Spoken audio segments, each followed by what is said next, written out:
In New York and New Jersey, dozens of polling stations are closed after the states were hammered by Superstorm Sandy. New York Governor Andrew Cuomo signed an order allowing anyone in a disaster area to vote at other polling stations. There's been some confusion, however. That's because people may not be able to vote for their local candidates when they go to the precincts outside their area. And then, of course, the long lines. It's just a very long line, and probably we're going to try around 12:30 or 1. Think it might be slower then? I don't know. If it's not, we'll wait for it then. How long did you wait before you gave up? About a minute, but it's just a very long line. And I've got time in the afternoon, but right now I don't. So, okay. But I'll be back to make the wait. It's inspiring to see so many people up and out to vote already. And there doesn't seem to be much confusion. I mean, I guess people were afraid that after Sandy, people wouldn't have a priority of coming out to vote, but they're here. New Jersey also finding ways to get ballots to people displaced by the storm. So earlier we asked you, when do you think you'll know who won the presidency? Well, CNN partnered with Facebook to create a new app called I'm Voting. So what are you saying? The majority of you, 52%, say before bedtime Tuesday. 36% say by Wednesday morning. 13% of you said after that. Well, a lot of you are optimistic there. It's not meant to be a reflection of everybody's feelings there, but just how you stack up against other CNN and Facebook users. Here's what somebody had to say about it. David Pettit writes, I think because of Sandy, the final result may be delayed several days. Gabby says, I can bet here that if President Obama is not declared winner by 8 o'clock Eastern, then we should just start bracing up for a rerun of Florida 2000. That's my take. Thanks for clicking on the I'm Voting app. You can actually having you vote yet, but please do head to the polls. CNN Newsroom continues right now with Brooke Baldwin and Joe Johns. Right now, voters at the polls and America at a crossroads. This is a big election. I know we've been through tough times. Barack Obama and Mitt Romney have been working toward this moment for months. If you can't seem to remember the policies on your own website, then you might have amnesia. Sparring every step of the way. They've been reduced to petty attacks and silly word games. We're live for Congress and the issues dividing the nation. I still believe in you. And if you still believe in me, I'm asking for your vote. I need you to go out there and find people that'll come join our cause. It's your vote, your future, your country, your choice.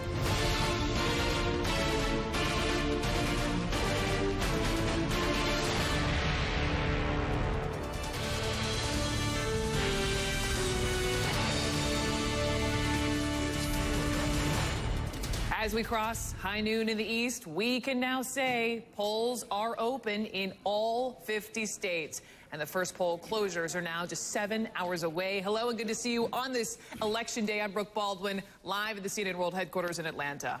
And I'm Joe Johns in Washington, and this is Florida, the biggest of the battlegrounds you've heard so much about that almost certainly will decide the next president.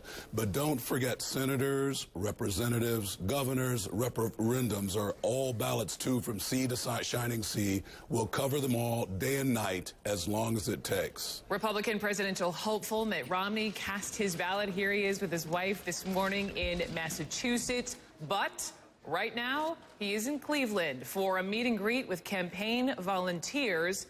Need I say, folks, Ohio. Later, he will be visiting Pennsylvania, just outside of Pittsburgh. Vice President Biden voted this morning in Delaware and once again suggested this would not be his last election. Just moments ago, we learned he too has stopped in Cleveland en route to Chicago. That's where the president is. Mr. Obama cast his ballot early, freeing him up for some last-minute phone bank duty at a Chicago field office. National elections are complicated in the best of times, and in New York City and really much of New Jersey, these are not the best of times. New Yorkers affected by Sandy are being allowed to vote at any polling place, I should say, in the state. Displaced voters in Jersey can vote by email. And if you have not voted yet, and we should say much of the country has, please do locate your precinct, grab your ID, ask for a ride if you need one, and make your voice heard. That's part of the message from Mitt Romney to voters and volunteers in Cleveland this hour. And that is where we find CNN's Jim Acosta. He's there. And Jim, before we chat, there you are at the Cleveland Hopkins Airport here. I want to just make sure everyone sees this very latest CNN poll of polls. And, of course, the battleground state of Ohio. Here we see the 3-point advantage that the president has over Mitt Romney. And might that perhaps explain that this Election Day visit by both not only Romney, but his running mate, Paul Ryan? That's right, Brooke. The Romney campaign is saying they're not going to leave anything on the field on this election day. And just to show you what's happening behind me right now, Brooke, let me just show you. This is pretty remarkable what's unfolding right now. Here you have the Romney plane behind me. That is the plane we just got off of about 30 minutes ago. It landed here in Cleveland about half an hour ago. And in the background, way off in the background, about 15 minutes ago, Vice President Joe Biden's plane, Air Force Two, also landed, made a surprise landing here in Cleveland for a stop here in this battleground state. Amazing. And then just a few moments ago, Brooke, if this tarmac could not get any more crowded, Paul Ryan's plane just landed, pulled up right next to Mitt Romney's plane, and right now the vice presidential nominee for the Republican ticket, am I right about this, guys? He has gotten off the plane. He has made his way over to the Romney charter to greet the GOP nominee, the man at the top of the ticket. All of this unfolding just in the last 30 minutes on this tarmac in Cleveland. Needless to say, Brooke, Ohio, Ohio, Ohio. That's basically the name of the game today. Yeah, they say a picture can mean 1,000 words, and that perhaps is precisely what that is. And if they're not feeling crowded on the tarmac, tell me how Team Romney's feeling right now. Are they exhausted? Are they pumped? Hopeful? All three of those things, Brooke. They are predicting a clear and decisive victory tonight, and that includes in the state of Ohio. But I will tell you, though, that this event that is happening today is a reflection of the fact that they're not taking anything for granted. Mitt Romney's going to be here in Ohio.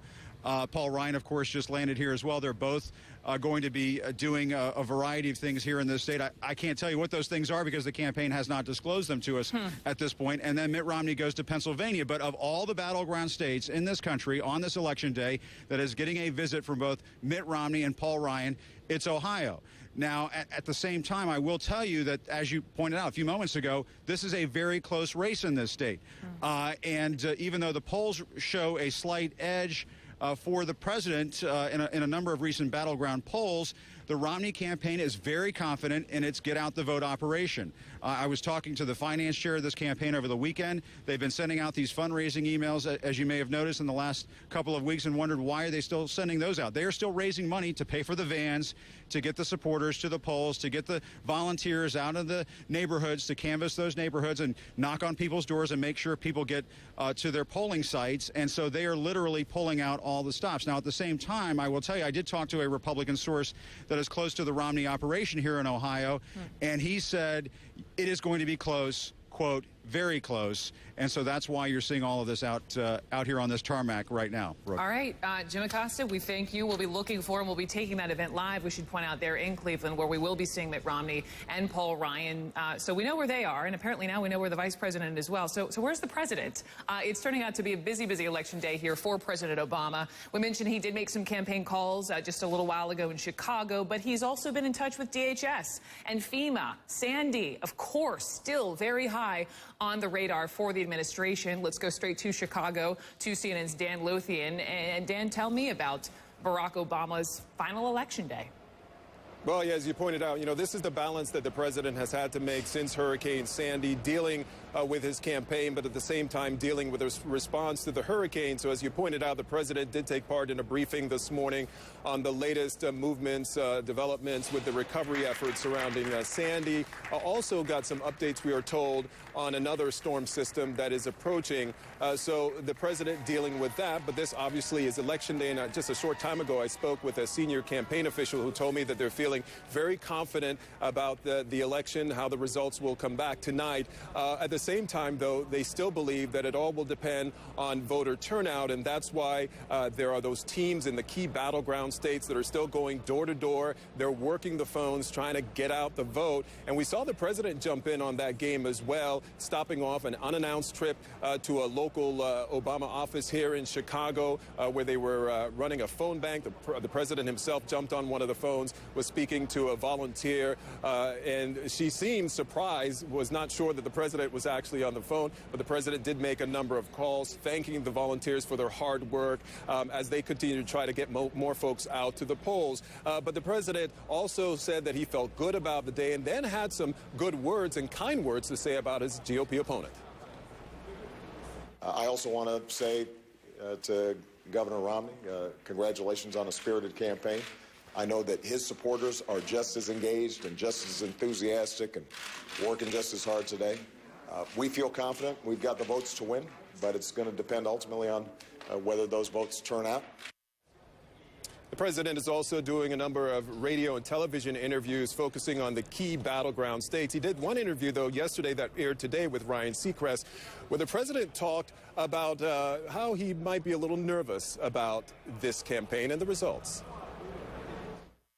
Well, look, I think anybody who's running for office would be lying if they say that there's not some butterflies before the polls come in, because anything can happen. That's the magic of democracy, is that it's up to the people to decide. But at a certain point, you get calm, because you know if you've done everything you can do, then the process is working the way it's supposed to, which is power now resides with individual voters. Now, the president and his team are a bit suspicious, and in fact, the one time they did not play basketball before the New Hampshire primary, the president lost, and so they are not going to make that mistake this time around. The president will be taking part in a basketball game sometime today. I'm told that his former body man, Reggie Love, has been charged with getting this game together, so he will be playing basketball, and then, of course, we'll be watching the election results from here in Chicago. Brooke? All right, some hoops for the president, and we'll all be watching, won't we, Dan Lothian? Dan, thank you, in Chicago. Joining me now from Rice University in Houston, Texas, presidential historian Douglas Brinkley. Doug, good to have you back. Let me just begin with... Let me begin with Mitt Romney. He, as we just were talking to Jim Acosta in Cleveland, he's added this stop in Ohio today, added this stop in Pennsylvania. We just talked to Dan Lothian, president laying low in Chicago, playing basketball a little later because he's superstitious, making some campaign calls. Is this unusual? You have one candidate, Doug, out campaigning on Election Day, the other one pretty much just laying low, staying at home? Well, usually they kind of lay low and stay home and vote. Barack Obama had voted early, and he made a very dramatic event last evening in Des Moines where he really says he began his national campaign to be president and had a great close with Bruce Springsteen and has decided to take the day off. I would have thought he may have snuck up to Wisconsin there and did a few things, a little bit of handshaking day. It might still happen yet. But what about historically? Historically, presidents take the day off. It's usually a day where you're just going to spend time with your family and heal and get ready to gather. But, you know, Mitt Romney going, I find it interesting. Romney is really doing a flurry of trips into Ohio. And that northern Ohio has been very elusive for Mitt Romney because of the article he wrote, Let Detroit Go Bankrupt, and because, you know, he's promoting doing away with a lot of regulations with EPA and all, but that northern tier of Ohio had the Cuyahoga River on fire. The EPA was kind of created because Lake Erie was dead, and it's come back. But there's more fishing in Lake Erie than all the other Great Lakes put together. Cedar Point by Sandusky, Ohio, is the great amusement park in America, and there's much more tourism up there. So on one hand, those northern Ohio people like the fracking message. We're going to get the natural gas out, turn northern Ohio into an oil field. On the other hand, a lot of people up there are in the tourist business, and then people in the automobile industry have a, dislike Romney. So he's trying to meet as many Ohioans as he can. He's trying to. He's there right shake now. Shake away the Axelrod image of him. Forgive me jumping in. We just saw those live pictures of Mitt Romney and Paul Ryan hopping in that SUV en route to this appearance, which we will take here any minute now. I just wanted to point that out to the viewers. I also want to talk to you about, look, we've seen these long lines, Doug. I'm probably about to get in one in about 2 hours to vote myself, and I think it's, it's worth pointing out that voter participation is on the upswing here in America, which is great. You look back in 1996, 51% turned out. Participation went up in 2000. You see the numbers. Went up in 2004. Went up again in 2008, up to 63%. So, while we hear Americans, they grouse about all the money involved. We're talking, what, $6 billion here for all the races together this past election cycle. The ads, which many people are griping about, the length of the campaign season, all of that, is it just that people are complaining? They're complaining all the way to the polls. It's a good thing. Well, that is a good thing, and it's also good, although those lines are too long in Florida, and we've got to find ways to fix that. On the other hand, there's no evidence that people are walking away. Everybody's demanding their right to vote. They're waiting in long lines. Our country's done miraculous things with early voting in the past years, and even Andrew Cuomo today is trying to find ways for people to vote by email if they've been hit by Sandy and are feeling unable to get to a polling place. So ever since 2000 and what happened in Florida with those dangling chads, there's a hyper-consciousness to make sure people aren't disenfranchised. Douglas Brinkley, have you voted already? I early voted in a grocery store in Austin, Texas. Good for you. I felt clean and good doing it. I'll think of you in my line, Doug Brinkley. Thank you very much for me at Rice University in Houston. Speaking of Florida and those lines, frustrations are high. Take a look at some of these pictures here. Folks, some folks were told they're bailing. They're heading home. And now parties are pointing fingers. Coming up next, Ashley Banfield. She is standing by in the thick of things. We're going to talk to her there in Florida. Also speaking of Florida, Ali Velshi monitoring some voting problems there and issues across the country, including one scenario. We've talked about this in Ohio that could drag things out. This is CNN's special coverage of Election Day 2012.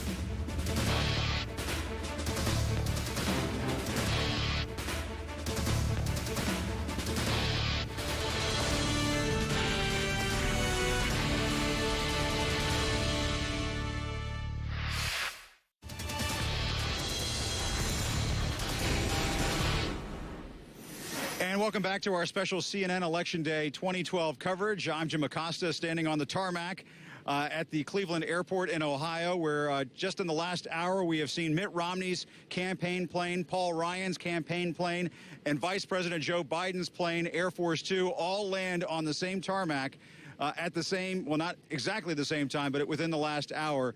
And it's been something to behold here in this battleground state of Ohio. I can tell you that just a few moments ago, the GOP nominee, his running mate, Paul Ryan, they met just a few moments ago inside the Romney campaign plane. They then boarded some SUVs along with the rest of his motorcade, and then they sped off to a location that has not been announced yet by the campaign. He is expected to talk to supporters here in this state at various Get Out the Vote offices. That's according to his campaign. And so we'll be watching all of those developments until we get more information. We won't have that for you, but when we do get that information, we'll pass that along. But now, speaking of battleground states, I want to send this down to my colleague Ashley Banfield, who is watching some long lines at a voting location down in Florida. Ashley, can you hear me? And how are things going down there? I hear you. Hi, Jim Acosta. We got lots of traffic and lots of people. Let me put it that way. The Vento family has just arrived. In fact, they've got their iPad clock here. It says 7 minutes and 20 seconds. They brought an umbrella very wisely. Any idea how long you think you're going to be here? About 3 hours, I think. So she's wise, Mrs. Vento. Okay, we're going to keep checking in with you throughout the afternoon. But look at this line. It snakes all the way around. It's a little shorter than it was an hour ago when I came to you, but good golly. If you're going to be out here in the Florida sun and you're going to have to wait, as I go behind the cars that are parked up on the grass, if you're going to have to wait, you better make friends, because luckily a lot of folks here have actually done so. Luckily also, about 40% of those who are registered in this state voted early, voted absentee or voted early. But here's the deal. When you break that down, it's 1.74 million of those were Democrats and 1.91 were Republicans. So when it comes to early voting, whether it's absentee or whether it's in-person early, more Democrats will do that. When it comes to these folks coming out in person, going to the polls, more Republicans do that. What does that tell you? I cannot tell you because we have no idea what the turnout is actually going to be today. In fact, when we talked to the Department of State, they said we have no idea how to predict the actual turnout today. But what they did say to us was this. This is Chris Kate from the Department of State. Very good reports. It's running smoothly with a high turnout so far. That was at 10:30. And then we heard a report from the Miami Herald. And come on this way as I continue to walk you down this long snaking line. Hold on one second. Excuse me. How long have you been waiting? For about over 2 hours, I would say. Over 2 hours by this point. Thank you. So the report came in at 10:30 that all was smooth. And then we heard from the via the Miami Herald that 700 absentee ballots have been thrown out in Broward County. Sometimes that is a factor of a signature that's missing. In this case, we don't know why those 700 were actually thrown out. We're trying to cable so that we can get you all the way to the end of the line. How are you doing, Jerry? Do you think we could just make it before the end of the live shot? I think he's stuck. Hold on. We'll get a wide shot anyway. If you see where the fire and rescue is right up here, these folks are probably about half an hour from getting inside the polling place and being able to cast their ballot. But once they get in there, it's going to be a 9-page ballot, which for some people has taken up to half an hour to fill out, which might be an indication as to why the lines are so long. And there you have it, the magical entrance. All right, Ashley, thank you so much. I appreciate it. I want to show you something that you don't see very much out on the campaign trail. We're still on the tarmac in Cleveland. That is the wife of the vice presidential running mate, Paul Ryan. That's Jana Ryan, playing football with her kids. There goes a car that just goes by here at the airport with their kids and some of the other relatives of the Ryan family. They've all been riding on the Ryan charter all day long. And so just the lighter side of the campaign trail that you don't see very often. And obviously a moment for the Ryan family to let off some steam and some pressure as this is pressure cooker time here in the state of Ohio, Brooke, and I'll send it back to you. Yeah, a little football for one family, a little basketball for another here, maybe diffusing some nervous energy all the way around. Jim Acosta, thank you. We'll head back to you live in Cleveland in just a moment. But we have to talk Ohio. Ohio. Everyone needs to know about this because we could go, look, we could be going to bed tonight or perhaps waking up tomorrow morning saying, you know what? This thing's not over. Ali Velshi is with me because we're going to talk about a possible scenario. We chatted about this yesterday. Provisional ballots, the provisional ballot situation in Ohio. First, just explain to me, why would someone get a provisional ballot? Well, you get a regular ballot. Everybody gets one mailed to them. If you didn't get your ballot or there's something that doesn't match with your address or whatever the case is, the way Ohio handles it is you get a provisional ballot and you have 10 days after the election in which to prove that you're really that person or you're entitled to vote or this is actually you. In the meantime, the Secretary of State added a layer to this, and that is that if you vote with a provisional ballot, you have to fill out a different form. Okay. We've taken a look at this form. It's argued that it's a little more confusing than it needs to be. And if you fill out the form incorrectly, so you say you provided a driver's license when in fact you provided a different document, they say your ballot is void. So this last time, 200,000 people used provisional ballots. 40,000 of them were voided. So if this is a tight race in Ohio, they are going to matter, and they don't get counted for 10 days after the election. That's the thing. That's what I want to get to. So if the margin of victory in Ohio, and look, you look at the latest CNN poll of polls, it was a 3% advantage for Obama. If the margin of victory is within 200,000, you mentioned the 10 days that it will take to manually go through these things. Well, no, it's not even that. You have 10 days to go and prove that you shouldn't have a provisional ballot, that it should be made a regular ballot. So they don't even start counting them. The provisional ballots do not get counted until 10 days after the election. Because you got 10 days to go. It's like, you know, when you get a ticket and for having your headlight out and you have 10 days to go in and tell them that your headlight's fixed. That's what this is. I get 10 days to prove who I am. Okay, so provisional ballots could be one story that's percolating. So there are court cases about that right now, but this won't be litigated before tonight. So if Ohio is close, the provisional ballots matter, and that could hold a decision up. Ali Velshi, thank you. And Jim Acosta, back out to you in Cleveland.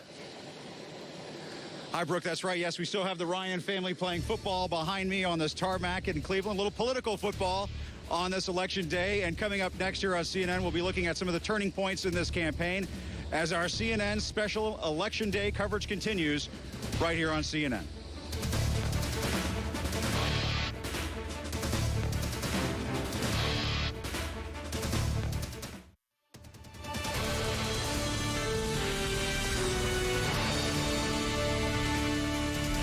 You are watching special Election Day coverage here on CNN. I'm Brooke Baldwin in the CNN World Headquarters in Atlanta. There you have Jim Acosta, flanked by planes there on the tarmac in Cleveland as we're awaiting this event that, of course, we will dip into live. Mitt Romney, Paul Ryan in Cleveland before they head to Moon Township just outside of Pittsburgh here on this Election Day. Jim, will head to you here in just a moment. But first, an estimated $6 billion spent on the run for the White House. $6 billion. But we're not going to talk money here. We're going to talk about what money cannot buy, as in the unexpected turn of events that can be game changers for one candidate or the other. And for that, we're going to go to CNN contributor and Democratic strategist Maria Cardona and CNN contributor and editor-in-chief of RedState.com, Eric Erickson. Welcome to both of you here. Happy Election Day. Absolutely. Let's listen first. I just want to play the sound to the October surprise. This is from 1 week ago. And I cannot thank the president enough for his personal concern and compassion for our state and for the people of our state. And I heard it on the phone conversations with him, and I was able to witness it today personally. Eric Erickson, Mr. RedState.com here. Here you have, Republicans' favorite governor, Chris Christie, heaping praise on the, supposed political enemy here, Barack Obama. You say this was a turning point for the president. Yeah, and I actually didn't think that Hurricane Sandy would overall give the president a big bump, but it clearly did. If you look at the Gallup poll, which had been +5 for Mitt Romney until this past weekend, where it was only +1 for Mitt Romney, all of the gains that Barack Obama made in the Gallup poll, and several other polls for that matter, came from the East Coast. The West and the Midwest and the South, they stayed stagnant in the polling. So clearly something happened in the East that gave Barack Obama a bounce. The only thing that happened was Hurricane Sandy. That's something being Sandy. Maria, do you attribute a potential turning point to this hurricane, or you think it's a little bit more than that? I think it's more than that, Brooke. I absolutely agree that it certainly gave the president a boost, and especially with the independents or perhaps some undecideds, this is the stuff that they love. But I'm hearing a but coming. But you can't discount, if President Obama wins, there are two things. First of all, a lot of the polling and a lot of the analysts had been saying that when Sandy arrived, Mitt Romney's bounce had already stopped, had already stagnated, and the president was starting to basically equal what he had lost, and he had already made some gains that he had lost in those battleground states. And so if he does win, if the president wins, you also can't discount the 47% remark from Romney, the let Detroit go bankrupt if he loses Ohio. I think those will be key turning points for Romney if the president ends up winning. It's interesting you bring up Ohio, and also keep in mind that the president really didn't bring up that 47% comment till the very, very end. If I want to say it was that last debate, Eric Erickson, I mean, let's talk about the debates because, everyone agrees, including the president. I feel like the president sort of jokingly said, yep, I was asleep during debate number 1. If Mitt Romney wins, how much do you think that first debate will play as a factor? I think the first debate was actually pretty significant for Mitt Romney. I think there were several factors along the way leading up to the debate. You had this Republican caricature, if you will, of Barack Obama, starting really with Clint Eastwood, the whole empty chair thing. And it didn't seem to resonate with a lot of people until that first debate. And suddenly a lot of people thought, wow, he really is disengaged. Maybe they're right. And it caused a number of independents in particular to shift their opinion. Now, to Maria's point earlier, I do think by the third debate, Romney had captured everything he could potentially capture from that first debate. But when you look at the polls between October or September and that debate, there was a huge gap with the president leading by a significant margin and then a massive plummet for the president at that debate. It was tough. I mean, let's remember that final debate was, foreign policy. And I think a lot of people agree that Mitt Romney didn't really hammer the president as much as was expected when it came to that horrendous attack in Benghazi. Maria, do you think that final debate really, I don't know, help the president, hurt Romney? Yes, there's no question about that, Brooke, that after the first debate, and the president joked about it himself, you're right about that,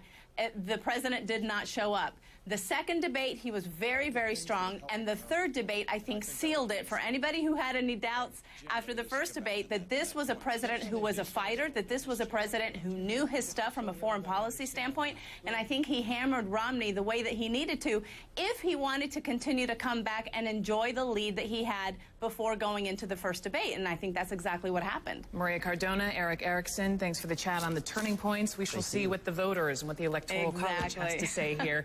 Thanks to you both. And of course, CNN, we're all over it. We're covering the election for you all day long. But be sure to watch our special coverage. That begins at 6 p.m. Eastern tonight. Jim Acosta, to you in Ohio. Hi, Brooke. I'm going to stand out of the shot right now so we can show you this image of Election Day 2012. And do you need a better image than this? Zooming in from the Romney charter to Air Force Two that was carrying Vice President Joe Biden earlier this morning.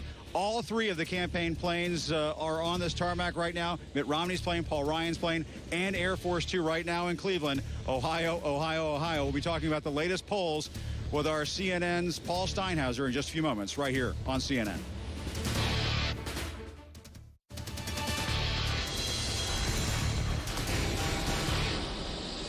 And welcome back to CNN's special coverage of Election Day 2012. I'm Jim Acosta, standing on the tarmac in Cleveland, Ohio, the ultimate battleground state. And we've been watching all morning long Mitt Romney, Paul Ryan, and Joe Biden, their respective planes landing here in Cleveland. It's been quite a sight to behold. And it's a great segue to our next segment with our CNN's Paul Steinhauser. We want to talk to you, Paul, about these latest polls, obviously. But Ohio is obviously very important. But the national picture is also very interesting as this race is now winding down. And, Jim, everybody's been saying it's close. You want close? Take a look at this. Here's our CNN poll of polls nationally. There were 8 surveys out over the last 2 days. You average them all together. Here's what you get. 49% for the president among likely voters, 48% for Mitt Romney. But, hey, we both know this is a race that's going to be won in the states as it's a battle for their electoral votes. And 3 states really stand out in particular. Let's go to Florida. That's one of them. 29 electoral votes at stake. And you can see here among likely voters is from the Wall Street Journal and Marist. It's a very close race. But a Mason-Dixon poll in Florida shows a very different story. It shows the president down by 6 points to Mitt Romney. What about Virginia? The last poll to come out was just about 24 hours ago from NBC Wall Street Journal. Jim, look how close that is. 48% for the president, 47% for Mitt Romney, 13 electoral votes at stake in Virginia. And let's end with Ohio, where you are. Here's our CNN poll of polls. We took the 3 most recent polls in Ohio, averaged them all together. The president with a 3-point advantage. That's very, very close. That's what the public opinion polls say, Jim. You're there in Ohio. You've been there a lot. What are you hearing? That's right. Well, what I'm hearing, Paul, I talked to a top Republican source who is close to the Romney operation here in Ohio, and what I was told is that, you know, they are very confident. They believe they're going to win this state, but they know it's going to be close. And in the words of this Republican official, very close. And so, obviously, we're watching this state. But, Paul, you mentioned Virginia, which is also very interesting. Mitt Romney was on one of the radio stations there in Northern Virginia in the Washington, D.C. area, WMAL, earlier this morning, and he said that he may know how he's going to do tonight based on what happens in Virginia. He thinks that's crucial to his stakes and what happens and the overall outcome later on tonight. So Virginia is also very important, but of course, it is sometimes all about Ohio, and this election day is shaping up to be that way as well. And Brooke, we're going to toss it back to you now, but I'm just going to let you know that we think within the hour or so, we're going to see Mitt Romney and Paul Ryan return to this airport. At some point, we should have a read on exactly where the GOP ticket went off to. They made a campaign stop here in the Cleveland area, and we should get those details. And when we do get them, we'll get them to you, Brooke. So are they going somewhere without cameras? They have a small group of pool reporters with them, so there will be cameras with them. Okay. And so we'll get all that footage, all those pictures, and the information when they get back. All right, Jim Acosta, it's nice to have a live presence. Nice to have you join me here in Ohio, battleground Ohio. That state has voted for the winner in every presidential election since 1964. So what about 2012? Just ahead, John King shows us how Ohio's pick could come down to one county.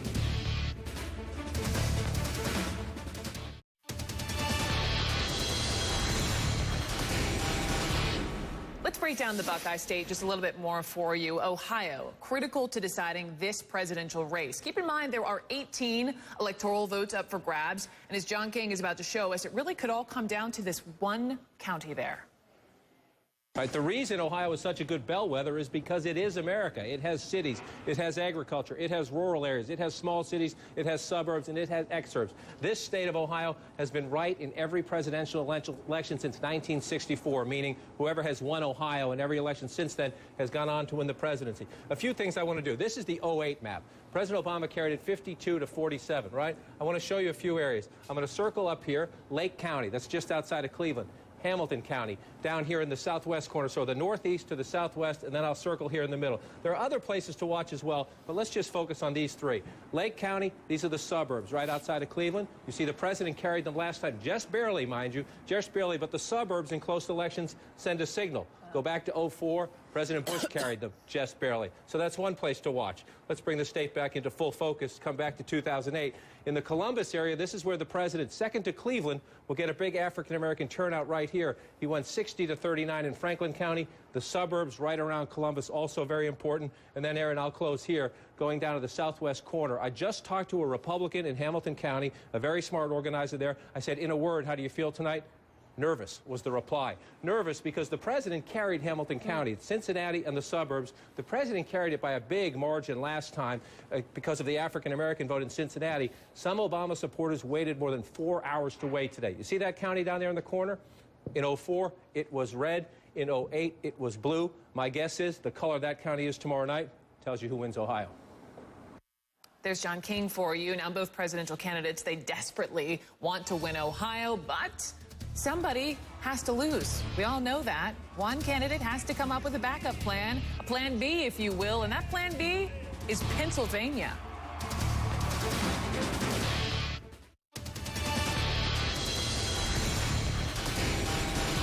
I want you to take a look here at the CNN electoral map, which, by the way, you can find if you go to CNN.com, and you can click on your different states to see which candidate gets to 270. But I just want to point out, some of these lighter shades here, the pink, the lighter blue, that basically means that while it's not quite a safe bet, it is leaning toward one particular candidate. Obviously, you have the red here for Romney and the blue for Obama. Now, recently, some are wondering just how light the blue for Pennsylvania actually is, after all the campaign movement going on in this particular state. And of the scores of campaign stops Romney has done, his last one this upcoming afternoon will be in, of all places, Pennsylvania. Just yesterday, the president's campaign big gun, Bill Clinton, visited not only Pittsburgh, but Philadelphia as well. We're going to choose hope over fear. We're going to choose unity over division. And we're going to prove that we are neither as dumb nor as selfish as some people think we are. Let's talk Pennsylvania with Alice Stewart. She's live for us in Washington. Alice, nice to see you. You were the spokeswoman for the presidential campaign of former Pennsylvania Senator Rick Santorum. And, this state, it's been called fool's gold and the holy grail for Republicans. You look at the demographics, they look great for Republicans, but it keeps going blue. Why do you think... What makes Romney think, let me put it that way, what makes Romney think he can turn Pennsylvania around?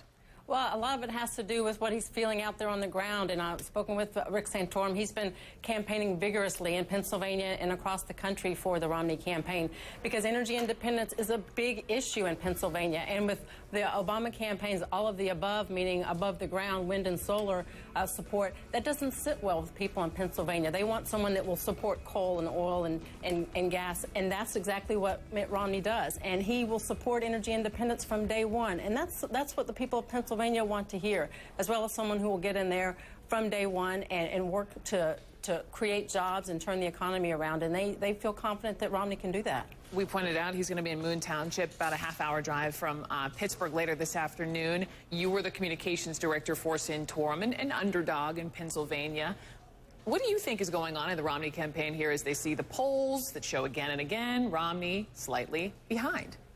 Well, I think what we're seeing, all your guys have been talking with Jim and John and Joe and Paul. They've been out there. They've seen the numbers and they've seen what's on the ground. But what we're going with is the polling data that we've seen over the past 24 hours, where there is unsatisfactory feelings toward the president. And that bodes well for Mitt Romney in terms of the independents and the undecideds.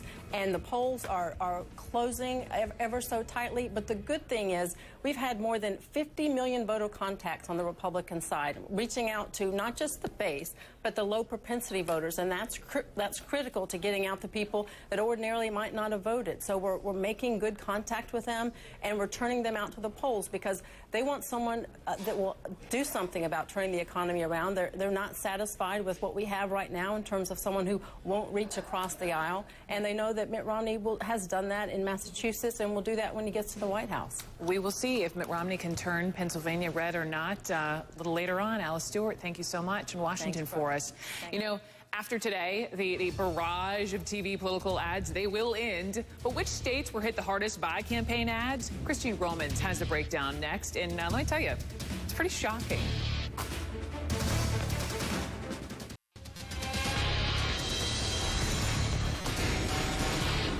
To all of you sitting there today, voting from swing states, take a deep breath. The campaigning is over. That means it's now safe to turn on your TV and not be bombarded with political ad after political ad.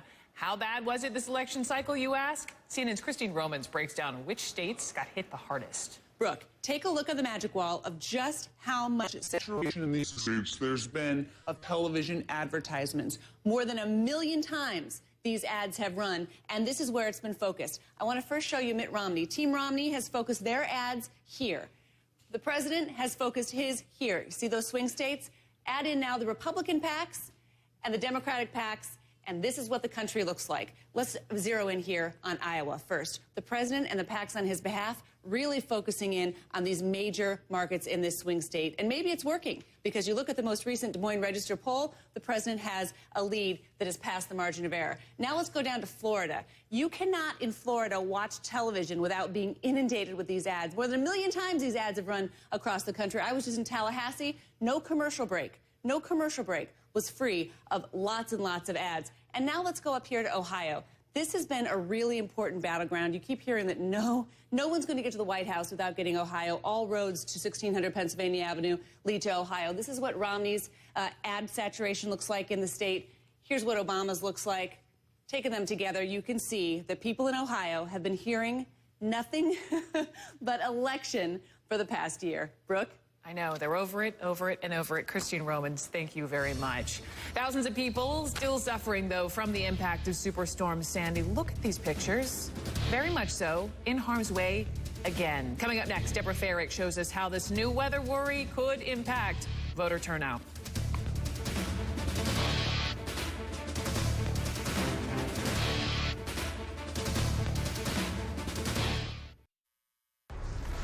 Right now, it's up to the voters, and America is waiting for the verdict. Will it be Barack Obama? We know what we want to do works. We know what they want to do doesn't work. Or Mitt Romney? He's offering excuses. I've got a plan. This presidential contest could be a squeaker till the end. We're going to win with your help. We'll win this election. We're live across the country in the swing states where this fight has been playing out for months. Hope and change has become anger, frustration, divide, and conquer. Folks, they're not sketchy. They're etch-a-sketchy.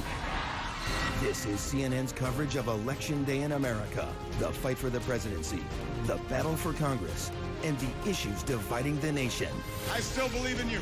And if you still believe in me, I'm asking for your vote. I need you to go out there and find people that'll come join our cause. It's your vote, your future, your country, your choice.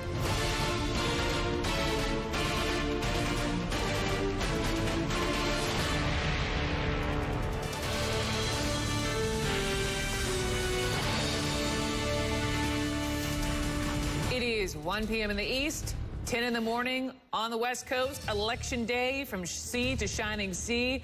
And more than half the country now, this really is the culmination of weeks and weeks of election days. Millions of votes, they're already cast. And tonight, they get counted. In fact, the very first poll closures now just 6 hours away. Hello.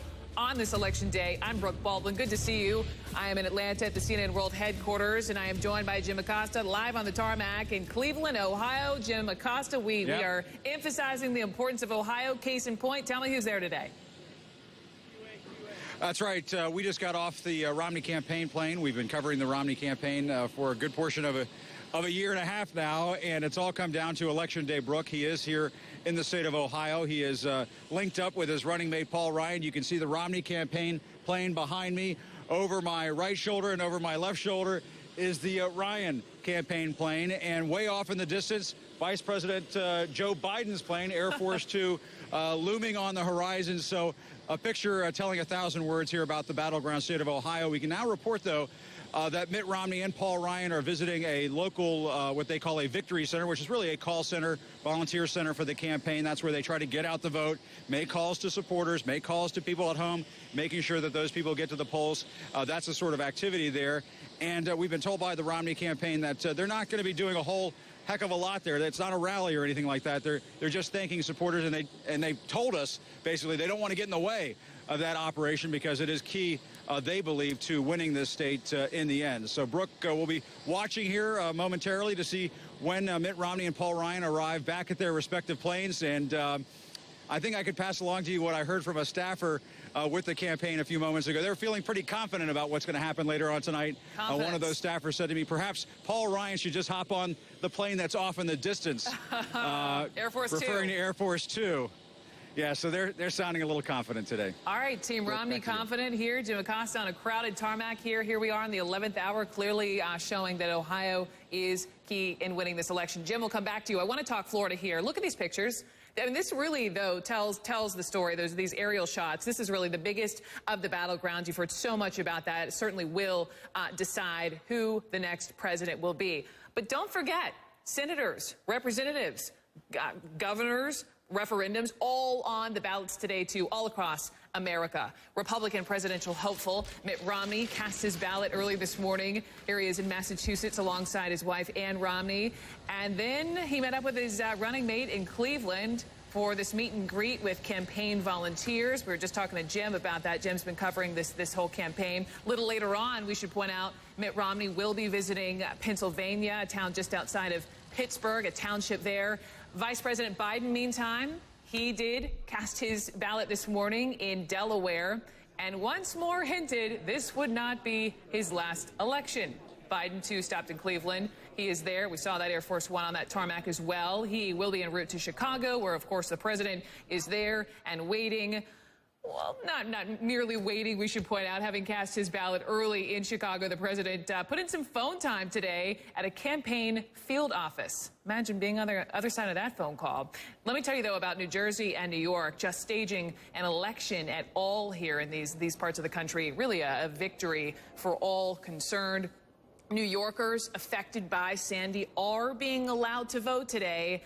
But here's the thing. They're being allowed to vote today at any polling place in the whole state. Displaced voters in Jersey can also vote by email.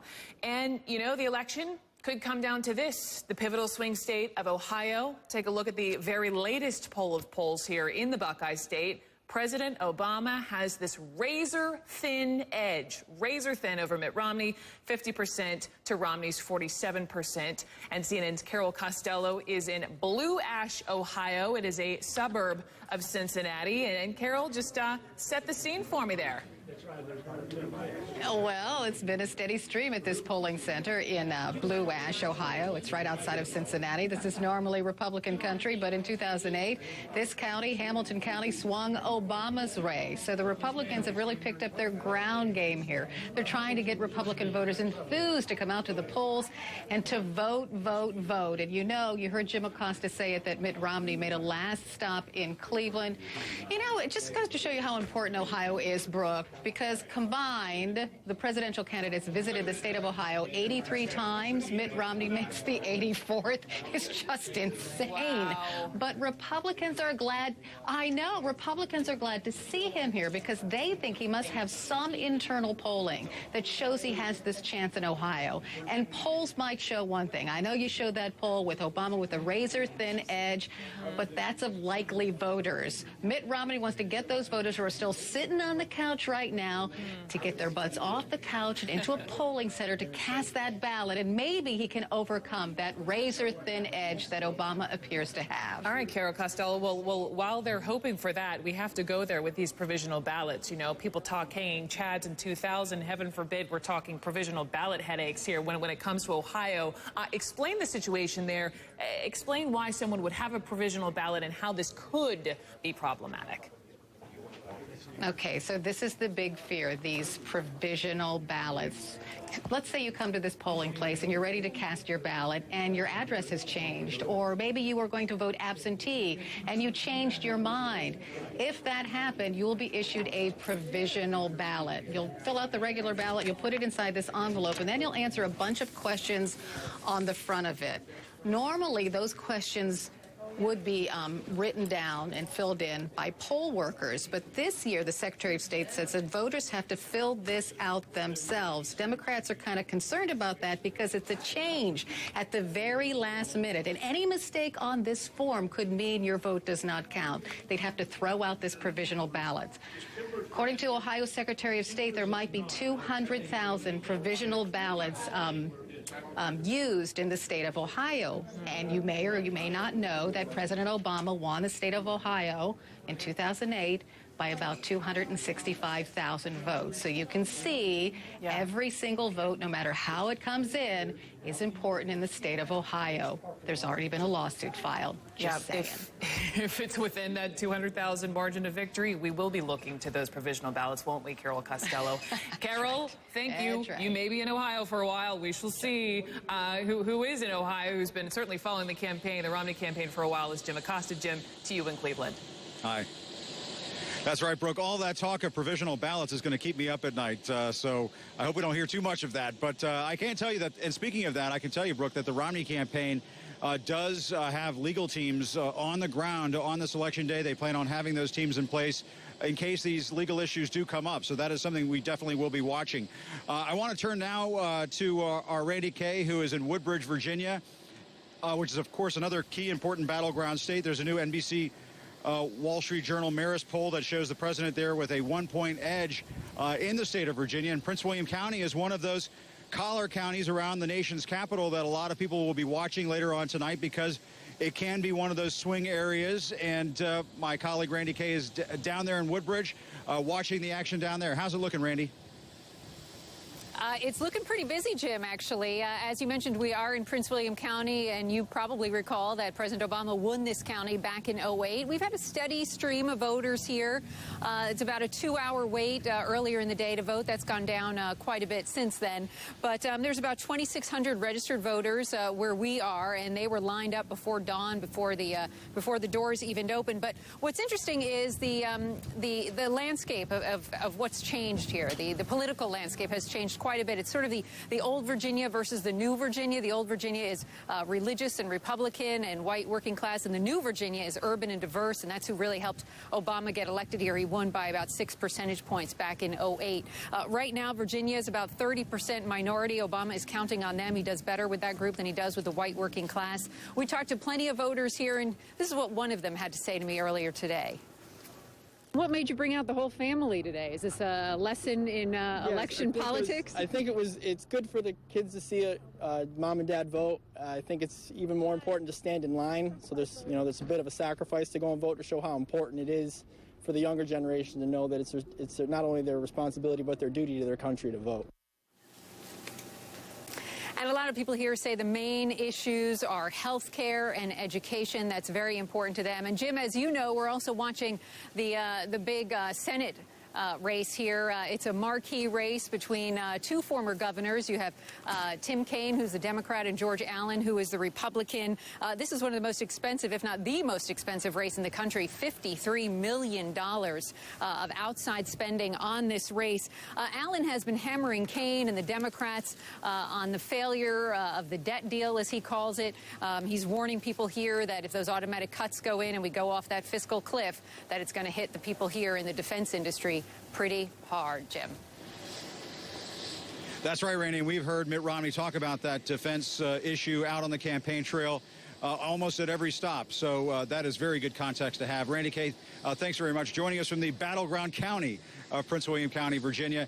And just want to point out one more time that CNN is the only network with live continuous coverage here of what is one of the most amazing sights of this election of campaign 2012.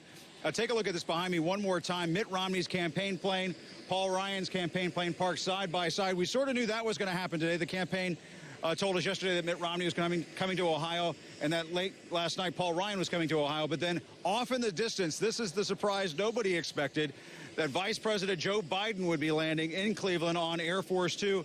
And there is his plane in the background being bracketed, you might say, by the Romney and Ryan planes. So some aircraft bracketing in addition to the political bracketing that has been happening during this very, very long campaign that is finally now coming to a conclusion. And Brooke, from this reporter's standpoint, not soon enough.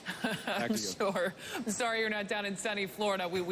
I know it's chilly, right, but Ohio is key. But let's go to Florida, because out of all these swing states, Florida really one of the biggest toss-ups for both President Barack Obama and Governor Mitt Romney, with the largest electoral prize. We talk so much about Ohio, but the deal in Florida, we're talking 29 electoral votes at stake here. That's the most of any of the swing states. Both the president and Mitt Romney, they're in a dead heat.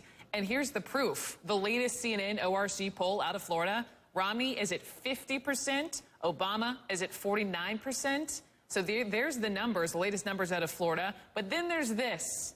Really, the pictures tell the story in Florida. Voters waiting in line for hours, lines stretching for blocks on end. So let's go to Ashley Banfield. She has been in the thick of things, talking to voters as they're running out of cable for the photographer to try to show the links of these lines. Ashley Banfield, let's go to you. And let me just ask you, I know you're learning that Broward County has rejected hundreds of absentee ballots. Yes. Tell me about that.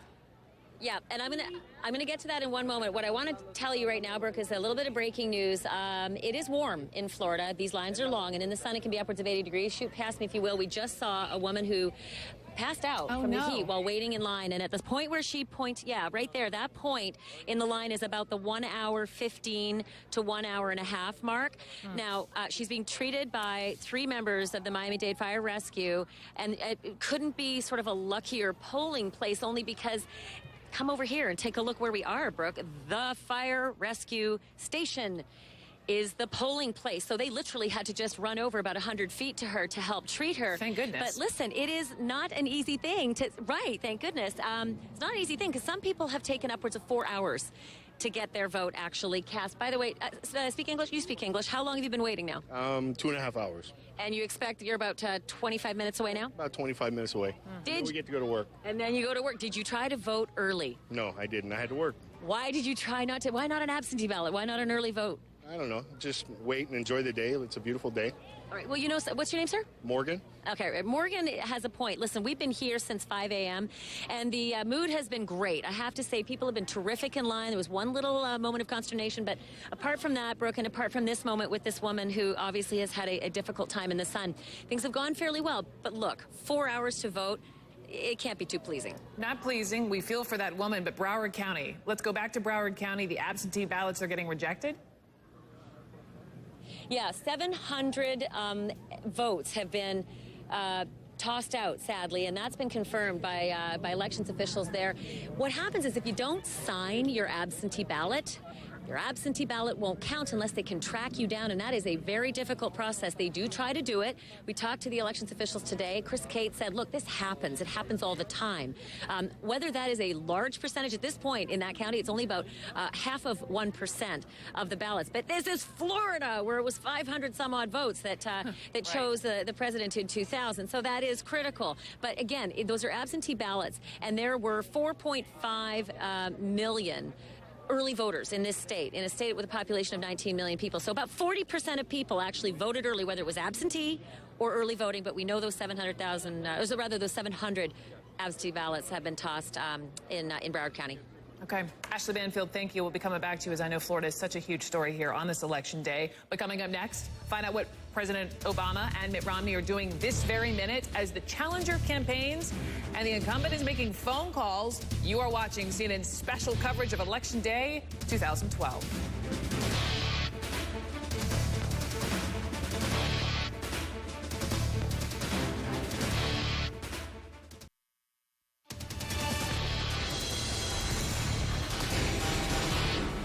Welcome to a special edition Election Day in America. I'm Brooke Baldwin at the CNN World Headquarters in Atlanta. We have you covered coast to coast and including smack dab in the middle of the country in a key battleground state. We have Jim Acosta on the tarmac, flanked by not one, not two, but 3 planes. You have Mitt Romney, Paul Ryan. 3 planes and Air Force Two, the vice president. Surprise is also in Cleveland. So we're going to come to you. We're going to talk the significance of Ohio here in this 11th hour as polls will be closing in just about 5 hours, the first wave of polls, I should say. But let's talk about what the president's doing today. President Barack Obama, he finished his second presidential campaign right where he began his first, the battleground state of Iowa. You know, the great thing about these campaigns is after all the TV ads and all the fundraising and all the debates and all the electioneering, it comes down to this. You know, one day, and these incredible folks who are working so hard, making phone calls, making sure that people go out to vote. And so I just want to say thank you to the American people. Let's go to Dan Lothian. He's live for us. There he is in Chicago. Dan, so the president making some phone calls, thanking some people, and shooting some hoops a little later, huh? That's right. I mean, you know, the campaign is feeling pretty confident about, you know, what will happen tonight. At the same time, there is still this aggressive effort by volunteers to get out the vote in the key battleground states. They're working the phones. They're going door to door. And so the president also jumped in the game, as you pointed out. He visited a local office here in Chicago where there was a phone bank. He thanked supporters, the volunteers, who have been working very hard during the campaign. And then he himself jumped on the phone, made a number of calls to volunteers in key battleground states. One woman, it was an interesting conversation where she appeared to not fully believe that the president was on the other end of the line. But again, the president thanking her. And then he also had some kind words for Governor Mitt Romney, saying that he had run a very strong campaign, and then still expressing confidence that he will do, the president believes that he will do well tonight. So confidence from the campaign, but still believing that this race will be decided by a lot of folks getting out to the polls, bro. Dan Lothian, thank you. So confidence from the president. Jim Acosta, live for me in Cleveland. You say confidence from Team Romney as well. That's right. They're predicting a clear and decisive victory tonight, Brooke, despite what those battleground state polls show, with the president having a slight edge there. And I just want to get you caught up to speed as to what Mitt Romney is doing today. As we've been reporting the last couple of hours, he did get off this plane behind me and then go off to a get out the vote site here in the Cleveland area. He is there right now with Paul Ryan. They will be coming back soon. And, Brooke, I hate to break it to you, but we might have to leave you before this hour is over because we have no choice. If we don't get on this plane behind us, we don't have a ride. That's right. But earlier this morning, let's show you the video. Mitt Romney and his wife, Ann, did vote near their home in Belmont, Massachusetts. He was asked how he was feeling about the state of Ohio, and he did predict that he would win this state. And so it seems like, as you know, as we're watching that video, Brooke, that it just seems to be coming back to Ohio. The polls may not work out that way later on tonight. It may turn out that it might be another state, Virginia or Colorado, that determines this thing. If it's Virginia going to the president's way early on this evening, that might mean it's a very good night for the president, not such a good night for Mitt Romney. If it ends up being something in the hands of the voters in Colorado, we could be in for a very long night. That might mean that things are going to drag out for perhaps, you know, the next 12 to 24 hours. We'll just have to wait and see. But just to let you know right now, my producer, Matt Hoy, who's standing behind the camera, is telling me that we do see a motorcade now arriving back on the tarmac in Cleveland that appears to be Vice President Joe Biden's motorcade circling around Air Force 2. And I think that that probably means that the vice president will be getting on that plane shortly and then getting on to where he is headed off to. We understand probably heading back to Chicago at this point to rendezvous with the president in the Obama re-election campaign. And then as for Mitt Romney, Brooke, I should tell you that his day is not done yet either. He is heading off to Pennsylvania next. That's right. He is going to be making a stop in the Pittsburgh area and then heading back to Boston to watch the returns come in. It's going to be quite a night. It will be quite a night. We'll hopefully get some of that tape back so we can see where the vice president was, apparently at a local restaurant there in Cleveland. And, of course, we'll see what Mitt Romney and what Paul Ryan were up to. Jim Acosta, we're going to keep you there as long as we can before your ride heads off. So, Jim, stay with me live in Cleveland. We're going to take you next to another battleground state, that being Iowa. Very, very special place for the president because he took it in 2008. This is where he started his campaign, tearfully thanking supporters late last night. We'll take you to Poppy Harlow live in Iowa next.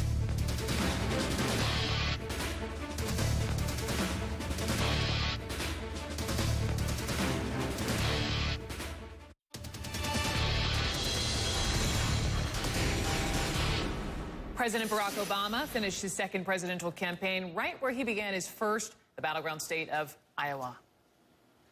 Those of you who haven't done this just for me, but for each other, for a laid-off family member, for a sick child, for a fallen friend, to all of you who've lived and breathed the hard work of change, I want to thank you. Obama and Romney are in a very, very close race in Iowa. You see the numbers here. The president, slight advantage to Mitt Romney, 48% to his 45%. This is the most recent CNN poll of polls. CNN's Poppy Harlow is in Urbandale, Iowa. This is a suburb of Des Moines. Poppy, tell me, you're inside a voting center. What are people there telling you? Well, they're really split down the middle, and I think, Brooke, it shows you how neck and neck this race is in this battleground state. They're fighting for these 6 electoral votes, and you just showed the most recent poll of polls here in Iowa. I talked to the president's campaign, who told me, we'll take it. They'll take any lead they can get at this point in time.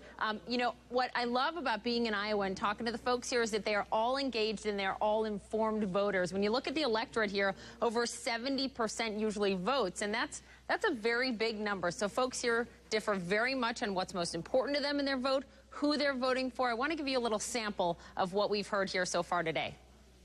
What was the #1 issue for you in this election in casting that vote for Mitt Romney? The economy. I'm really concerned about it. I really think we're in trouble. And I think we need somebody with business background to get us out of it. But Iowa's economy is doing a lot better than most states. My son, I don't know. There are problems here, too. I voted for Obama. Why? I just believe that his policies are what I believe in, and I just liked him the second time around.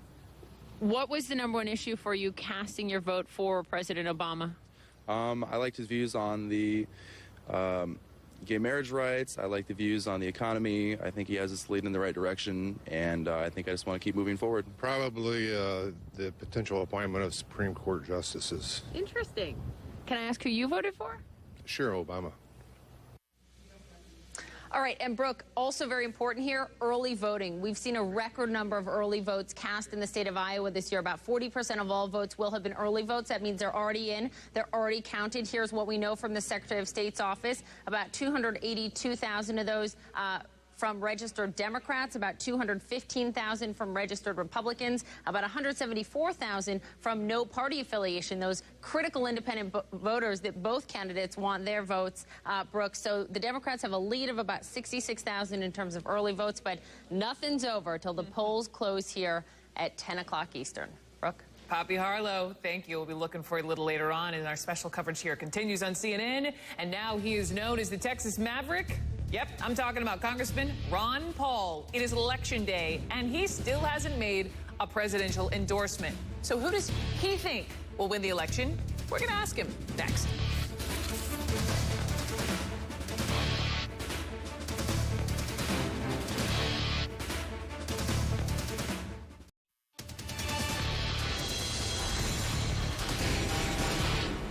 You know, politicians, they come and politicians go, but very few can claim to give rise to a movement. And my next guest can. Ron Paul is a longtime Republican congressman from Texas, and before that, he was a very busy OBGYN. You know him best as a steadfast champion of small government. I mean small and individual freedoms. Paul inspired millions in his 2008 run for president, and just last year he decided not to seek re-election to Congress so he could run full-time for president this year. And he picked up 190 Republican delegates and still has not endorsed Mitt Romney. And Ron Paul joins me on the phone this hour from Clute, Texas. Congressman Paul, nice to have you back on the show here. Thank you. Good to be with you, bro. Good to be with you. Let's just get right to it. In this 11th hour, live on CNN, sir, are you finally ready to close ranks around your party's nominee? Oh, not quite, because I don't think there's enough difference between the two candidates, and I assume the victor today will be the status quo, because I think the status quo has been up and there's no competition, so we're going to continue with basically the same policies that we've had for a long time, so I don't see the election as the way it's turning out to be very crucial at all. So you're saying status quo, which means, are you saying the president will win another 4 years? No, I would say either person would carry on the status quo, because they essentially endorse, government managed medical care variations, varies a little bit. They endorse the same foreign policy of having our troops around the world and doing a lot of things. Endorse the monetary system. They haven't addressed the subject of cutting spending. Well, let me jump in, because let's talk money. Let's talk money, Congressman, because I am sure you are aware this is by far the most expensive election in U.S. history. By some estimates, we're hearing $6 billion, that is billion with a B, dollars raised and spent by, this is all the candidates, all the races nationwide. A lot of Americans, Congressman Paul, they're shocked by that, and a lot of them are appalled by that. Should they be appalled? No, I think I'm indifferent to it. I think we should be shocked to know that people are willing to put that money up. Not that they did, but why are they doing it, and why have they been hoodwinked into thinking that there's a real contest going on? That's where the real problem is. But the fact that people can spend their money and they want to invest in politics, that's fine. But it's just even if it's in the billions of dollars, and you are candidates. But sir, you're so appalled by spending in general. It doesn't matter to you if people are spending $6 billion on the races? Not a whole lot. I mean, if I spent money, if I were independently wealthy and not involved in a campaign, and I had a lot of money, and people, both parties were undermining my liberties and taking away my Fourth Amendment rights and pursuing bills like the Patriot Act and assassination of American citizens, I should be able to spend all the money I want on trying to tell the people that there's something wrong with the system. So it's how they spend it. What's wrong is all this money is being spent to influence and control and own government to be used for their benefit, the special interests. And that's what's wrong. It's how they spend it and what they're spending on, not the principle of spending the money and being able to lobby and petition, the politicians and to try to change things. Congressman, let's talk change. And let's talk Congress, because I know, as we mentioned, you are saying goodbye to Capitol Hill. But I want you to hear what one of your Senate colleagues just told 60 Minutes this weekend about the culture of modern politics. The best thing that could happen is all of us lose and send some people up here who care more about the country than they do their political party or their position in politics. How about that, sir? Do you agree with that? That was Senator Tom Coburn. Yeah, I agree with that, because I think everything, probably not everything, but close to everything, is designed for power. I argue the case there's not much difference. And you mean these races aren't very important? Why do they pretend? Well, they don't. They want the control. Who has the powers? Whose special interests will be protected? And so it is very real, and therefore the party structures are designed to find out which group of people will have the control and who's going to have the benefits. And I think it's the role of government that has gotten out of hand. If government wasn't doing so much, there wouldn't be such an incentive to invest this. So I basically agree with his statement. But Congressman, if you agree with him, then don't you, though, share some of the blame, having largely inspired what we know now is the Tea Party movement? Well, you laugh, Congressman. We're trying to make the point that this is a broke system and we have to do something else and something differently. So hardly would voicing the opinion and point out where the problems are would be making things worse. So if we just sit back and say, well, just let it continue, then there's this pretense that they're really having a debate. But there was no debate on the important issues. Okay. In the last 3 months or so, when the candidates had been selected. Okay. Where did they fundamentally and philosophically disagree on the role of government? On foreign policy, the same thing. On monetary policy, same thing. Did they talk about spending and how bad the debt was and about the baseline budgeting, the evils of that? I hear your frustration. I asked you in the commercial break if you voted. You said that was top secret. I asked anyway. You said yes. Once again, you won't tell me who you voted for, Congressman Paul? No, all right. Here's how I voted. I mean, the campaign's over. It's important that people think about the issues. Congressman Ron Paul, thanks for picking up the phone and calling us. We appreciate it. From Clute, Texas. Tens of thousands of people still recovering from Superstorm Sandy. Many not only trying to figure out where to live, but where to vote today. We're going to take you to one polling station where people there are determined to cast their ballots.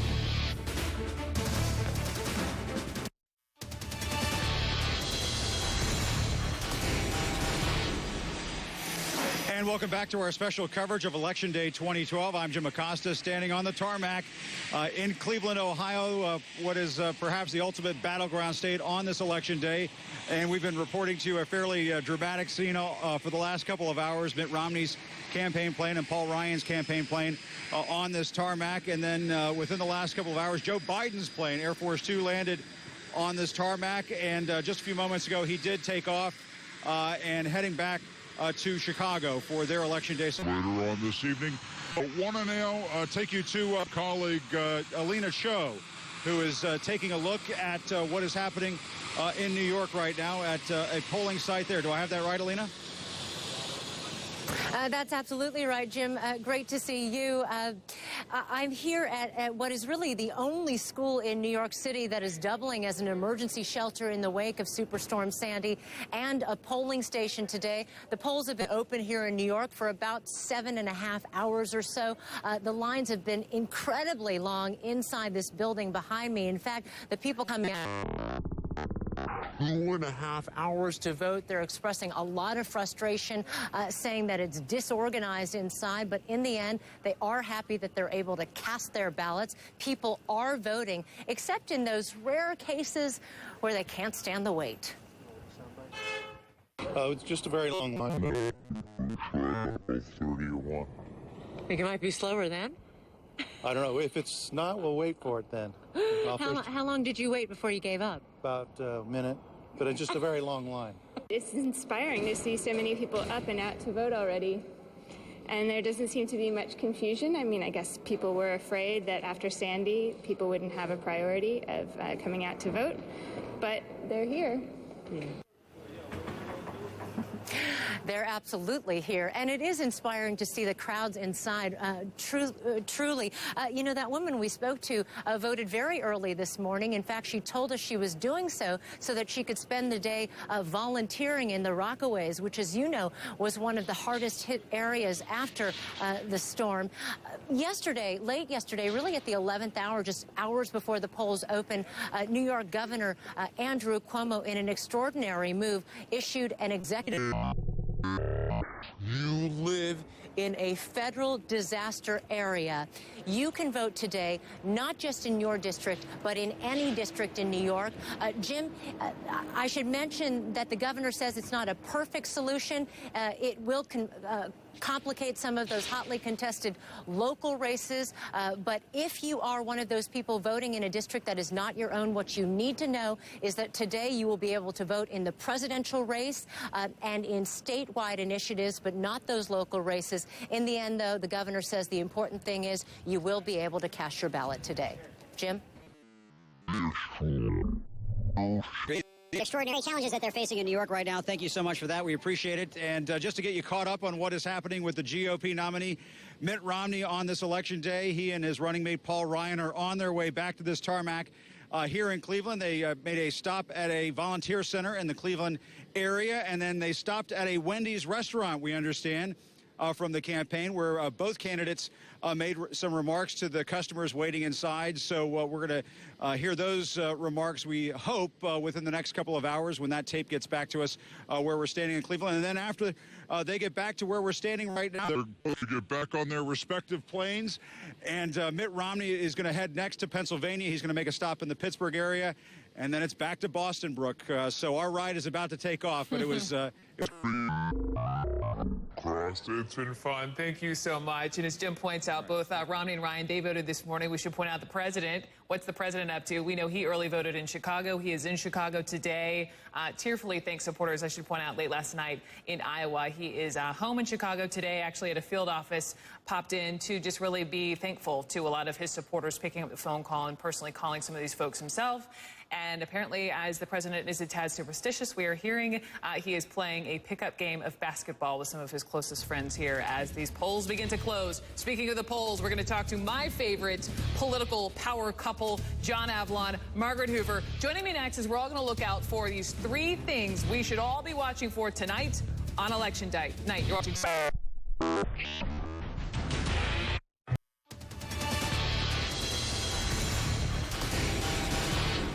Finally, after all the political combat, after all the money spent, all the discussion, it's time to vote and then watch your vote be counted. So we have asked married CNN contributors Margaret Hoover and John Avlon to put together a list of the 3 things we should all be watching for tonight on Election Night. So Margaret Hoover, I want to begin with you. You say at the top of your list you're watching for Virginia, Virginia, Virginia. And the reason I'm looking at Virginia, Brooke, is all of us, Virginia's polls close early. They close at 7 p.m. Eastern time. So no matter where you are in the country, if you want an early indicator of whether Mitt Romney really may win the presidency tonight, he has got to win Virginia. There are other pathways to victory if President Obama does not. But for Mitt Romney, this is a must-win. And Virginia does not have a history of sordid ballot counting long into the night. They are quick. They are efficient. we will know early whether Mitt Romney... Okay, so based on Virginia. Virginia. Item 2, John Avlon, you both agree on this. You'll be looking at demographics, specifically what? Youth versus older folks, blacks, white, Hispanic. Is that correct? Exactly. You start looking at who turns out for elections, you'll get a good sense of which way this election is going to go. What proportion of the youth vote turns out? What proportion of the elderly vote? What proportion of the white vote? The African-American vote? The Hispanic vote? These elections, those are very key indicators because these two candidates and this electorate is so polarized along these demographic lines. In some ways, it's the future versus the past. So it'll be a fascinating look at what percentage of these key demographics turn out. That'll determine the winner. And Margaret, we had talked about this. I was just curious for you. You had, written that CNN op-ed piece asking during that vice presidential debate, wanting Paul Ryan to call on those millennials, and I think if I remember correctly, he didn't fully call on them like he wanted to. I mean, has Team Romney really effectively reached out to the youth vote? I am disappointed. I really wish that they could have, because I think in terms of debts and deficits and generational theft, they have the superior argument. But you haven't seen them really reach out to the millennial generation in the way that I had hoped they would. And this is a demographic near and dear to my heart. They went 2-1 for President Obama last time. And so we will see how much enthusiasm, that's what I'll be looking for tonight, is what is the enthusiasm in the exit polls of the millennial generation, because in many ways, they were part of tipping the scales for President Obama 4 years ago. And that third thing you will both be watching for, all these Senate races, in particular, there are several Senate races. These candidates, I'm going to talk about that with our senior congressional correspondent, Dana Bash, coming up next. John Avlon, Margaret Hoover, my thanks to you both. Senior congressional correspondent Dana Bash shows us which congressional races to watch tonight. Dana? To really get a sense of the balance of power and what's at stake tonight, let's look at where things stand right now. 47 Republican seats. That's the key. Need a clear cut. No. 51 seat majority. So let's look first of all at what's at stake. All of these white seats, it's a third of the Senate, 33 seats. All of those states, people are going to the polls to vote for their senator at this point. Now, the reality is most of these seats are not competitive. So we filled in the blue and the red to show that. But still, look at all these white seats. It's about a dozen races that we're going to be watching very, very closely tonight. And what Republicans have to do is they have to flip a lot of these blue seats. But the problem is they also have to defend their own turf. And let's start with one of those examples. Indiana, Richard Murdoch is the Republican candidate there. He made headlines by saying that he believes that pregnancy as a result of rape is a gift from God. He plummeted in the polls. He is really struggling to hang on to this Republican seat. We'll know pretty early in the night whether or not this is going to happen because the polls close in Indiana at 7 o'clock. This is another fascinating race, Massachusetts. It's a marquee race because Senator Scott Brown is very well known since he surprised everybody by winning what was Ted Kennedy's Democratic seat. He is fighting for his political life and fighting to keep this a red seat from his challenger, the Democrat Elizabeth Warren. And going into today, Republican sources told us they don't think it's likely, but we'll see, because he's certainly surprised us before. Now let's go to the Democratic seats that we're watching. Virginia. This is fascinating because George Allen, the Republican, was defeated 6 years ago. He wants his seat back, and he has been... Candidate Tim Kaine, this is a Democratic seat. Is retiring. This is neck and neck in the polls. Over $80 million spent. It is so far the most expensive Senate race. And living here, we've seen those ads over and over here in D.C. And then the last one I want to point out is Montana. It is a red state, but it has a Democratic senator, Jon Tester. He's been fighting for his political life since the day he was elected 6 years ago. His Republican opponent is Denny Rehberg. The two of them have been virtually within a 1-point difference for a year plus. And we just simply don't know where this is going to come. But Republicans really need to topple Jon Tester in order to take control. And so once again, all of these races are those that are very competitive, and we're going to be watching all of them as we see who wins the balance of power tonight.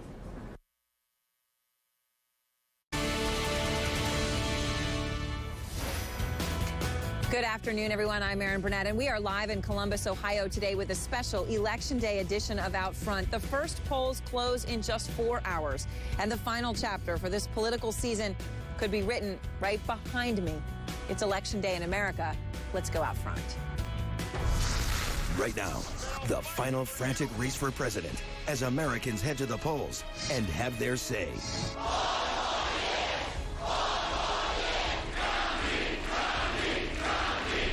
Mitt Romney and Barack Obama ending a long and close campaign. Do you want more of the same or do you want change? Fighting for every vote until the bitter end. We know what change looks like, and what he's offering ain't it. We're live across the country with the candidates and in the battleground states that hold the key. It's done. There's only one direction, forward. This is CNN's coverage of Election Day in America, the fight for the presidency, the battle for Congress, and the issues dividing the nation. I still believe in you, and if you still believe in me, I'm asking for your vote. I need you to go out there and find people that'll come join our cause. It's your vote, your future, your country, your choice.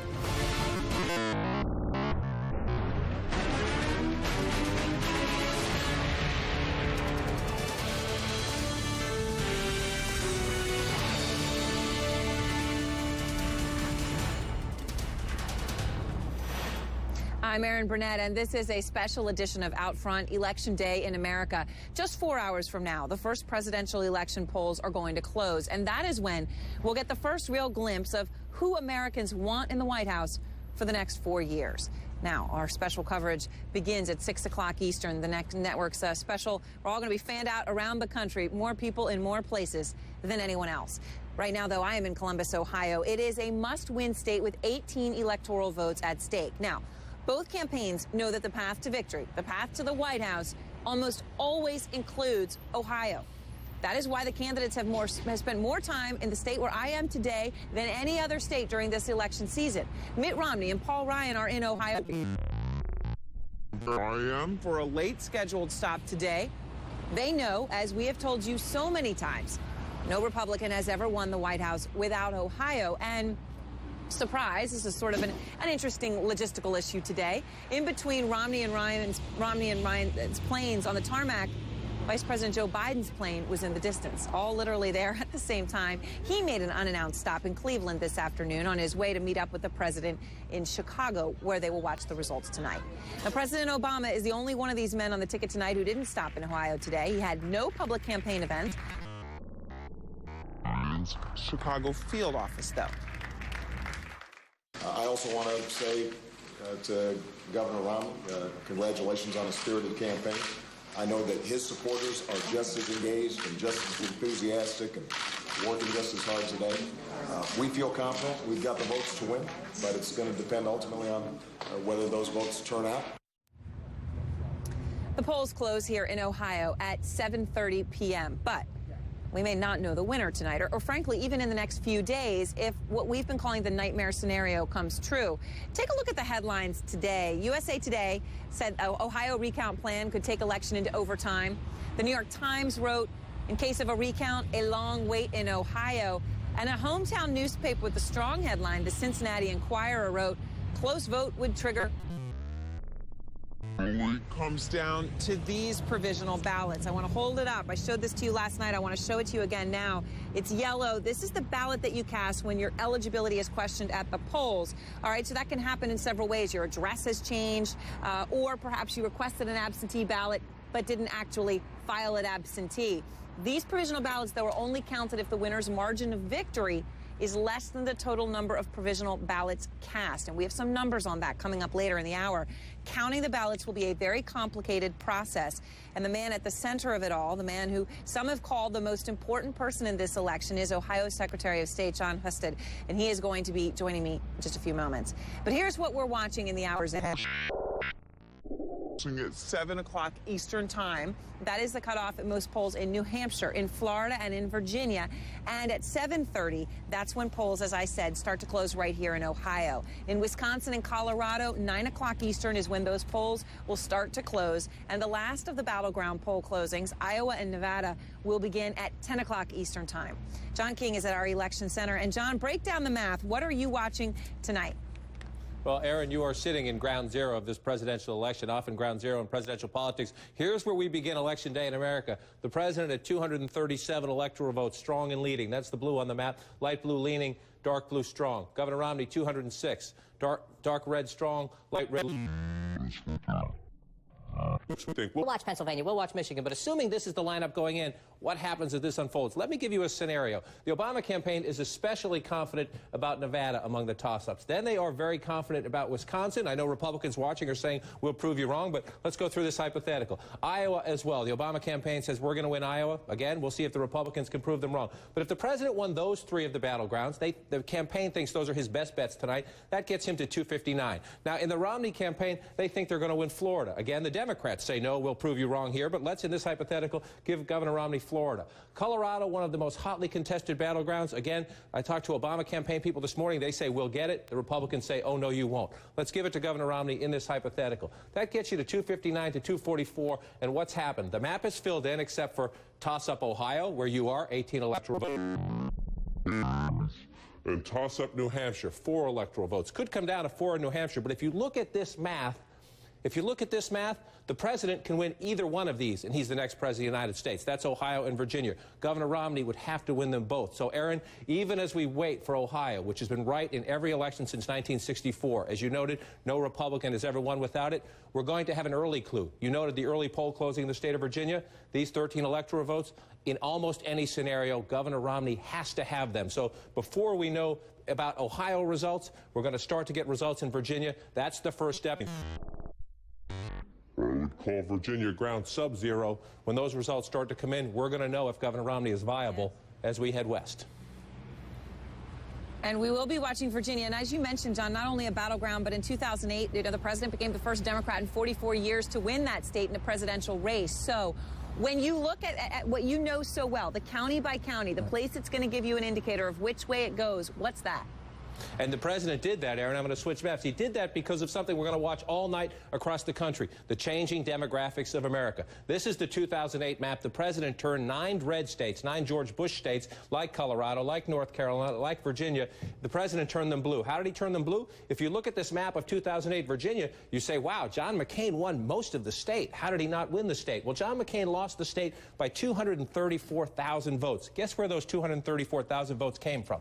Every last one of them, right there in the Northern Virginia suburbs, just outside of Washington. Governor Romney yesterday. Look what happened 4 years ago, 60 to 39. Don't expect Governor Romney to win Fairfax County tonight, but he better be a lot closer than that if he's going to win Virginia. If you're going to watch one county in the state, Aaron, I would watch neighboring Prince William County. If you look again in 2008, 58 to 42. Closer for John McCain, but nowhere near close enough. Let's go back, let me reach across, to 2004, and you'll see that county was red. Loudoun County was red. So these collar counties just outside of Washington, D.C., all within an hour.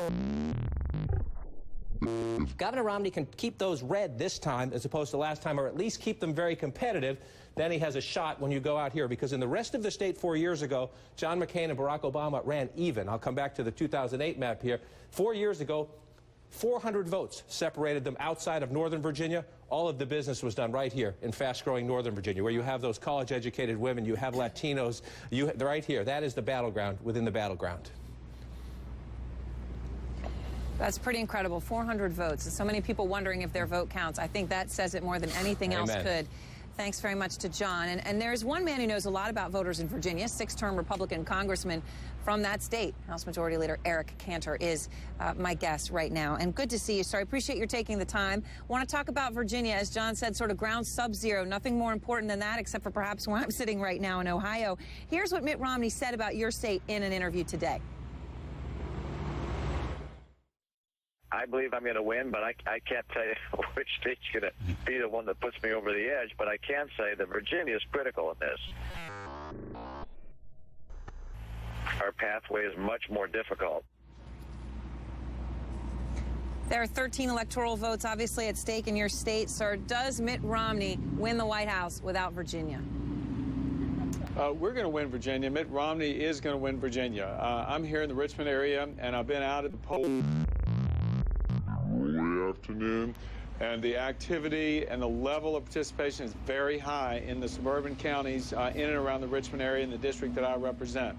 These are counties, Aaron, that went for John McCain, at least in my district, the portions of the counties that are in my district. We believe we are a strong Republican area and are going to demonstrate so even more so this time around. People are excited. Mitt Romney and Paul Ryan have all been here many, many times, both within the last week. Republicans are energized. They want to see a return to an economic future that has more jobs, more prosperity. And at the end of the day, that's what wins it for us here in Virginia. Now, as you said, Mitt Romney's put a lot of time into that state. 6 stops, I believe, in your state in just the past week alone. But the latest polls that we have show it neck and neck. The president ahead by 1 point. Obviously, that's well within the margin of error.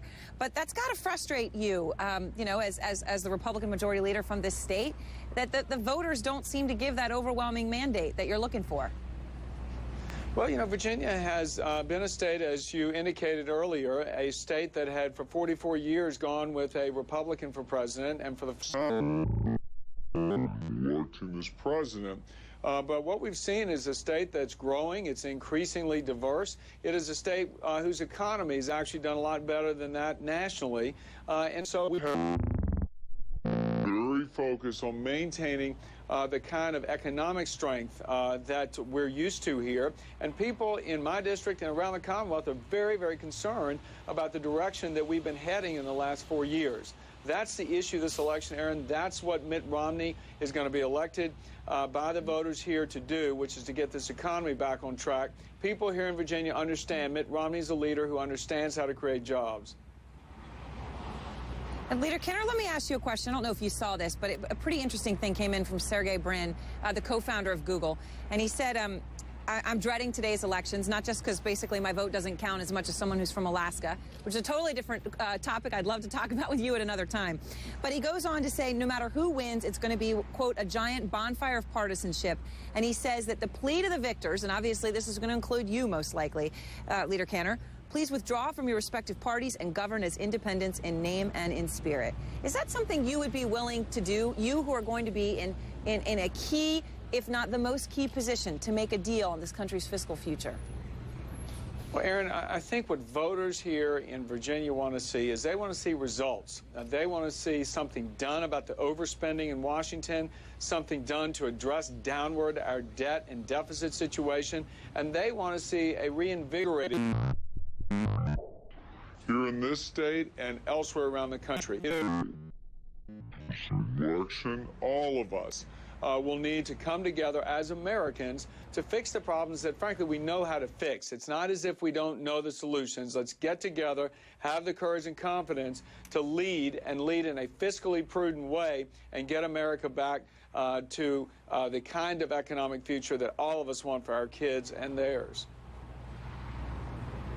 All right, well, thank you very much, Leader Kenner. Appreciate your time today. And out front next, campaigning until the final minute right now. Mitt Romney is on his way to Pennsylvania for his final campaign stop. The president, though, is not traveling to battleground states in his final hours. Why? His deputy campaign manager is out front next. Plus, voter turnout reporters across this country, and we're going to check in with them to see what they're seeing, who's voting for whom, what does turnout look in the battleground states.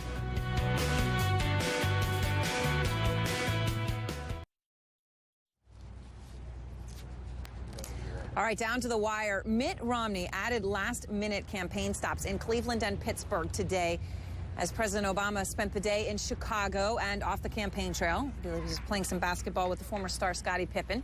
Stephanie Cutter is Obama's deputy campaign manager. She is at campaign headquarters in Chicago. Stephanie, one way or the other, you are going to get some well-deserved sleep, hopefully. Hopefully we'll get an answer tonight on whomever wins. Hopefully, but let me ask you this question about campaign stops. Mitt Romney obviously added some today. The President Obama did not. Should he have? Well, the president actually did a whole lot of satellite interviews into battleground states this morning, and he's doing more this afternoon. And, you know, on Election Day, the last thing that you want to do is take your GOTV staff off of knocking on doors, making phone calls, getting people out to the polls. So when your principal, whether it's the president or Mitt Romney, travels to a battleground state, your staff have to staff that person rather than doing their GOTV work. So we thought it was more efficient for the president to come here and actually just satellite in to do TV interviews to encourage people to come out and vote. And it's been a good productive day. Let me ask you about Pennsylvania. You've talked about how it's tightened. Everyone knows that it's tightened significantly over time. President was up 12 points, and the latest polls that we have, Quinnipiac had it down to a 4-point margin. Are you worried that Mitt Romney's last-minute campaigning there could swing that state for him? Could it make a difference, particularly, of course, in the West? Well, no, I think that he's not going to swing the state. You know, the state has tightened, but we are confident that we're going to win it. In the polls, it's anywhere from 4 points to high single digits. We've got massive turnout in Philadelphia. I spoke to Governor Rendell, former Governor Rendell, just about an hour ago, and he said our turnout in Philadelphia and the Philadelphia suburbs is probably going to exceed 2008 levels. So we're confident we're going to win that state. You know, I understand why Mitt Romney is going there, one last-ditch effort to get himself to 270, but I just don't think this pathway is going to work. So let me ask you about Karl Rove. I know you're obviously familiar with this. Let me just lay it out for our viewers. His final electoral college prediction had Romney winning with 285 electoral votes. Ohio, Colorado, and Iowa, all in his list, went for Mitt Romney. This obviously was the guy who was dubbed George W. Bush's brain, engineered 2 victories for him, and against some tough odds. So how do you discount his math? Well, we disagree with his map. We are certainly looking at a lot of data. We've been on the ground in states like Ohio and Iowa and Colorado for some time. We have a significant early vote advantage in Ohio. We've been up in the polls there. Certainly, there's people all over that state that appreciate what the president has done to turn the economy around in that state. And in Iowa, what an amazing rally we had there last night in Des Moines to close out this campaign. It's where it all started. And in Iowa, certainly, you see the enthusiasm with the record number of early voters coming out for this president. So we're in very strong shape going into Election Day. We've got high turnout at the polls in Columbus. You know, the college students are coming out at very high numbers. We're pleased with where we are. I disagree with Karl Rove's map, but, you know, in just a few hours, we'll know who's right. We'll know who's right, and whoever isn't, well, you know, they'll have to go through the slog of what that means. Thanks so much to you, Stephanie. Good to see you. And next, where I am today, Ohio. Stephanie, just talking about it, it could decide the next president. This is, as John King said, ground zero for this election. That is, if there aren't any problems at the polls. So how are things going so far? The man in charge, Ohio's Secretary of State John Husted, is out front next.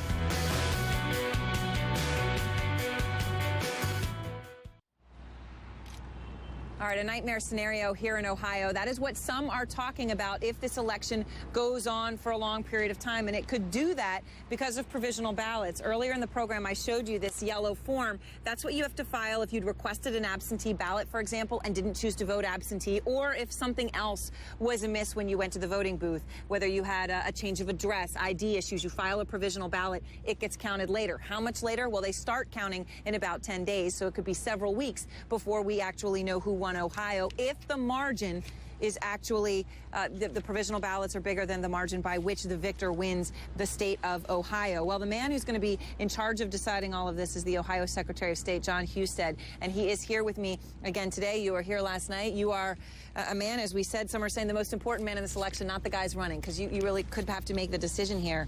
So let's go through this, because really this is about math. Everyone in the state got an option to vote absentee, right? Yeah, you didn't even need to leave home to vote in Ohio. All right, so how many people requested absentee ballots, and of those, how many do you by the end of today, do you think you're still not going to know? We had about 1.3, 1.4 million requests.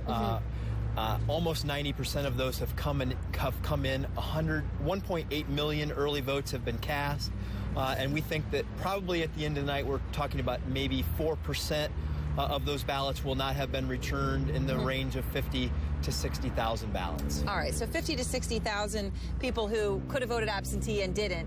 And then the rest of the provisional ballots, the people who fill out those yellow forms, everyone, are people with address issues, perhaps, or other things like that, right? That's correct. All right, and we don't know how high that number could go. I mean, you were saying 4%, 200, 250, something like that. We don't. I mean, last time there were 211,000 provisional ballots in the last presidential election.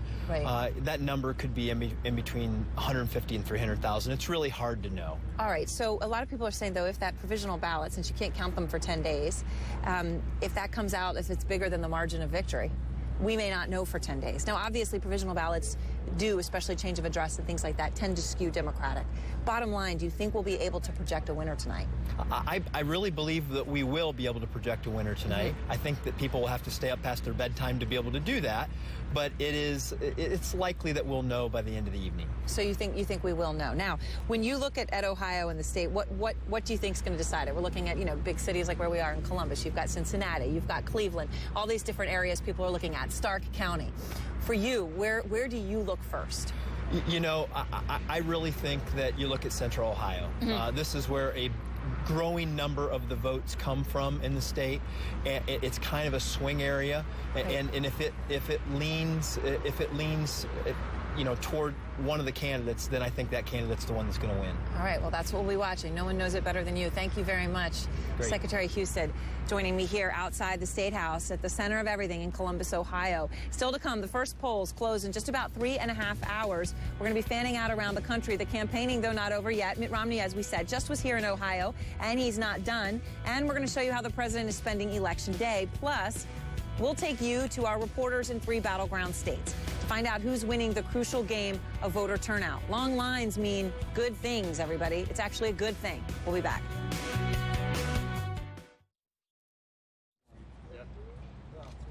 Welcome back to a special Election Day edition of Out Front. Election Day in America. I am in Ohio, the state capital.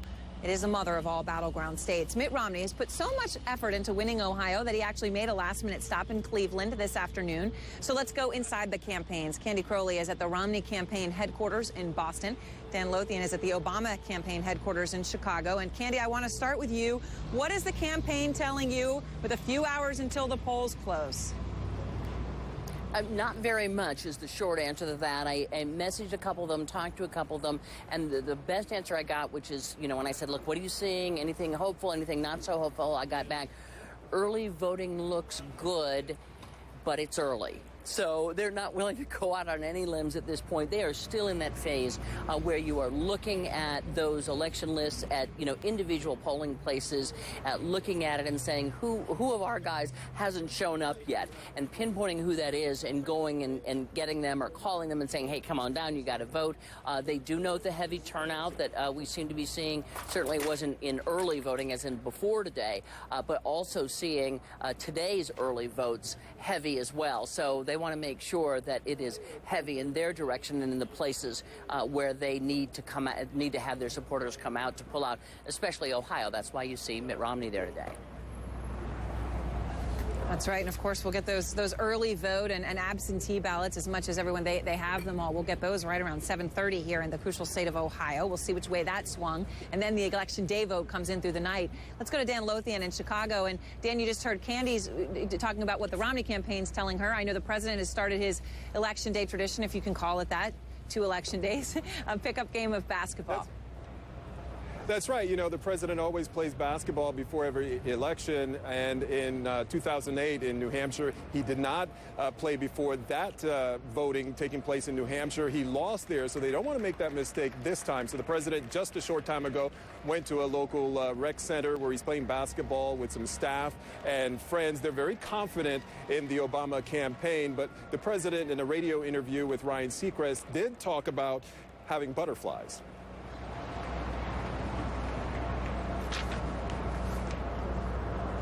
He talked about having butterflies. I like that. In a radio interview with Ryan Seacrest, we don't have that sound. Yeah, right. So we don't have that sound. But yeah, he talked about how okay, here we have it now. He did talk about butterflies with Ryan Seacrest. Okay. Take a listen.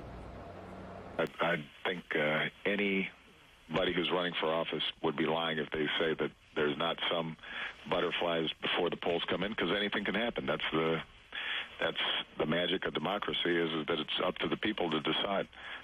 But at a certain point, you get calm, because if you've done everything you can do, then the process is working the way it's supposed to, which is power now resides with individual voters. I just got an email a short time ago from a senior campaign official who was listing off all the efforts by volunteers in key battleground states, Hispanics, veterans, young people, seniors, who are either giving people rides to the polls or knocking on doors or working the phones. That's how they believe this race will be won, by getting out the vote. So they're pushing that very hard in these final hours, Aaron. Turnout, and it's great when they say it's getting out the vote. It means every vote matters. Thanks so much to Dan and to Candy. And now let's go to the battleground states, outside, of course, the one where I'm sitting right now. Let's go to Iowa, where the latest CNN poll of polls shows the president ahead by 3 percentage points. Again, these are polls not based on any of the voting that you've seen today. Poppy Harlow is live in Urbandale. It's a suburb of Des Moines. And Poppy, so, you know, you're looking at turnout. You've been watching the lines. Right. Who's been most effective in getting out their base today that you've seen?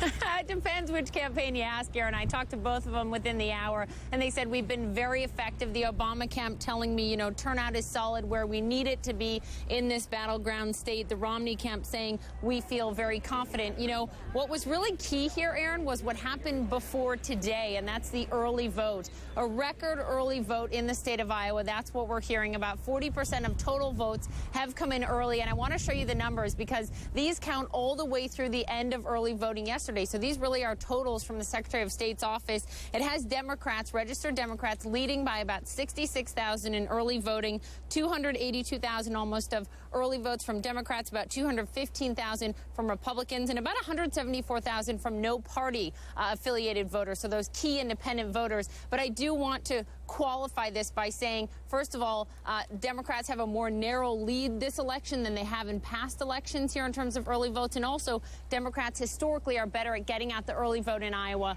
than Republicans are. That said, the turnout here, neck and neck. Voters I've talked to, two key issues, whether they voted for Romney or Obama. One, when it comes to the economy, they're very concerned about debt and deficit, more so than jobs here. And when it comes to social issues, you've got a huge Catholic and evangelical base here in Iowa, and they are voting on those issues as well, Aaron.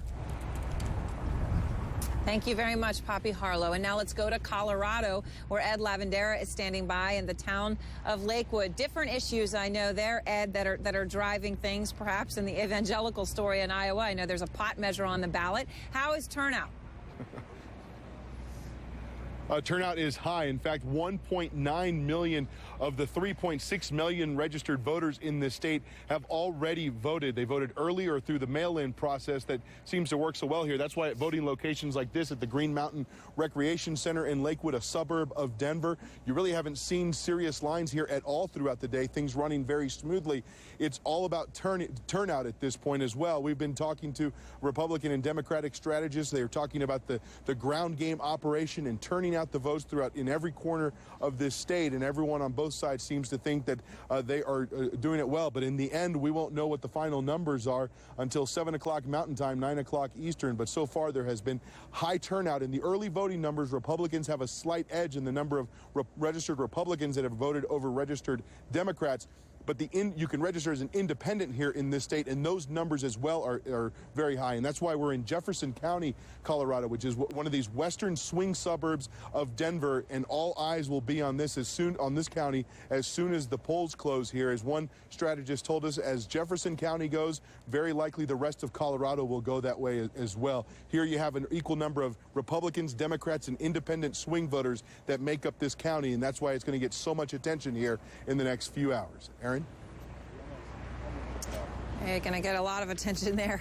All right, thanks so much to Ed Lavandera. And out front next, the last-minute moves on the campaign trail. When every second counts, what do you do with the last minute? So you're the kind of person that, you know, when you have a test, do you say, I've done all I can do, and you take a break, or you keep studying? Well, that's the difference we're seeing with the two men running for the White House today.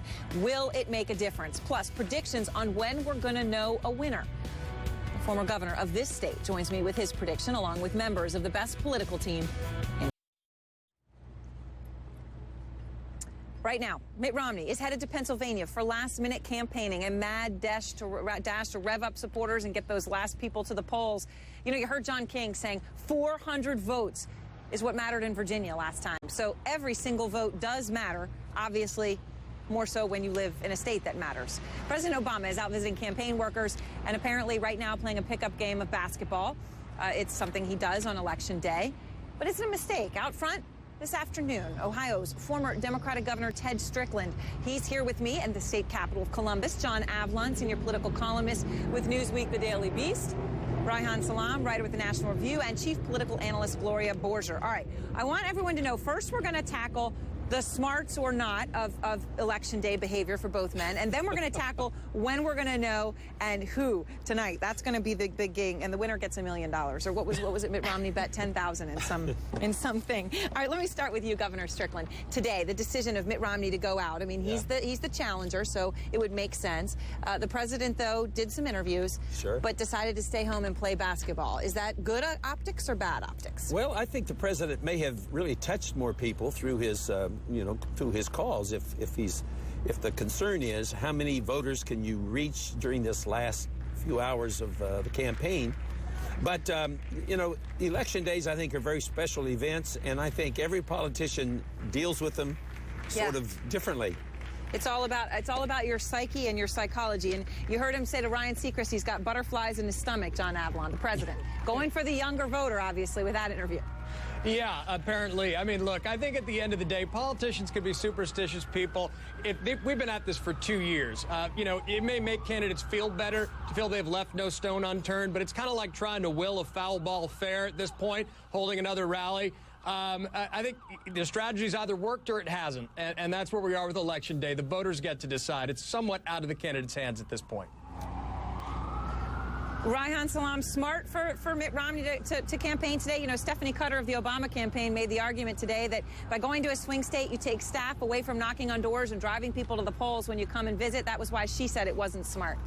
Well, I think that could be true for President Obama, but for Mitt Romney, I think he has to go out there to demonstrate to his core supporters that he is out there, that he's fighting, that he's going to put blood, sweat, and tears in this last day, because the truth is that if Mitt Romney does win, it's going to be very, very narrow. Certainly when you look at a lot of the state polls, it is Mitt Romney who has something to prove. He has to show that scrap, and that's why he has to be out there, I think. He's really the one who has to energize his supporters to be sure they turn out to the polls. All right, and Gloria, quickly, a final word to you. But Whoa, sorry about that. Life You've got some continues here in sirens. Columbus. Yeah, okay. Look, here's the thing. Who had the better strategy today?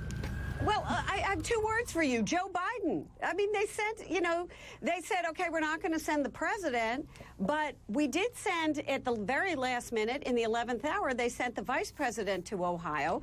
And the reason they did that is they clearly made a decision that they didn't want Mitt Romney and Paul Ryan taking up all the local news time today, getting a lot of uninterrupted coverage for their events. So while they didn't send the president, they did send Biden because they clearly understand that it's a very close race in that state. And so they sent the president's top surrogate. So, it's clear that they decided just not to sit back on this one. All right, we're going to hit pause. The prediction of when we're going to know and who it's going to be coming up after the break, plus Rudy Giuliani.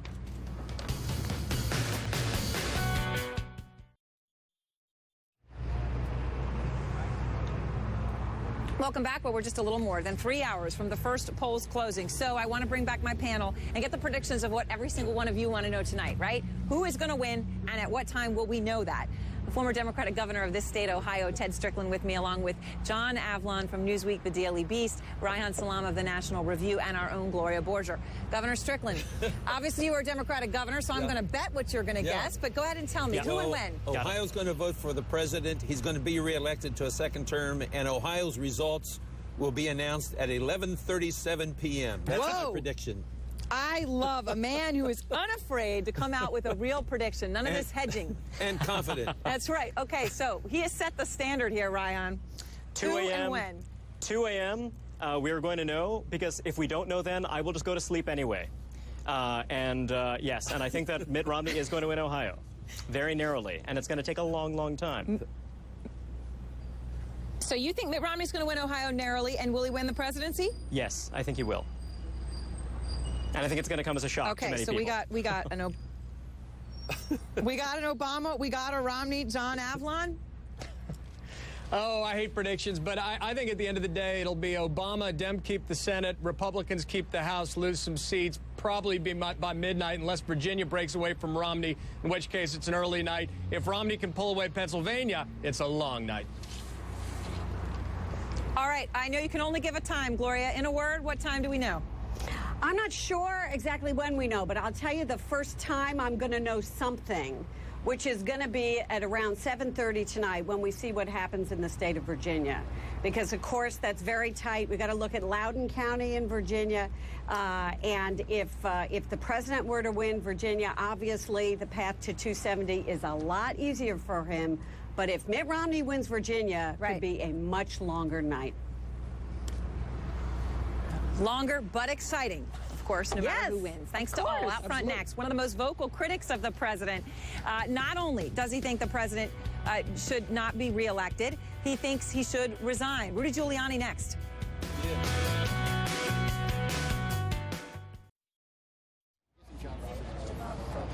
Poll after poll has shown that voters overwhelmingly say the economy is the most important issue to them. But former New York City Mayor Rudy Giuliani says the deadly attacks on the American consulate in Benghazi, I'll quote him, may be the most important thing in today's election.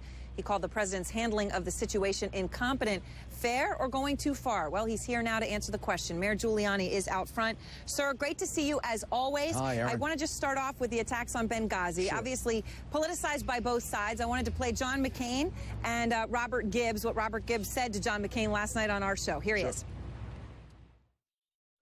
I've been traveling all over the country, and veterans are angry. They're angry. They're upset. They don't trust Barack Obama. Obviously, people have a lot of respect for somebody like John McCain, but for somebody like that to go out there and say that people in the military don't trust the commander-in-chief, that's one of the more shameful comments I've heard in more than 20 years of being in politics. Mayor Giuliani, do you really think Benghazi is going to turn this election? No, I don't. But I do think it's the most important issue in the election, and I think I think Gibbs is being outrageous in attacking John McCain. John McCain is just expressing what hundreds of veterans told me in the last 4 or 5 days. And here's the totally indefensible part of it, Aaron. That consulate was attacked twice before September 11, 2012. The second time in June, a 14-foot hole was drilled in the wall of that consulate. The British consulate had to leave. The Red Cross had to leave. The people in the State Department that worked there were begging for help, and the president just ignored them completely. Never provided the security that I believe a President McCain or a President Reagan or a President Romney would supply. A competent president would have supplied security in advance. Forget about all the confusion after, once the attack began, which I also think is outrageous, and the White House is lying about. But put that all aside. There's no answer to why didn't the president supply security to that consulate when it was getting, systemically bombarded for months. And what, I know you're frustrated about Benghazi. You make your case there. What about with Hurricane Sandy? The public approval of the president's handling of that is 67%. Yeah, Obviously, we're at the very beginning of a long and painful recovery. But I know that you are ardent disagreeing on this and actually going against Chris Christie, who said the president has earned his praise. Well, Chris Christie gave him that praise, the first 2 days. President got a big tap on the back.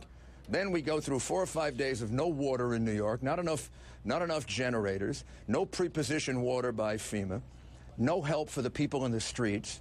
I've been in Staten Island. I've been bombarded with calls from people. I just have the man who's chief of my security has been working on this for 4 or 5 days, telling me there's really no help coming from FEMA. The president left behind a feeble effort.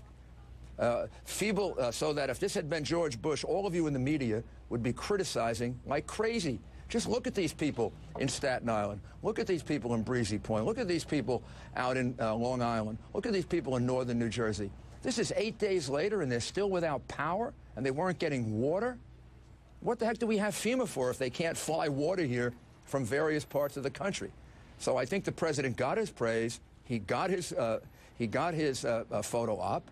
And it helped him a lot. I agree with that. But since then, he's basically been AWOL, or at least his FEMA really hasn't done what FEMA can do. From within 4 hours after the attack of September 11, Joe Alba sat next to me and Governor Pataki, and when I needed search and rescue teams, they were flown into New York in 4 hours. When I needed extra generators, they came in 2 hours. I don't see that happening here. I sure don't see that happen for my people. And this is not a political point. This is me angry as the former mayor who really is very, very close to these people in these parts of the city that were horribly affected by September 11 and now are being ignored in the wake of this hurricane. All right, well, Mayor Giuliani, thank you very much. Thank Certainly, you. having been out in Staten Island, some of those moments were very hard for any of us to see. We're going to be right back.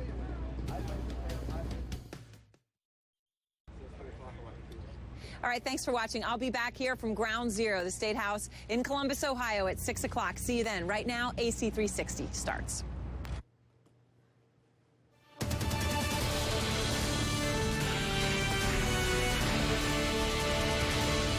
Aaron, thanks. Good afternoon, everybody. Welcome to a special 360 Election Day coverage. An awful lot happening right this minute. Mitt Romney arriving right now in Pittsburgh, Pennsylvania. His plane just landing on the tarmac there, fresh from another campaign stop in Cleveland. The challenger voted this morning in Massachusetts, then headed already connected with running mate Paul Ryan in Cleveland. Ohio, of course, the big prize. Pennsylvania, GOP long shot, but tightening in the final days. The question, will Election Day campaigning make a difference? Vice President Joe Biden expected in Chicago in this hour. He'll be there to watch the returns come in with President Obama and see whether the voters have decided to rehire them for another term. Before he did, the vice president made a surprise stop in Cleveland. And as you saw, Congressman Ryan was also there, made for something of a traffic jam on the tarmac. Take a look. That's I want to show you Mitt Romney's plane on the left. Paul Ryan's plane will be on the right of our screen if we get it up there. And then in the background, there's Air Force Two as well, if you can see. All about Ohio getting every vote possible, especially there. The last-minute campaigning, the long lines at a lot of polling places, the record money spent, the legal challenges already brewing. There's a lot of lawyers circling around today. All sides know this one could be close. I want to bring in our mega political panel. First, the partisans, Republicans Ari Fleischer and Alex Castellanos. Ari is an occasional unpaid communications advisor to the Romney campaign. Alex is a Republican consultant. On the left, Paul Begala, who's a senior advisor to the leading pro-Obama super PAC, and Dee Dee Myers, former press secretary for President Clinton and managing director for the Glover Park Group. Also with us, the nonpartisan chief national correspondent, John King, political analyst, Gloria Borger, and somewhere momentarily will be our David Gergen. So what are you looking for? Let's talk to the partisans first. Well, it's going to all come down to did President Obama get his base out, which means black votes, voters between the ages of 18 and 29, and did Republicans get their base out, which is really going to be senior citizens and white voters. That's what it's going to come down to. I mean, we all know the key states. Now it's up to the campaigns. Did they deliver? Paul, we've seen seems to be kind of an enthusiasm drop-off among young people for President Obama. How much does that concern you? It's an enormous concern. It's probably the single biggest concern I have as an Obama supporter. He won the youth vote, 18 to 29-year-olds, by 34 points. And they were 18% of the total electorate in the last election. Both of those numbers, frankly, if you look at the polling, look like they may be going down. The question is, can he motivate those young people, get them out to vote? I, of course, a Democrat, hope he can. At the same time, it looks like they've got a little insurance policy. They're doing better with Latinos even than they did last time, and they're doing significantly better with senior citizens, believe it or not. The last poll that I looked at, which was yesterday, tied among seniors. And he lost seniors by 8 points last time. So there's a bit of an insurance policy. If he trends down a little bit with young people, he's trending up a little bit with seniors. Does it make you nervous that President Obama is not out there today? I mean, he's doing some satellite TV tours with local markets, but you have Mitt Romney out there aggressively. You have Paul Ryan out there. They've now sent Joe Biden out there. Should President Obama be out there kind of showing that he's in this to win it? In all honesty, I would have preferred to see him out there. I think it's one last opportunity for the voters to see you, to listen to you, and to know how badly you want to be their president again. I think you've got to keep asking for that vote every single day. I think it's helpful that the vice president went to Ohio, but I would have preferred to see the president out there. John, what are you going to be looking for? Well, I'm going to go this way and show you. I'm going to go all the way over here because the polls close early in the East, and we know that the president has more room, if you will, more wiggle room in his path to 270. He can afford to lose a few states he'd prefer not to. The Obama campaign, for example, says we think we can win Florida, but he doesn't have to. They say we can win Colorado, but he doesn't have to. The map, and you see this is today's map, it's gray because we haven't filled anything in yet, but let's go back to 2008 to show you why this matters. Here's what happened last time. President Obama winning a convincing electoral victory. But Anderson, I don't think we're going to have a map that this much of a blowout tonight. I think everybody can agree on that. We're going to have a much more competitive election. And guess what? We're going to know pretty early on because Virginia closes early. Virginia's among the early states in the East Coast. President would like to win this state. His campaign thinks they can win this state. Governor Romney has to win this state. So early on, you're going to watch the results come in, and you're going to watch closely here up in the suburbs just outside of Washington, D.C. We're right here at the moment. If you look at these suburbs here, Governor Romney was in Fairfax County yesterday. Almost 14% of the state population. It was a blowout for President Obama, then Senator Obama, over John McCain 4 years ago.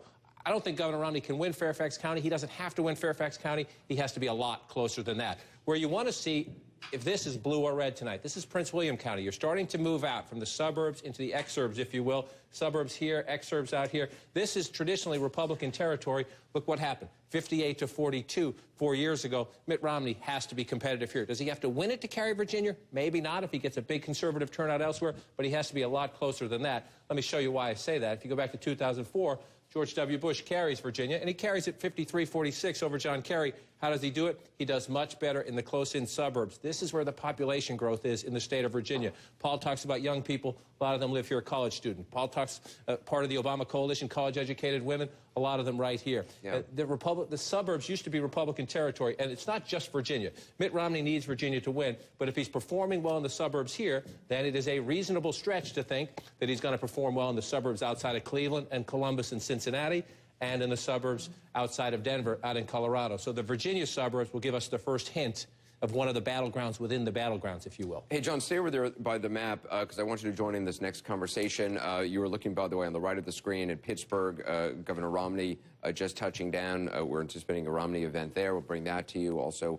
Vice President Biden is out on the trail today. President Obama, as we mentioned, will watch the returns at home tonight in Chicago. Earlier today, made a brief unscheduled stop at a local campaign office in his neighborhood, Hyde Park, where he pitched in, calling potential voters, including this call to a woman named Hattie in neighboring Wisconsin. Hi, is this Hattie? Hi, this is Barack Obama. How are you?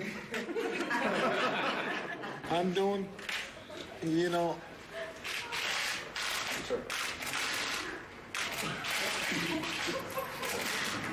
I don't think she knows it's me right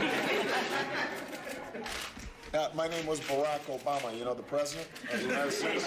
Hi, it's Justin Frost. Yeah, how are you?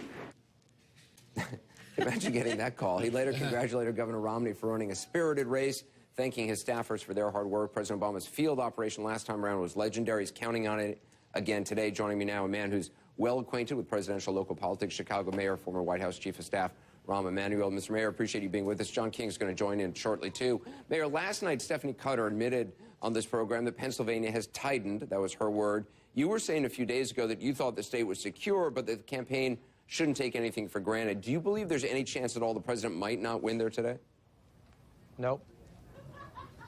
Well, okay. That's simple. No, I'll extrapolate, but you just asked me, and the simple answer is no. Do I think it tightened? That's what happens in elections, but I think Pennsylvania is a secure enough position the president's going to win Pennsylvania. The campaign has been saying the president isn't going to a place like Cleveland today, like Romney and Ryan are, because he has better uses for his time. He's doing a local, sort of a local media tour. They said Election Day events in general smacked of desperation. Now we have the vice president in Cleveland as well. So are his campaign day stops out of desperation as well?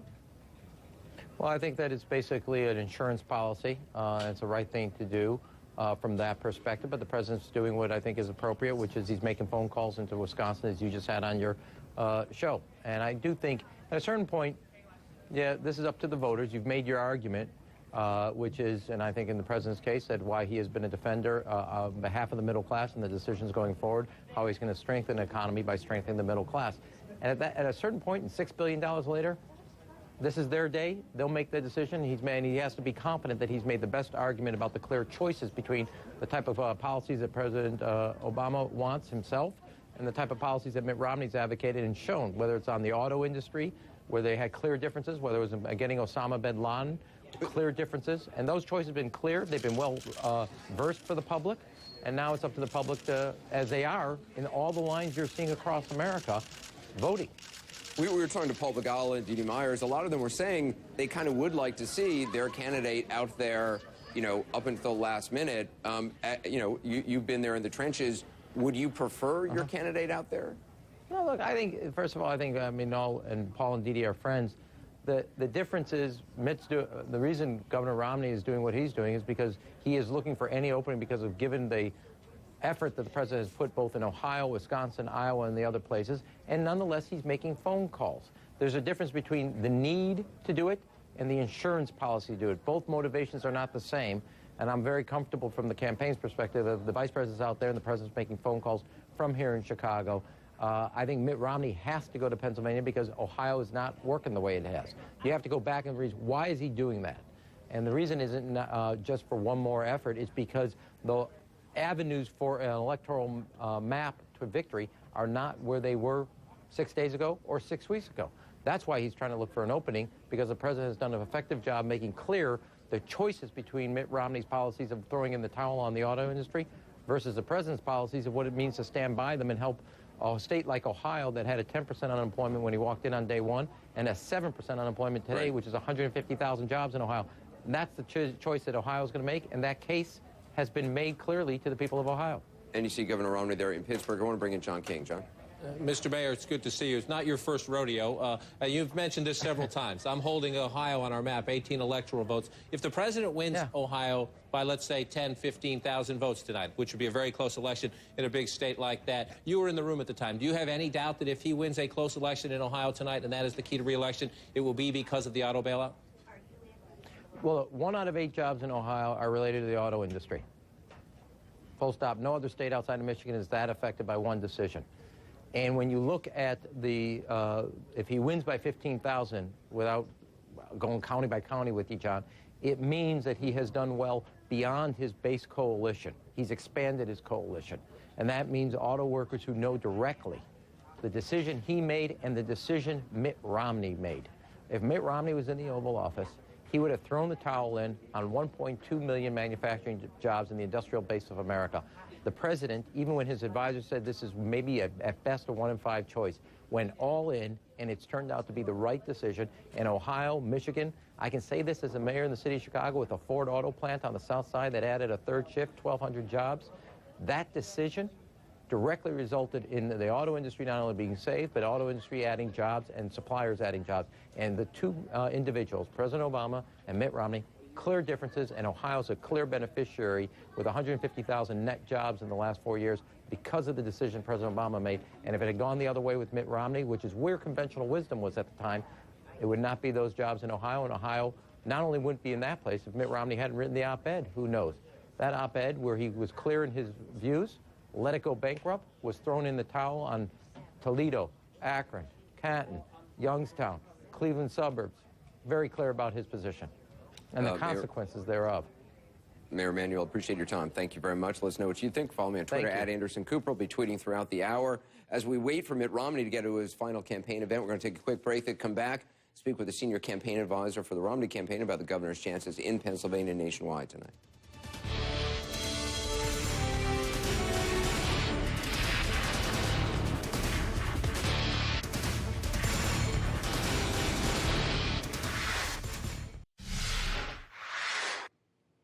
Governor Romney is heading to his campaign appearance in Pittsburgh.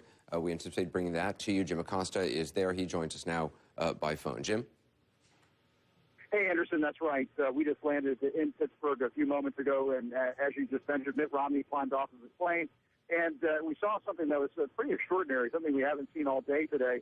There were a couple of thousand of his supporters standing on the parking garage just across the tarmac from where his plane is sitting, and they were all screaming and cheering as he came down the plane. And then Mitt Romney, who sometimes tends to stay away from those kind of impromptu moments, he decided to walk over to the security fence, and he was waving to all of those cheering supporters. So one of those poignant moments that you see at the end of a campaign, and that was certainly what we saw here, Anderson.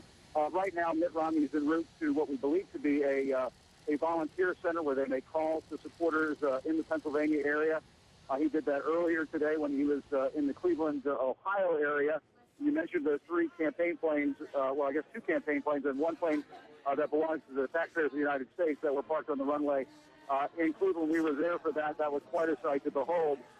But make no mistake, Mitt Romney is in Pennsylvania right now as sort of a contingency plan in case all things fail in Ohio. If he doesn't win Ohio, as John King and others have mentioned, he's got to pick up some states elsewhere. And Pennsylvania, it just started to show up on their map.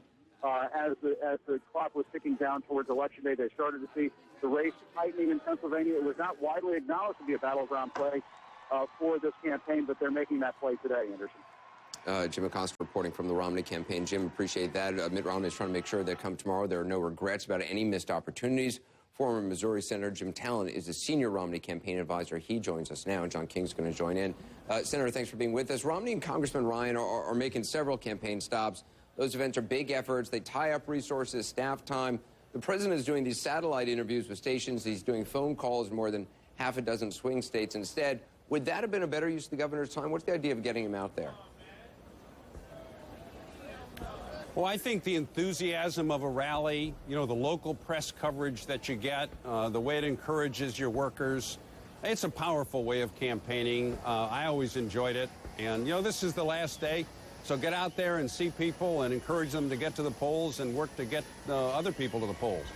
The Romney campaign, Senator, says this late play for Pennsylvania, that it's a sign of confidence. As you know, the Obama campaign is saying it's a sign of desperation, that a Pennsylvania win is the only way the math works for the governor. Your response? I think there's a lot of ways this map works. So we got a lot of momentum. I mean, people know the choice.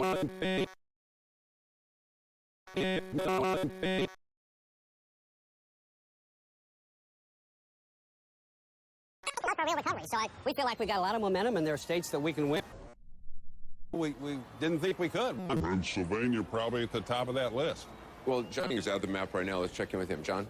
Senator, it's a very close election, but many would argue, why isn't Governor Romney the leader, not the underdog, given the persistent high unemployment? I want to ask you a question about demographics in the country. The last Republican to win re-election was George W. Bush. Nevada's 6 electoral votes, most people think tonight will go President Obama's way. If Colorado's very close, if it goes the president's way, it could be in part because of the Latino vote. And you could come over, I could tell you, look at Virginia, much smaller population in Ohio, significant down in the state of Florida, 29 electoral votes. If Mitt Romney comes up just short, George W. Bush got 4 in 10 Latino votes. The polls suggest to us Governor Romney will be lucky to get 30%. He may only get 25 or 26%. What does the party have to do to, or will it risk being a non-national viable party if it can't appeal to Latinos in greater numbers? Well, we'll see who's viable, of course, John, after tonight. I mean, the good news about Election days is that you see the poll that really counts. But, you know, what we need to do is what Governor Romney's been doing, which is have a message that appeals across sections of the country, you know, across people of different background, which is a message that we can have a real recovery, we can solve these budget problems, we can reassert a confidence abroad. I mean, these are themes that appeal to everybody. And but does it need a different tone? Does the party need a different tone, if not a different policy on immigration? Well, we need to reach out to everybody across a broad range of issues. Governor Romney's immigration policy, big believer in robust legal immigration, wants border security, wants to make certain that employers have a system where we know that they're hiring people who are lawfully entitled to work in the United States. I think those are positions that reach across to everybody as well. Senator Talent, appreciate your time today. Thanks very much. CNN's Dan Lothian joins me now, or head from the Obama campaign headquarters in Chicago. President Obama has returned to his hometown to wait for the election results to start coming in. It's a live shot of the headquarters you're looking at there, starting to fill up. A long night ahead for both campaigns, for everyone involved.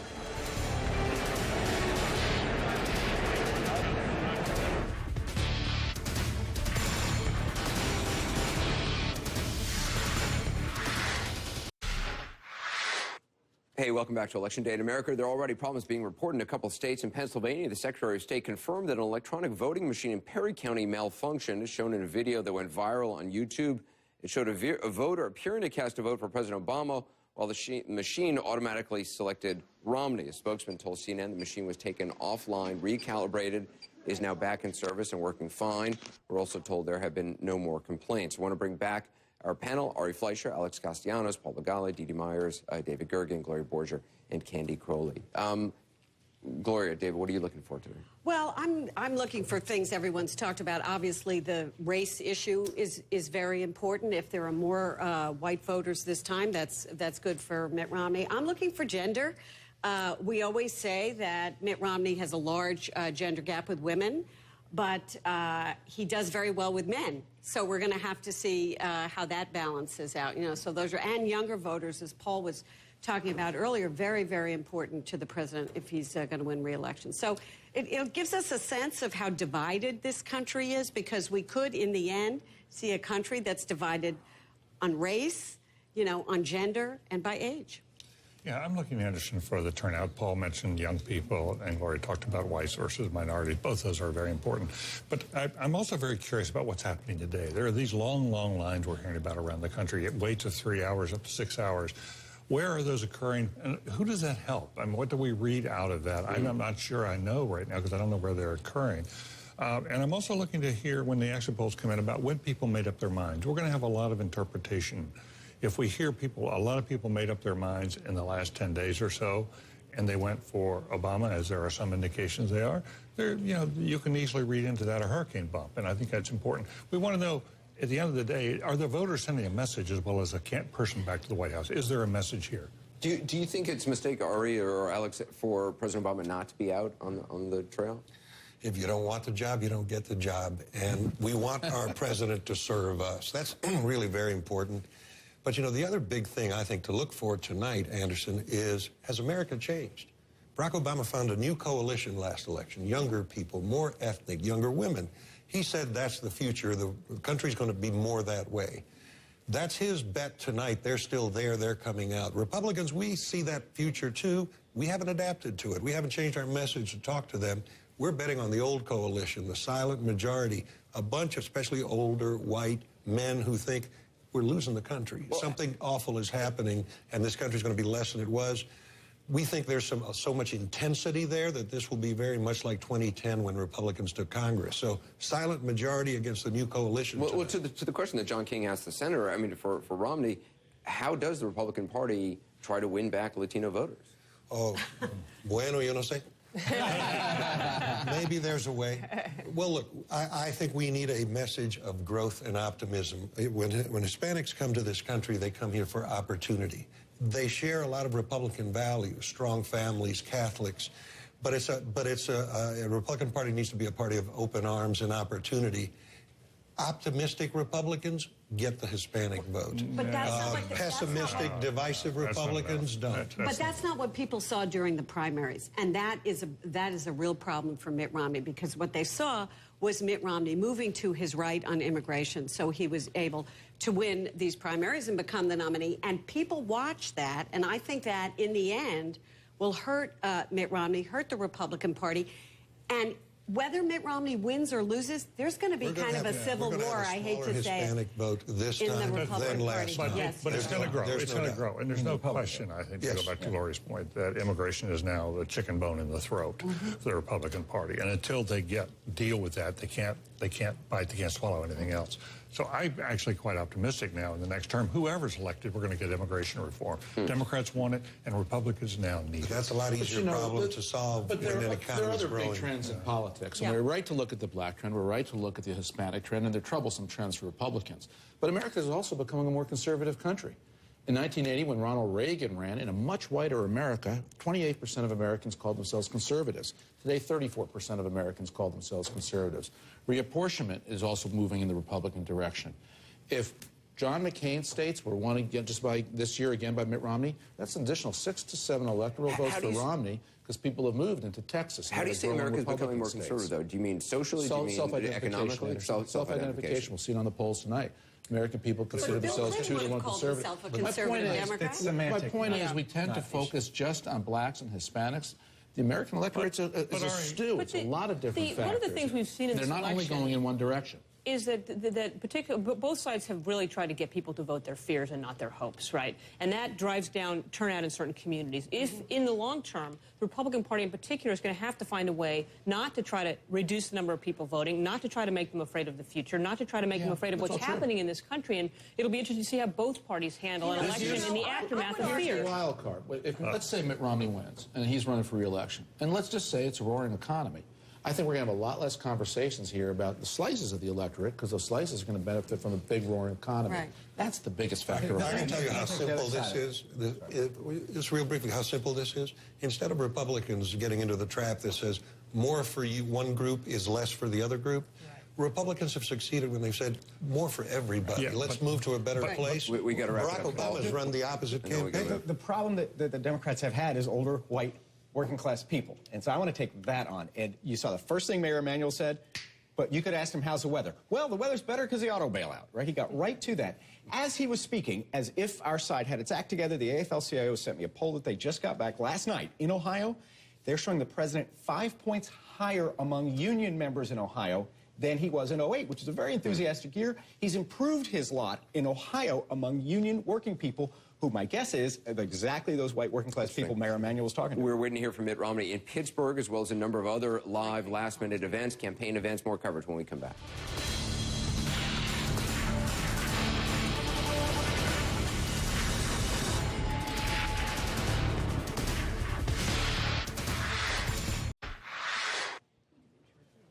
New picture just in, Mitt Romney greeting supporters at Pittsburgh International Airport. When we saw them in a report asked what he thought of the greeting party, the governor said, quote, "That's when you know you're going to win." So he's using, talking to some of the people greeting him there at the airport. Right now, there's nothing to do but wait and watch. It's been a long, costly road to this day, the most expensive presidential election in U.S. history. White House correspondent Dan Lothian has been covering the Obama campaign for us. He joins me now from Chicago. Candy Crowley is at Romney headquarters in Boston. Dan, what are you hearing today?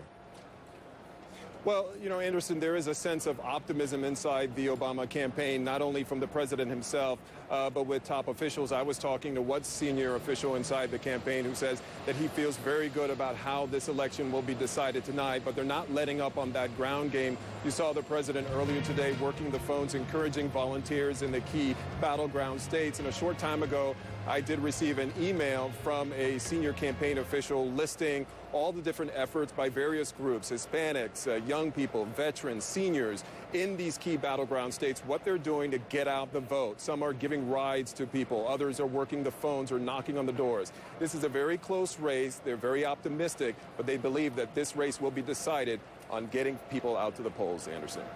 And Candy, what are you hearing from the campaign?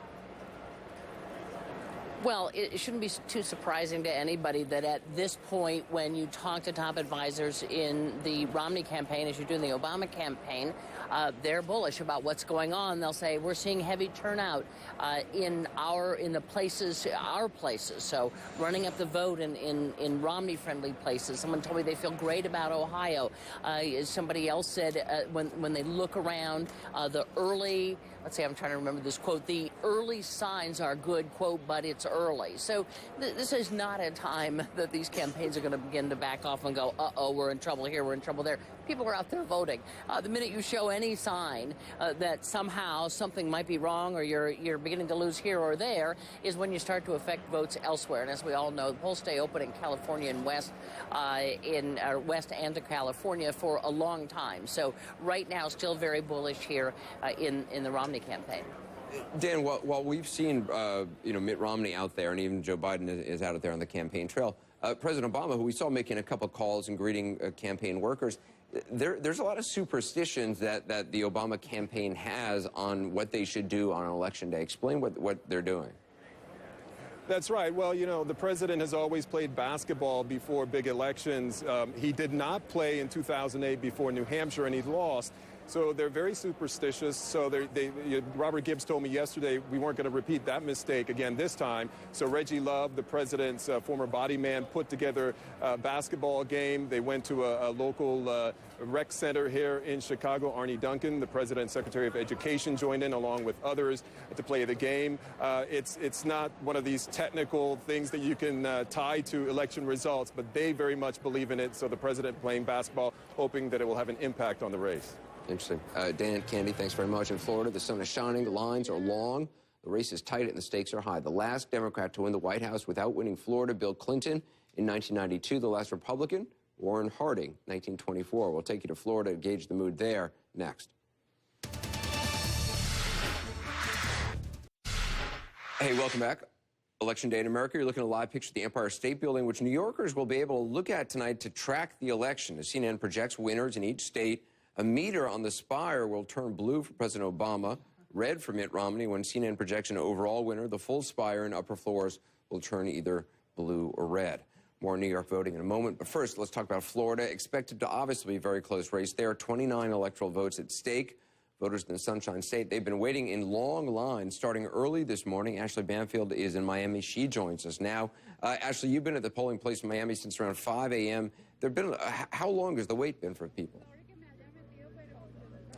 Well, let's just say I've been here since 4 a.m. because that extra hour really matters, and an extra hour matters a lot to these people. Some people have been waiting in line for upwards of 4 hours before they finally finish voting. I'm at the corner, so let me just take you down the street so you can maybe see the end of the line down there, Anderson. And then you can see some of the Romney-Ryan campaign workers who are just over here. If you swing over here, they're fine where they are, but if they were to cross this line and go into that grassy area, that's within the 100 feet, so they can't go in there. And we can't either. So let me take you on a little tour of the line, just so you see how much longer these folks are going to have to wait until they get to cast their ballot. And let me tell you, in the meantime, these lines that we've been showing you on TV all day, on CNN, caught the interest of the Romney campaign because a lawyer for the Romney campaign showed up several hours ago, and a poll watcher for the Romney campaign showed up a few hours ago as well. They were very concerned at how long it was taking. This is a predominantly Hispanic community and Cuban and also Republican community, so they were very concerned that everything was going smoothly. They both reported to me they feel like it was going smoothly. Ballots were good. There was one machine that was kind of the optical scanner that was jamming up a little bit, but it didn't seem to be causing too bad of a bottleneck. Excuse me, how long have you been waiting? For exactly 2 hours. Exactly 2 hours? Well, you're about a half hour from being able to vote. This is the kind of thing we've been hearing all day long, but many people who got to this front part before they get into the actual polling place, which is a fire station, had been waiting 3 hours. One other thing I hate to tell you about, 700 absentee ballots in Broward County, Anderson, tossed out. Apparently they weren't signed, something that happens quite often, but it is problematic. Wow, interesting there. Also, the ballot's about 12 pages long, I think, there in Florida. Ashley, thanks. It's an unusual election day in New York, where a lot of people are still dealing with the aftermath of Superstorm Sandy, of course. Governor Andrew Cuomo signed an order that lets New Yorkers who were displaced by the storm vote at any polling site in the state. Deb Farrick joins us now in Fort Greene, Brooklyn, with the latest on that. The polling place you're at, it's also a school serving as a shelter for people displaced by the storm. What's it like there?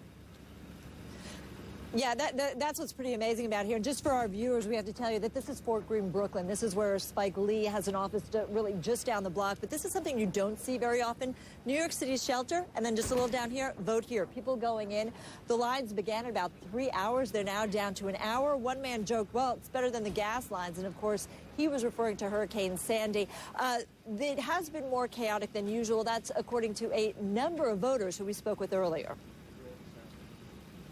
It was exhausting. I almost left a couple of times, even though I really want to vote, and it's super important. I didn't feel the spirit while in there just because it was a little bit disorganized. 2 hours, 10 minutes. Yes. Well, it took a long time, but everybody's waiting. Everyone's in a good mood, and we got it done. You just got to be really patient, and I'm working on this patient thing, but I am going to stick it out.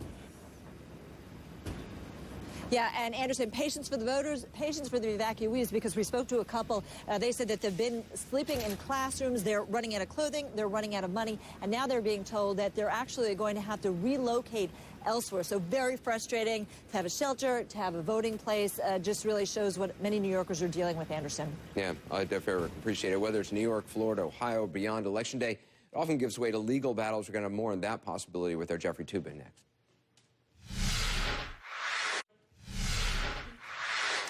But will the results in Ohio or anywhere else have to be decided in court? That, of course, is what everyone's wondering. In Florida in 2000, it was the hanging chads. Now we're getting to know a lot about provisional ballots in Ohio. You can be sure this time around the lawyers are ready. Thousands of them, in fact, according to senior legal analyst Jeffrey Toobin. He joins me now live. Obviously, a lot of uncertainty about what the final margin will look like in Ohio. If it is close, as the polls indicated, we could get into the situation where these provisional ballots become prime targets for a legal challenge. Explain why. Well, this is really a bizarre set of laws in Ohio because, as you mentioned, provisional ballots, that is, ballots that their legal status is uncertain, they're put aside. We know that there will be at least 200,000 of them. And under Ohio law, no one looks at those ballots to determine their validity for 10 days until November 17th. During those 10 days, the people who cast those provisional ballots are allowed to go to the Board of Elections and make the case that their votes were legal. So if the provisional ballots are dispositive, and if Ohio is the deciding state, we could have individual voters, each with their own lawyers, going to boards of elections, arguing their case that their votes could count. You can imagine the chaos that might ensue. And that's not an abstract possibility. I mean, both campaigns, both candidates have prepared. They have lawyers ready to proceed on this, right?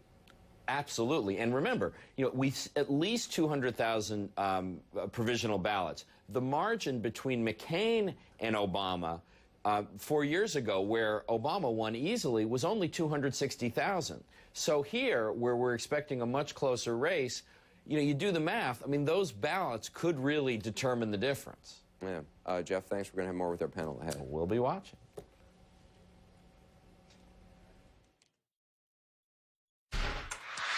Take a look. Voting there in Nashua, New Hampshire. It'll be close in plenty of states. No one expects an early night tonight. Back again with our panel. Ari Fleischer, Alex Castellanos, Paul Begala, Dee Dee Myers, also David Gergen and Gloria Borger. What do you make of this whole provisional ballot situation in Ohio? I mean, this could be really a nightmare. I think it's crazy. I mean, I've talked to Republicans about it. They're upset. Democrats are upset. It's confusing.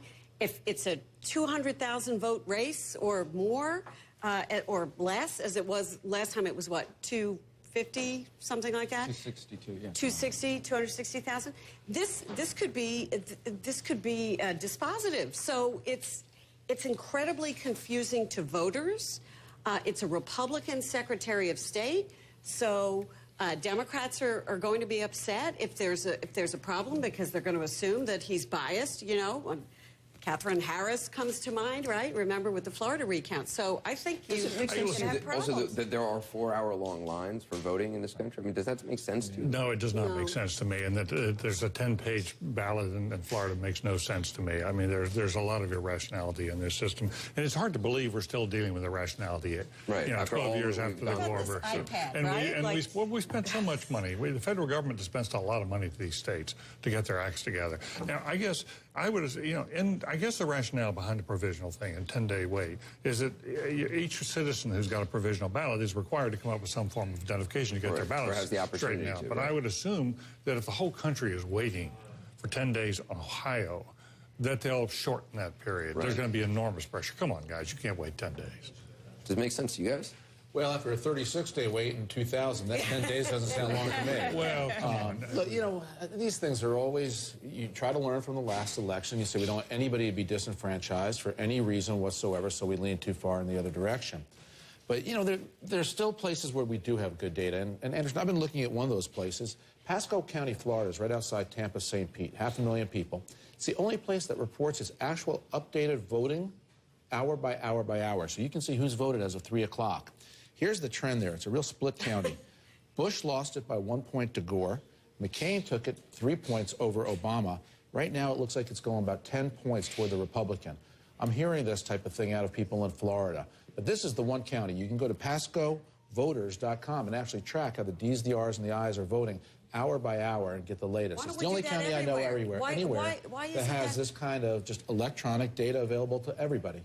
Well, it's an embarrassment. I mean, I now do campaigns all around the world. I did a campaign in Brazil a few years ago. Brazil, which is a developing country, but we like to think maybe that America sometimes has more sophisticated systems in some way. Their voting system is so much better than ours, it would embarrass you. You go down there. It's verifiable. It's instant.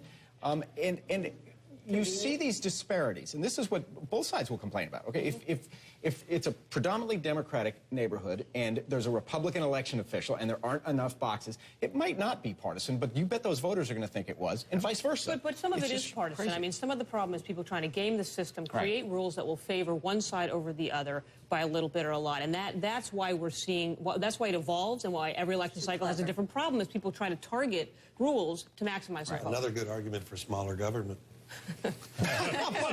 Fewer voting, more voting. The son came up with an argument for government. It's just like it's we an should let argument BP for and Halliburton run our elections because the private sector. American Express can keep up with things a lot better, I think, sometimes than we can. We should turn all the voting over to the private sector? I would urge that we not go to any kind of a system that lets us stare at our own navels while we all vote. So that what's my neighbor doing, what's happening over here, there's some premium on letting people go make up their own minds. Everybody voting. But they should not have to stand in line 4 hours. They shouldn't have to stand in line for hours. In that direction, because there's no such thing as election day anymore, because we've seen early voting. I mean, last election, Colorado's already voted. Yeah, last time, what, 16 million people voted early? But let's reduce the herd effect. Let's reduce the effect of here's what everybody else is doing, so, you know, watch it real time. I think sometimes the surveys have that kind of effect. You know, all the wildebeest want to go to the watering hole that the other wildebeest are at. Oh, that must be the safe watering hole there. There is a herd effect in politics, and we really don't want that, I think, as a democracy. We want people to make up their own minds. Well, that's what the candidates are doing out there today. They want the herd effect, right? That's it for this special election edition of 360. Our Election Day coverage continues with Wolf Blitzer after a short break.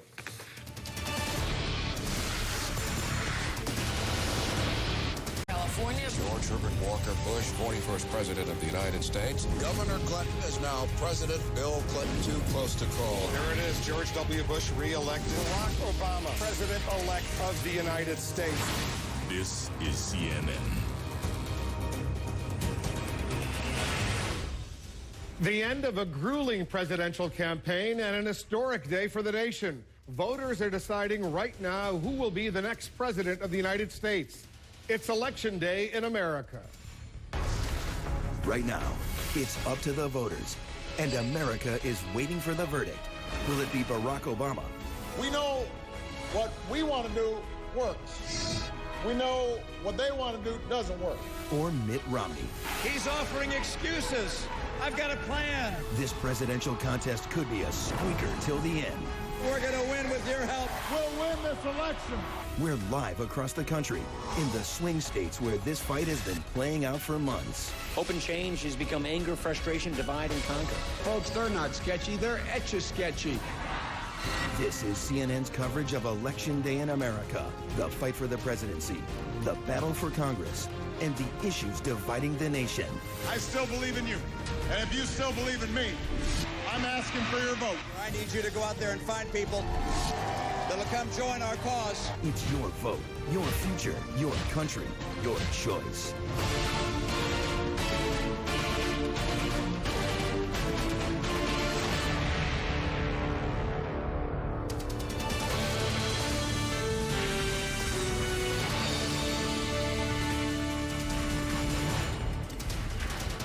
We want to welcome our viewers in the United States and around the world. I'm Wolf Blitzer. You're in the Situation Room.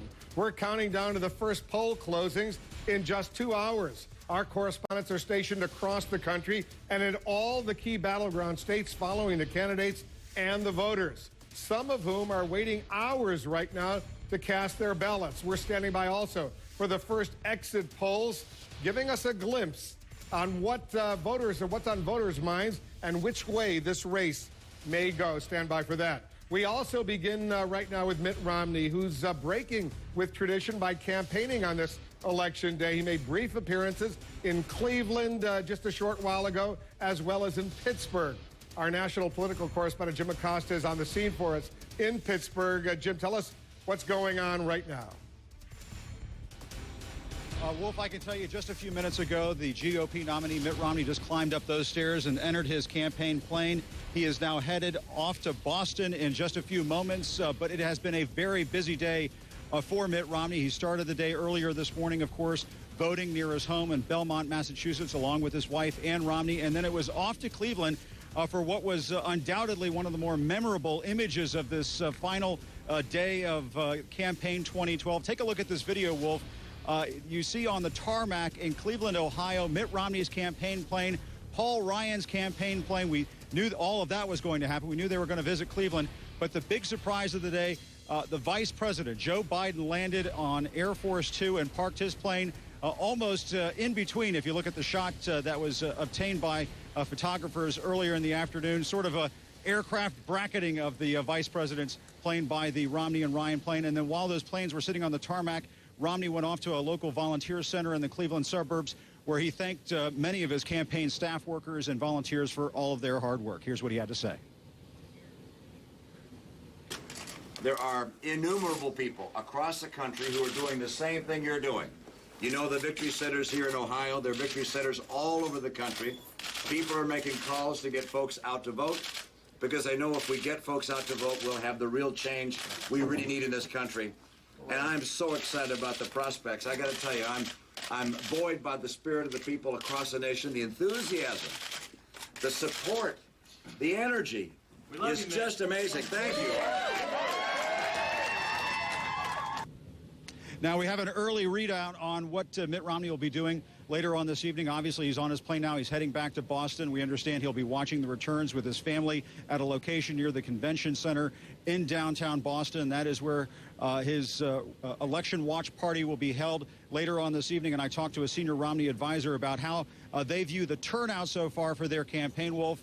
And what I got back from that Romney advisor is that turnout is up where it needs to be up. They view that as good news, but obviously there's still some time left on this election day, Wolf. Jim, are they pretty confident about winning Ohio right now, the Romney folks?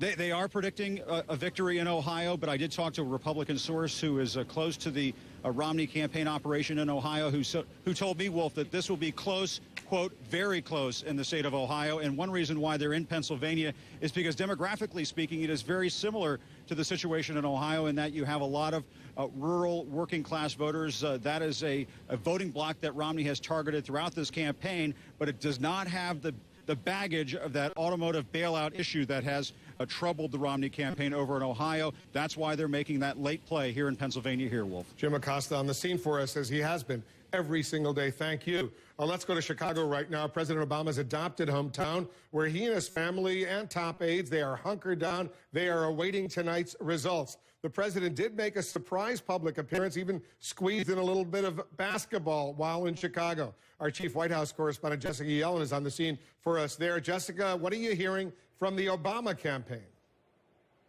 Hi, Wolf. Senior Obama aides tell me that so far they are seeing no surprises in the data, and specifically they say they see no surge for Governor Romney. Now, what this means is Governor Romney would need a significant edge in the turnout on Election Day to overcome President Obama's early vote advantage in so many of these battleground states.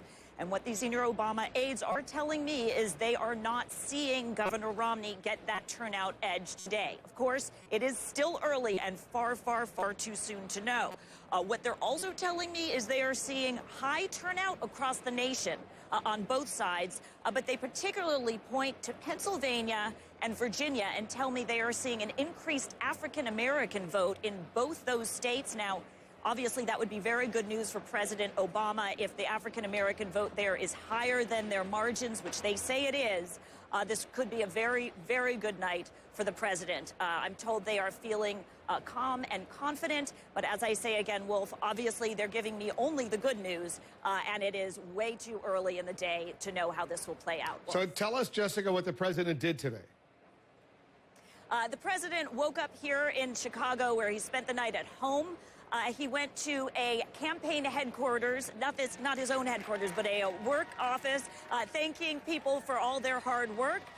And he struck a bipartisan note reaching out to Governor Romney and his supporters on Election Day. Listen to this. I also want to say to Governor Romney, congratulations on a spirited campaign. I know that his supporters are just as engaged and just as enthusiastic and working just as hard today. We feel confident we've got the votes to win, but it's going to depend ultimately on whether those votes turn out. And so I would encourage everybody on all sides just to make sure that you exercise this precious right that we have and that people fought so hard for us to have. And from there, Wolf, he went on to play basketball. As you know, it's his ritual to play basketball on every election day. The one time he skipped a basketball game was the day that primary against Hillary Clinton. He lost in New Hampshire, so they said never again. It was organized by his former aide, Reggie Love. So I pinged Reggie beforehand, and I said, come on, are you going to let the president win for this on Election Day? And Reggie said, I never give up a win. Wolf? All right, we'll be in constant touch with you out there in Chicago, Jessica. Thanks. We have much more election coverage coming up in the next hour. We're going to get the first exit poll results. This will be the first indication of where this night could go. Stand by for that. And immediately following the Situation Room, CNN's special live coverage of Election Night in America. All of that coming up 6 p.m. Eastern. But next, we're less than 2 hours away from the first poll closings. So what will the Romney campaign be looking for? I'll ask the senior advisor, Ed Gillespie. And Florida, Virginia, Ohio, and Iowa. We're live in the key battleground states this hour.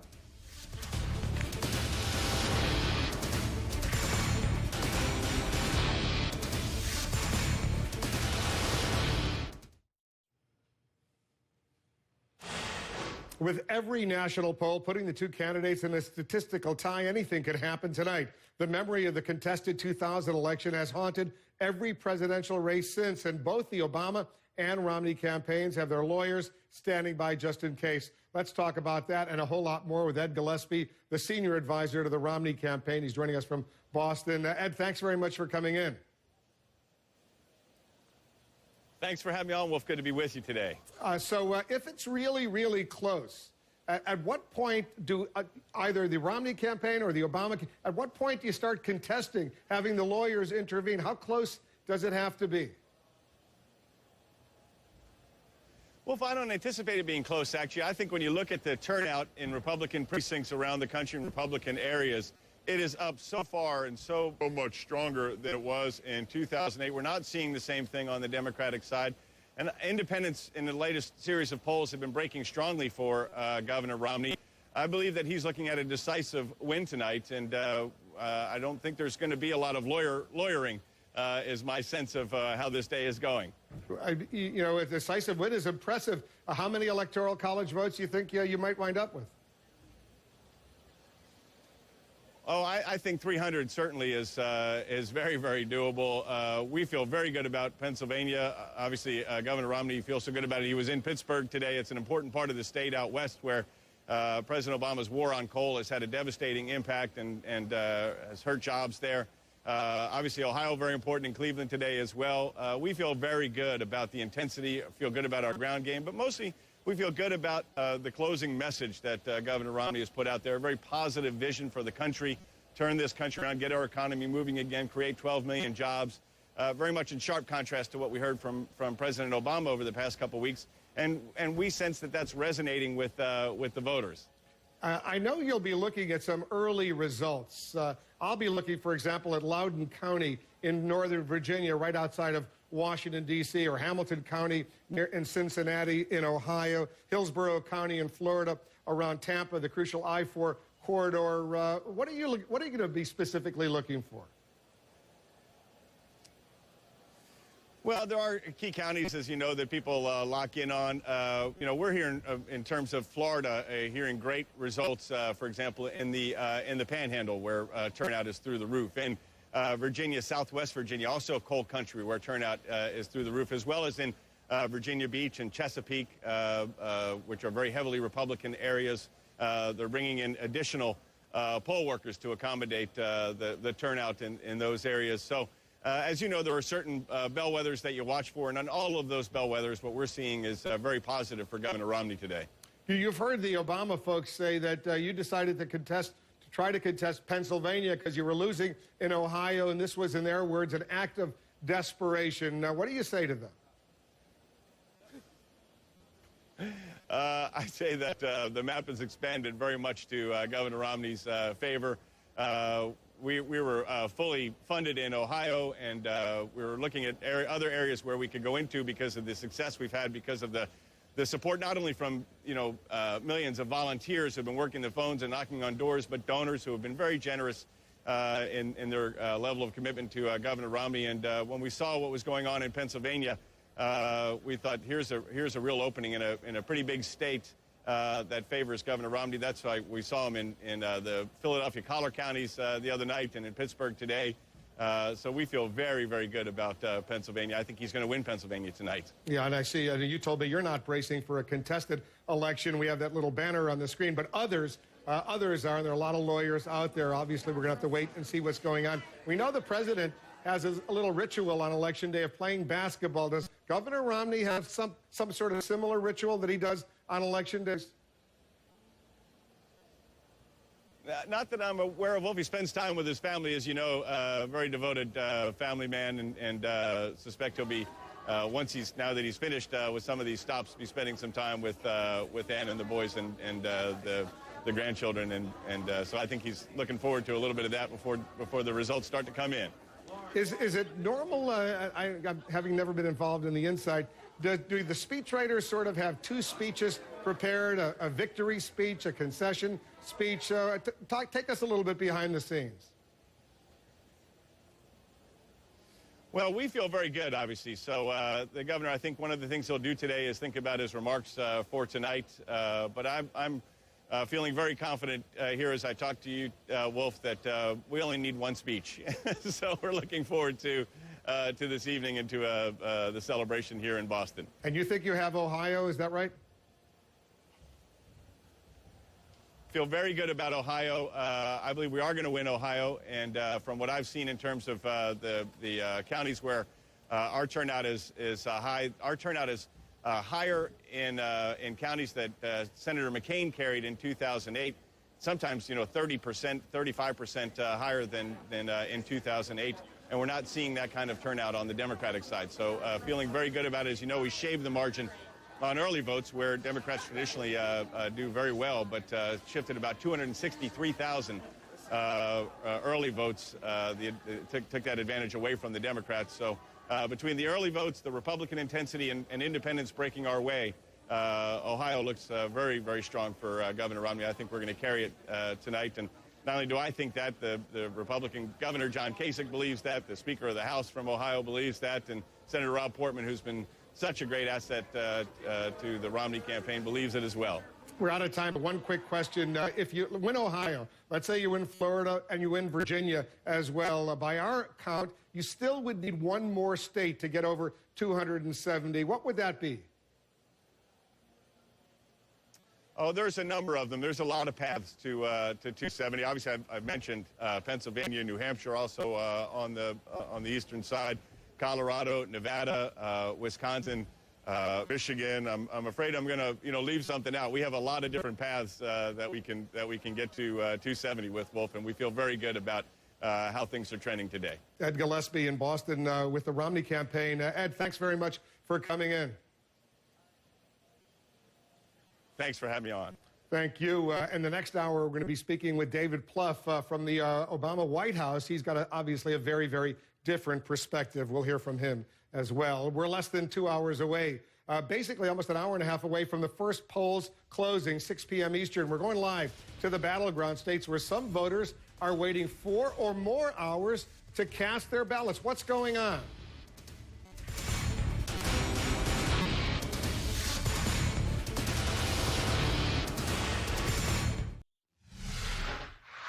The race for the White House will come down to just a few battleground states. The biggest prize, Florida, with 29 electoral votes. The state turned blue for President Obama in 2008 after going for George W. Bush in 2004. But the lines have been hours long in certain parts of the day, in certain areas in Florida. Our own Ashley Banfield has been with the voters in a polling place in Miami. Ashley, how long are the lines right now? You know, Wolf, they're starting to tick up a little bit. Take a look down the street a little bit past the Romney campaign workers here and the Manny Machado campaign workers here. And they're starting to tick up again because people are getting out of work early and coming down here. But really, it hasn't been any less than about 2 hours from start to finish to line up, snake your way all the way down the street, all the way back up the street. Come with me. I'm going to show you how much farther it goes. In the meantime, I'm going to tell you a couple of things going on today. Some of it disappointing, some of it not disappointing. But for starters, you should know that 40% of the registered 12 million voters here in Florida actually voted early, or they're absentee or voted early. That's the good news. Bad news is 700 of the ballots, at least in one of the counties, have been thrown out, Broward County. They weren't signed, which is unfortunate. How long have you been waiting? About an hour. You're about an hour, so that's not bad. They'll probably end up being about 2 hours before they're finished, start to finish. We should also tell you that a lot of people, Wolf, have been telling me that they tried to get an absentee ballot, that they called, they mailed in, and they just couldn't get it. I've heard that story over and over, people unable to get an absentee ballot. So they've shown up today and sometimes waited upwards of 4 hours. Another thing I want to tell you is that some of the lines that we've been showing you today caught the attention of the Romney campaign. I met one attorney for the Romney campaign who was dispatched to take a look, make sure everything was working out okay, and a poll watcher for the Romney campaign. Same mission, make sure everything's working out okay. Come with me so you can see inside. They reported to me they thought everything was fine, but here's a strange little nugget. One of them said, there's a problem with pens. People seem to be walking out with the pens, and so they have a bit of a pen shortage. One other thing I want to let you know, inside there are optical scanners, and one of the scanners has been acting up to the tune of once every 10 minutes or so. But clearly we have some good enthusiasm here. And I just want to tell you something else about the voting. Earlier, I did get some numbers backwards, and I want to correct that. Of those early voters, 1.74 million of them are Republican, and 1.91 million of them are Democrat. This is a heavily represented Republican district. And so a lot of these in-person voters are expected to be voting Republican, which might explain, Wolf, why we had those 2 Romney campaign representatives here to watch the voting and make sure it was going smoothly. Ashley, thanks very much. All eyes tonight will be on Ohio, another key battleground state with 18 electoral votes. In 2008, President Obama won the state by just a few percentage points. 4 years earlier, George W. Bush won with an even smaller margin of victory. Our Carol Costello is at a polling station in Blue Ash, Ohio. She's got some information on provisional ballots that are being distributed as well. First of all, where's Blue Ash? Blue Ash is a suburb of Cincinnati, Ohio, and Hamilton County, Ohio, in the southwestern portion of the state, traditionally Republican territory. But as you know, Wolf, in 2008, this went Obama. This year, Republicans are hoping that it swings back to the way it normally goes for the Republicans and Mitt Romney. Voter turnout here has been heavy across the county. No problems like you're seeing in Florida, at least in Hamilton County. And believe me, the poll watchers here, they were watching your show, Wolf, and they're saying if the folks in Florida would like to come down here to see how it's done, come on down. Let's talk about these provisional ballots, because this is the big controversy in Ohio. I know many of our viewers are saying, what the heck is a provisional ballot? Well, let's say your address doesn't match the address here at the precinct. Let's say that you applied for an absentee ballot and you decided, oh, I'm not going to fill it out. I'm just going to show up and vote in person. You would have to fill out a provisional ballot, and they would be set aside until the Board of Elections decided it was a good vote. There was nothing funky about it. Now, here's the problem. In elections past, poll workers filled out all of this personal information for the voters. This year, the Secretary of State said, hey, I think the individual voters should fill out this personal information, like the last 4 digits of your Social Security number and your form of voter ID. Now, you know, whenever there's a little tiny change in how you vote anywhere, people get confused. So there's a good chance, some say, that these provisional ballots will not be counted and be thrown out, and those voters' vote won't count. The other thing, as you know, Wolf, these are not counted until 10 days after the election. 200,000 provisional ballots are expected to be cast. If the margin of victory is razor thin here in Ohio, just like it was in 2008, President Obama only won by 262,000 votes. You can see what a difference provisional ballots will make. And there you have it, I hope, in a nutshell. Yeah, then we'd have to wait to start seeing those provisional ballot results on November 17th if it's really, really close in Ohio, which it certainly could be. Carol, thanks very much for being there. We're only about 90 minutes away from the first poll closing, 6 p.m. Eastern. So how will this night go? We have predictions from an all-star panel. That's coming up next.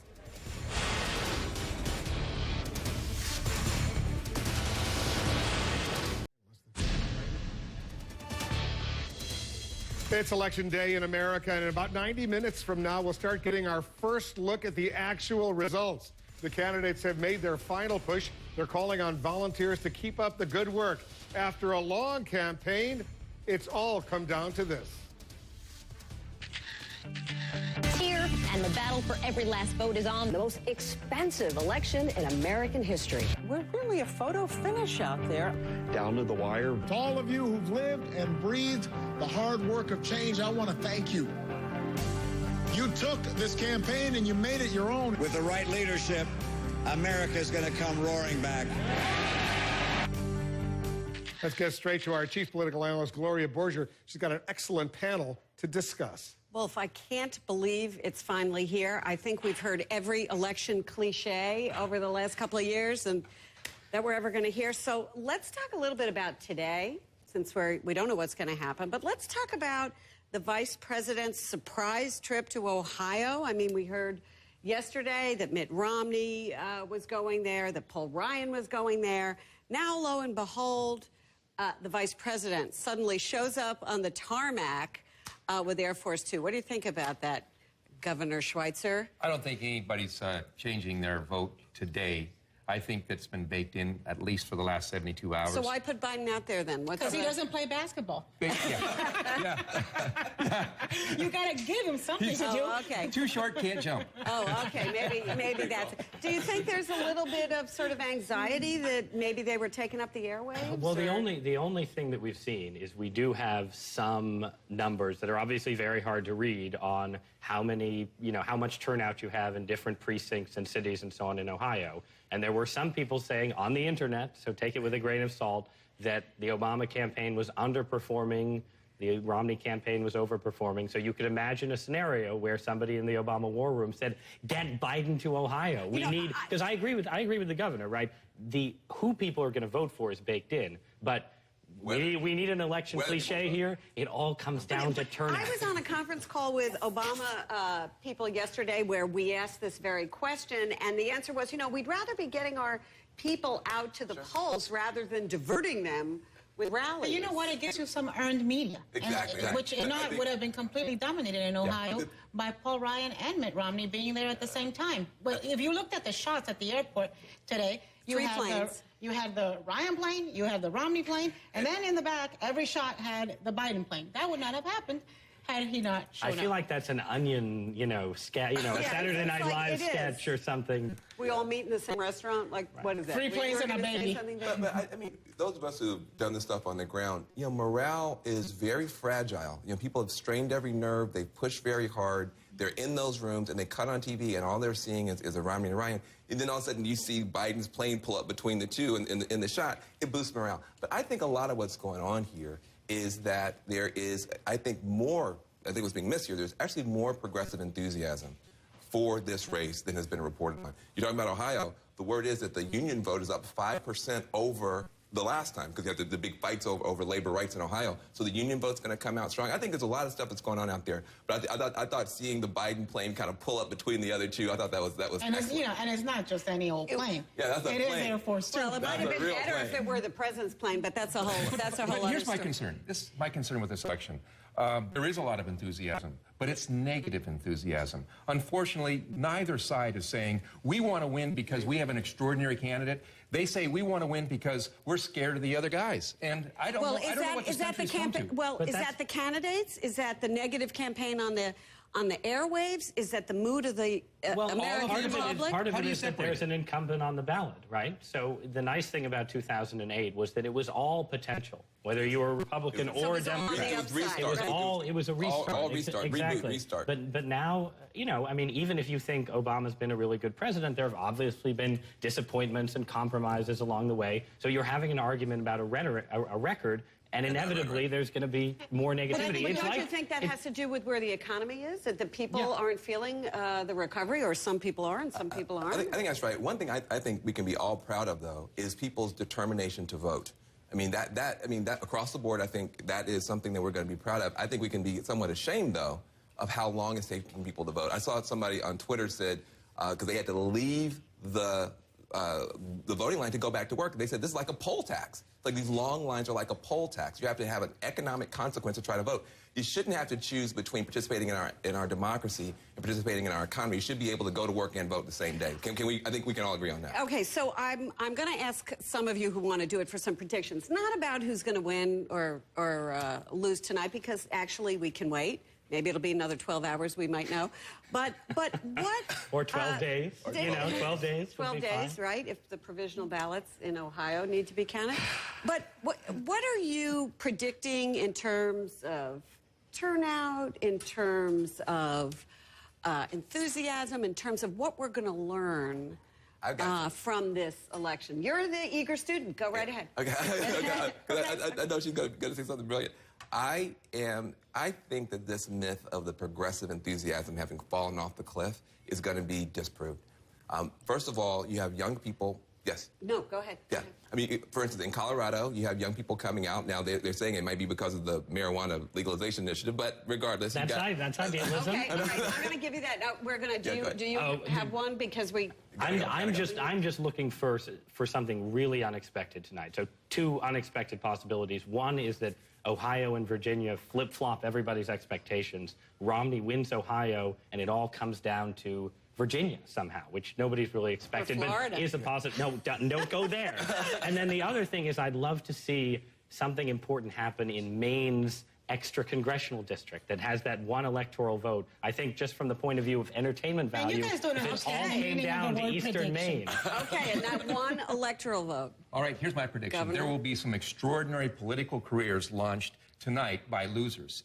Let's not forget that Barack Obama, George W. Bush, Bill Clinton all lost their first election. It's what you say on that election night when you lose. When you say to your family and your supporters, thank you for being there. And then getting back on the phone the next day, for the next week, for the next month, and thanking everybody who supported you. That's why they turned out to be presidents. And there will be people who lose elections tonight that will be presidents in the future. Okay, well, look, very quickly, Anna, we don't have much time. 2 things. 1, Romney wins Florida. That I feel very confident about. And number 2, regardless of who wins today, if it's Obama, you're going to see Republicans lining up immediately for 2016. If it's Romney, you're going to see Democrats lining up immediately. We are in an endless campaign cycle. The Biden presidential campaign. Okay, well, let's wait like maybe 12 hours. We'll see what's going to happen. Back to you, Wolf. Gloria, thanks very much picking up that theme. So whoever wins the presidency tonight will certainly have work to do with Congress to try to get things done. But who will be in control of the Senate? Who will be in control of the House when all the votes are cast? We have a closer look at some of the tightest races.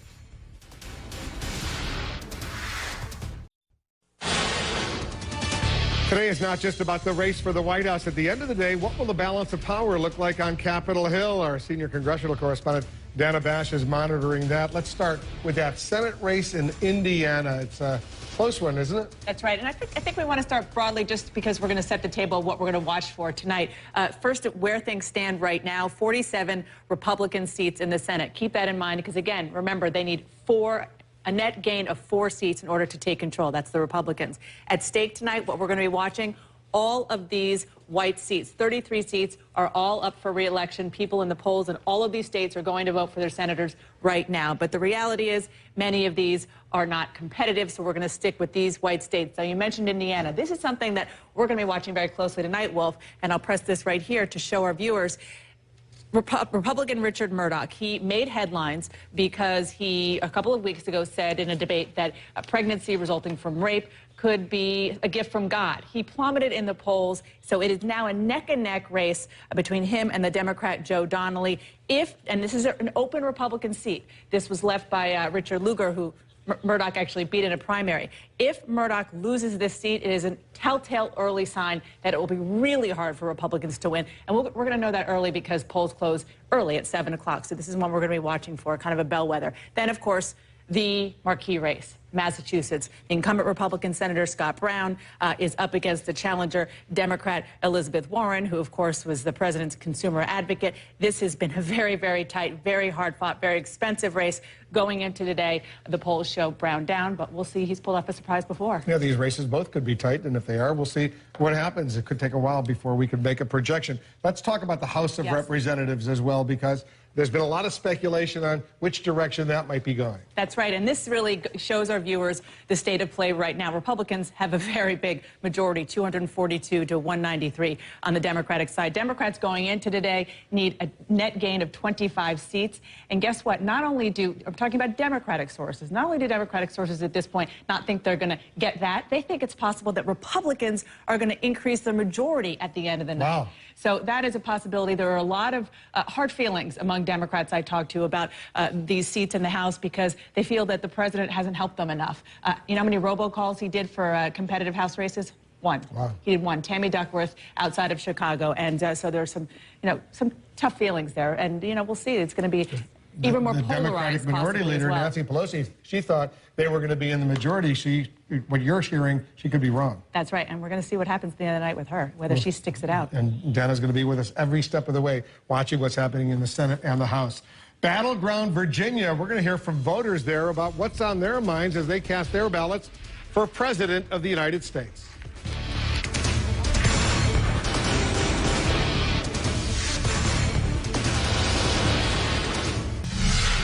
All right, check out these pictures over here, live pictures from Chicago. That's President Obama's campaign headquarters. He'll be speaking at some point later tonight at McCormick Place in Chicago. In Boston, the Boston Convention Center, Mitt Romney at some point will be speaking there. Eventually, there will be huge crowds in both of those convention centers. A little bit more than 2 hours from now, the polls will close in the battleground state of Virginia.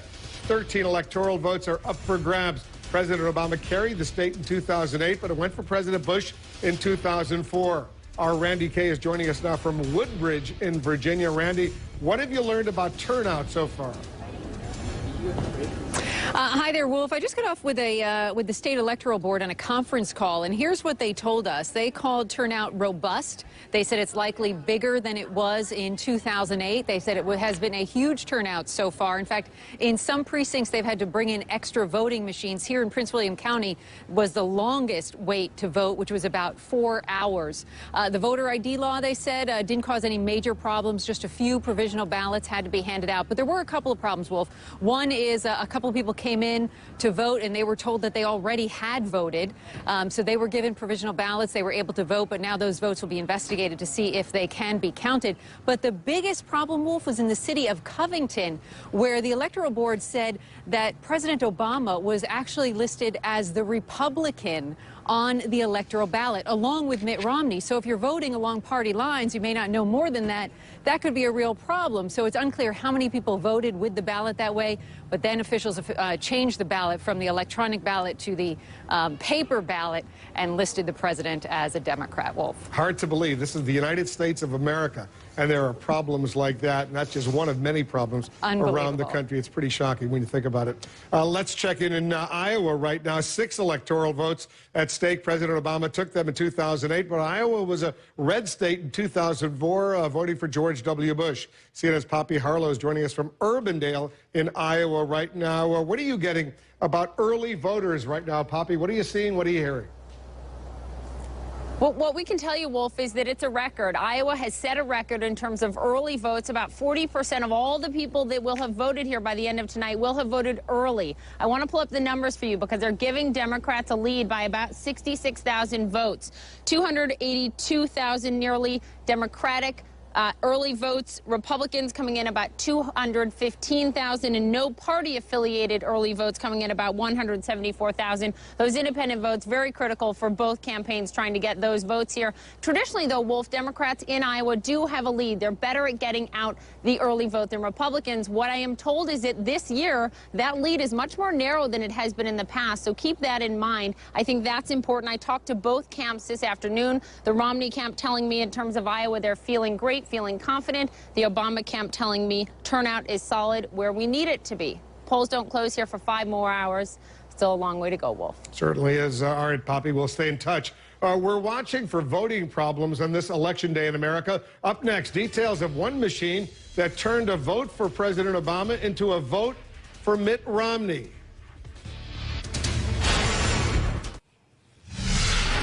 We're just learning that online voting is being extended in New Jersey. CNN's Ali Velshi is monitoring that. Some of the other voting issues that are going on. Ali, New Jersey, of course, still struggling to recover from the superstorm disaster. Tell our viewers what you know. Well, we have been hearing from New Jersey voters, those who are displaced or first responders, for a couple of days now, that they're having problems with this online and fax voting system that New Jersey instituted after the storm. So what New Jersey is doing is they're saying that anybody who qualifies for being displaced can vote until Friday. They have until Friday to download and return their ballot either by email or fax. Here's the rub. You have about a minute to apply. So you would have had to have applied by 5 p.m. Eastern today, get approved. It takes about an hour to 90 minutes to get approved because you have to prove that you're not to prove, but you have to state that you were displaced or somehow unable to vote, and you've got until Friday to cast that ballot. It is a highly unusual move, but we have seen some action late this afternoon from voter groups to say they are prepared to file suit or they're prepared to take action against the government of New Jersey if they don't make it easier for people to vote. Ellie, there's one voting machine in Pennsylvania that's gaining national, if not worldwide, attention. Explain to our viewers what's going on. Very unusual. In fact, in the last hour, we have confirmed a second machine in Pennsylvania where the voters have taken video of them trying to vote for Barack Obama, and you see very clearly in one case a finger there, in another case the tip of a pencil pressing Barack Obama, and look what happens. Mitt Romney comes up over and over and over again.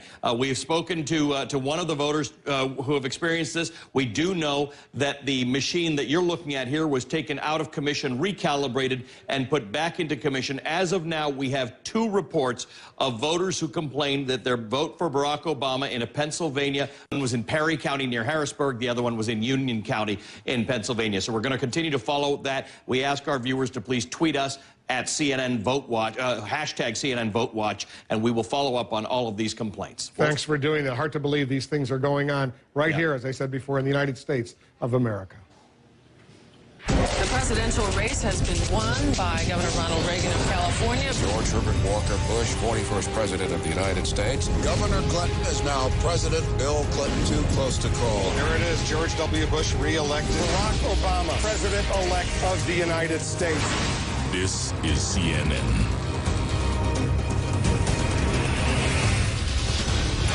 In just minutes, the first indication of where this election is going. We're about to release the first results from today's exit polls. It's Election Day in America. Right now, the final frantic race for president as Americans head to the polls and have their say.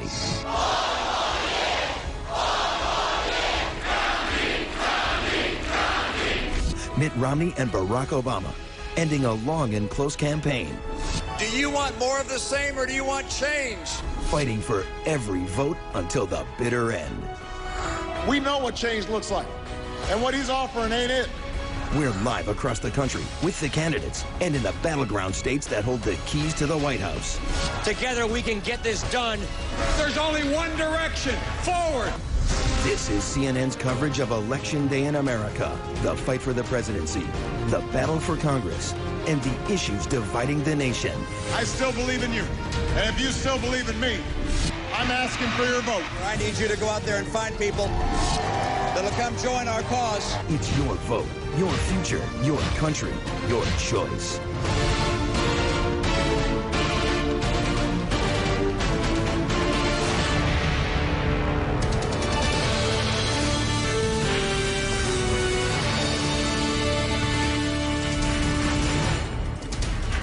We want to welcome our viewers in the United States and around the world. I'm Wolf Blitzer. You're in the Situation Room. We're only 1 hour away from the first poll closings of the 2012 election. In addition to releasing the first exit poll results, we're going to be joined this hour by some of the 24 reporters CNN has placed in the key battleground states. That's the most of any network. Plus, we have every toss-up state covered. Some of our crews are embedded with state election officials, and we'll be relying on them to break news throughout the night. Other CNN correspondents are following President Obama and Governor Mitt Romney. They both had very busy days, urging their teams to make sure every possible voter gets to the polls. President Obama spent much of his day doing radio and television interviews from Chicago, but he's also had a little bit of time to play basketball. Our White House correspondent, Brianna Keeler, is over at Obama headquarters in Chicago. So how is the president, Brianna, spending this day? He spent the day having a little fun and doing a little work, Wolf. I'll tell you first where we are. We're at McCormick Place. This is where the Election Day rally will take place, where if everything goes according to plan, President Obama will be ending his evening, and we will be on the floor here a little later once doors open to people coming into this event at 8 p.m. Eastern. But President Obama started his day in Chicago after a very late night coming in from Iowa.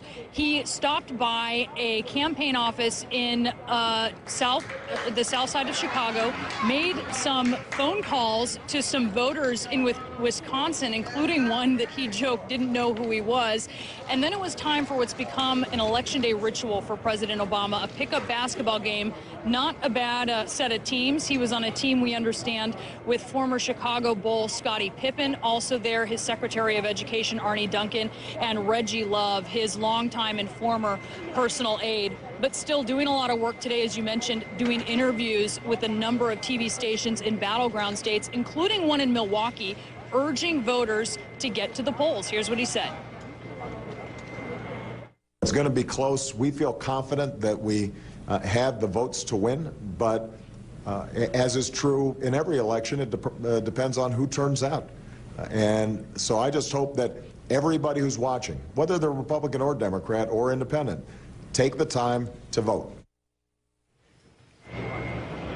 Now, President Obama and the First Lady will watch returns come in tonight from their home in the Kenwood Hyde Park neighborhood. Then they'll be heading to the Fairmont Hotel, where a number of senior staff are staying as the night moves on. And this is where, Wolf, they will be finishing up their night if everything goes according to plan. Still, the doors have not opened. You can see setup going on behind me. But this is where we are going to be tonight, going out onto the floor among some of these supporters to see if they end their night as expected, very jubilantly, or if there's disappointment, Wolf. They're either going to be very, very happy or really, really sad. Brianna, thanks very much. Mitt Romney spent the day traveling, making a last-minute play for votes in Ohio and Pennsylvania.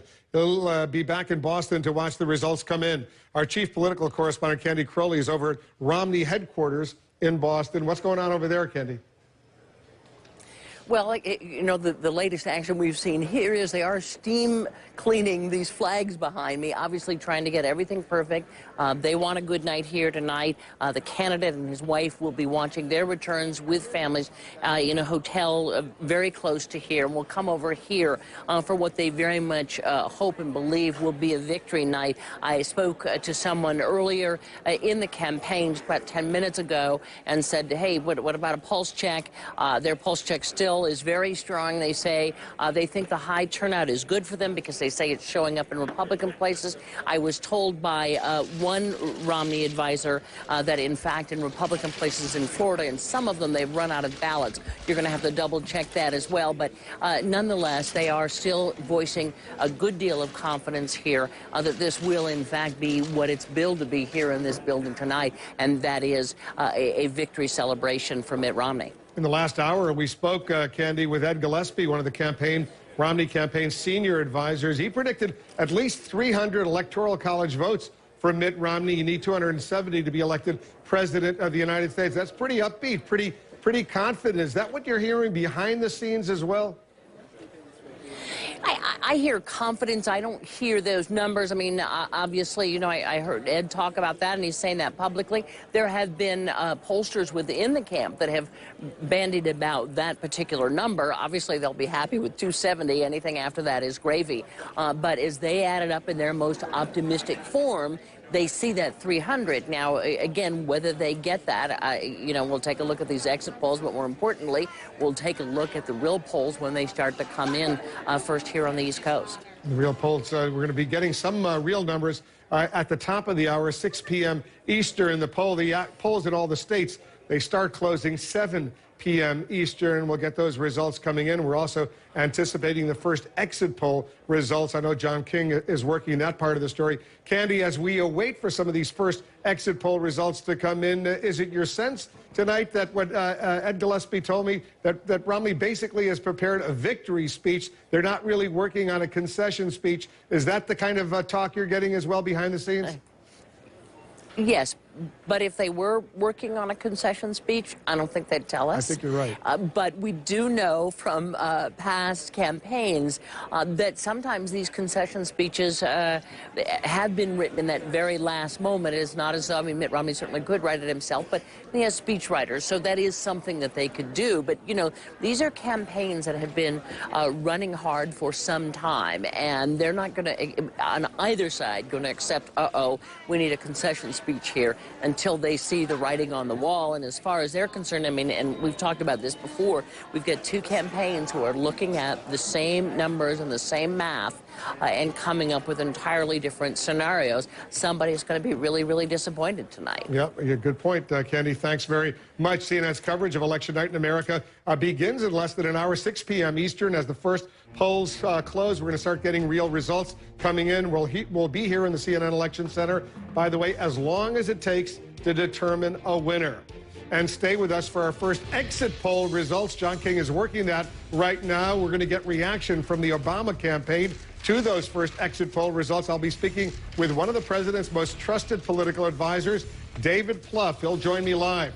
We'll also have James Carville and Mary Matlin. They're here together for our strategy session. What are their predictions on how things will turn out tonight? Lots of news happening today, Election Day in America.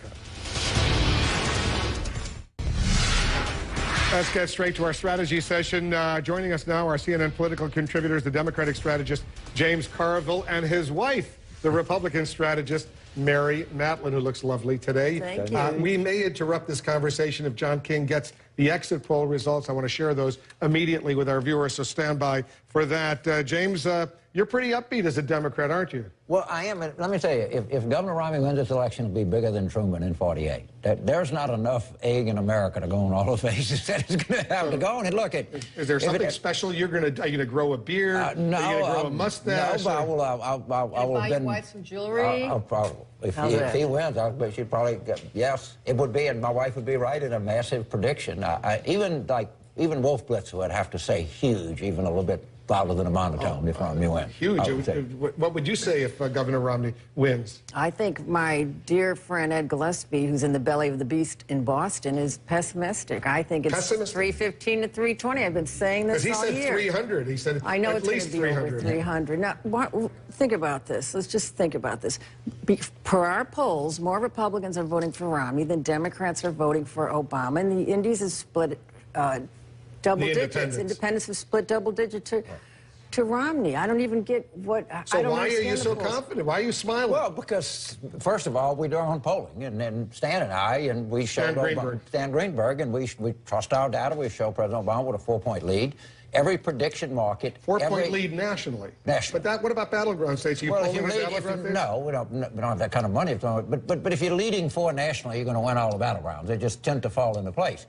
Every prediction market says the president's going to win. Every aggregator says the president's going to win. And I would just, like I say, and I'm sitting here right now, if Governor Romney wins this and my wife is correct, this is going to be the biggest political story that you can imagine. It's just going to be staggering. Just to consider my esteemed colleague sources here, all the liberal aggregators are saying Obama's going to win, and the conservatives are saying that Governor Romney's going to win, and the public polls are split. We've been saying that for weeks, but the momentum has been on the side of Governor Romney, and he's not head-faking in Pennsylvania, and President Obama's lost a number of important swing constituencies that are determinative. Catholics, who are the swingingest voters in the swingingest states. Mitt Romney's getting suburbs, which Republicans don't do as well in, and it's just common sense. What's the first indicator, real indicator? Once the polls close in the state, is there some county, some city, something you're going to be looking at? If the Republicans are right, and I want to just say I profoundly doubt this, but let's assume they are, and Governor Romney were to carry Pennsylvania,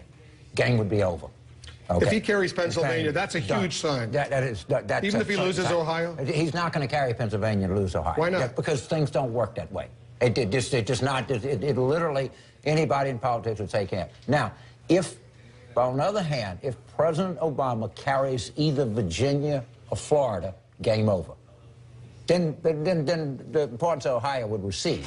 Now, then, of course, that's the first thing to look for. Let's see what happens in Pennsylvania, Virginia, Florida. I don't think Pennsylvania's in play. They do. Let's concede for the moment that they're right. Who am I to know? You agree with that analysis? Mostly, except I think there's a path. It's going to be an unusual map, and the evidence of its uniqueness is nobody can agree on it. I don't believe we're going to lose Virginia. The turnout is heavy in the places it needs to be heavy. But if we did lose Virginia, we could make Virginia up. You can't lose. You got to win Florida. Right. You can make up Virginia with Colorado, Iowa, New Hampshire. But then you'd have to get Ohio. You can lose Ohio and Virginia. There's a path. If the president wins Virginia, not CNN, not the experts and everything, I'm just going to call it.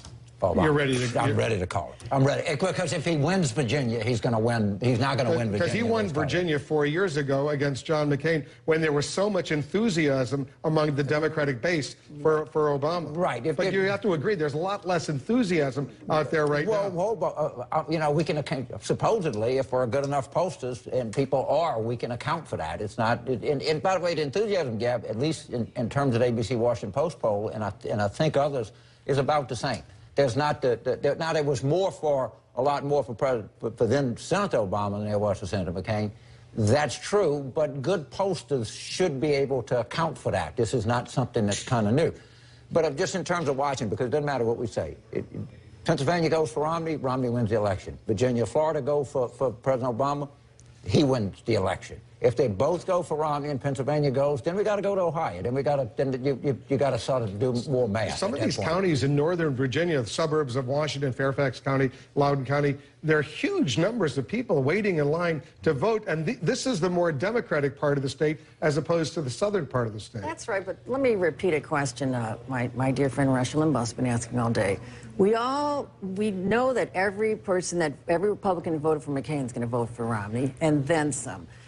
You don't know any Republicans that are switching to Obama. You know lots of Democrats that are switching to Governor Romney. In your own poll, which Rush was pointing out all day today, Romney is getting way more Democrats. They're still identifying as Democrats, but saying they're going to vote for Mitt Romney. So turnout in Democratic areas does not mean turnout exclusively or what do you think? I think it doesn't matter because we're going to know. But what was interesting, I think, in I guess they call it the Collar County, Prince William County, where Manassas is. That's where President Clinton and President Obama went to campaign. Those are going to be some sort of key. If you were asking me what I would look at first, I know that Governor Romney's going to do well on the South Side. I know that President is going to do well in Alexandria. But what I'd like to see, you know, is what's happening in Prince William and what's happening to some extent in Loudoun County. Those are going to be the early indicators about what happens in Virginia. So it's some nice jewelry if Romney wins. You're already anticipating I'm it. shopping no matter what. I have a beautiful wife. I love buying jewelry. I wish I could have, you know, she's a great... We can afford it. Thanks to both of you for coming in. Exit polls, they're coming in. Our own John King has some brand new numbers. That's coming up next. Stay with us. You're in the Situation Room.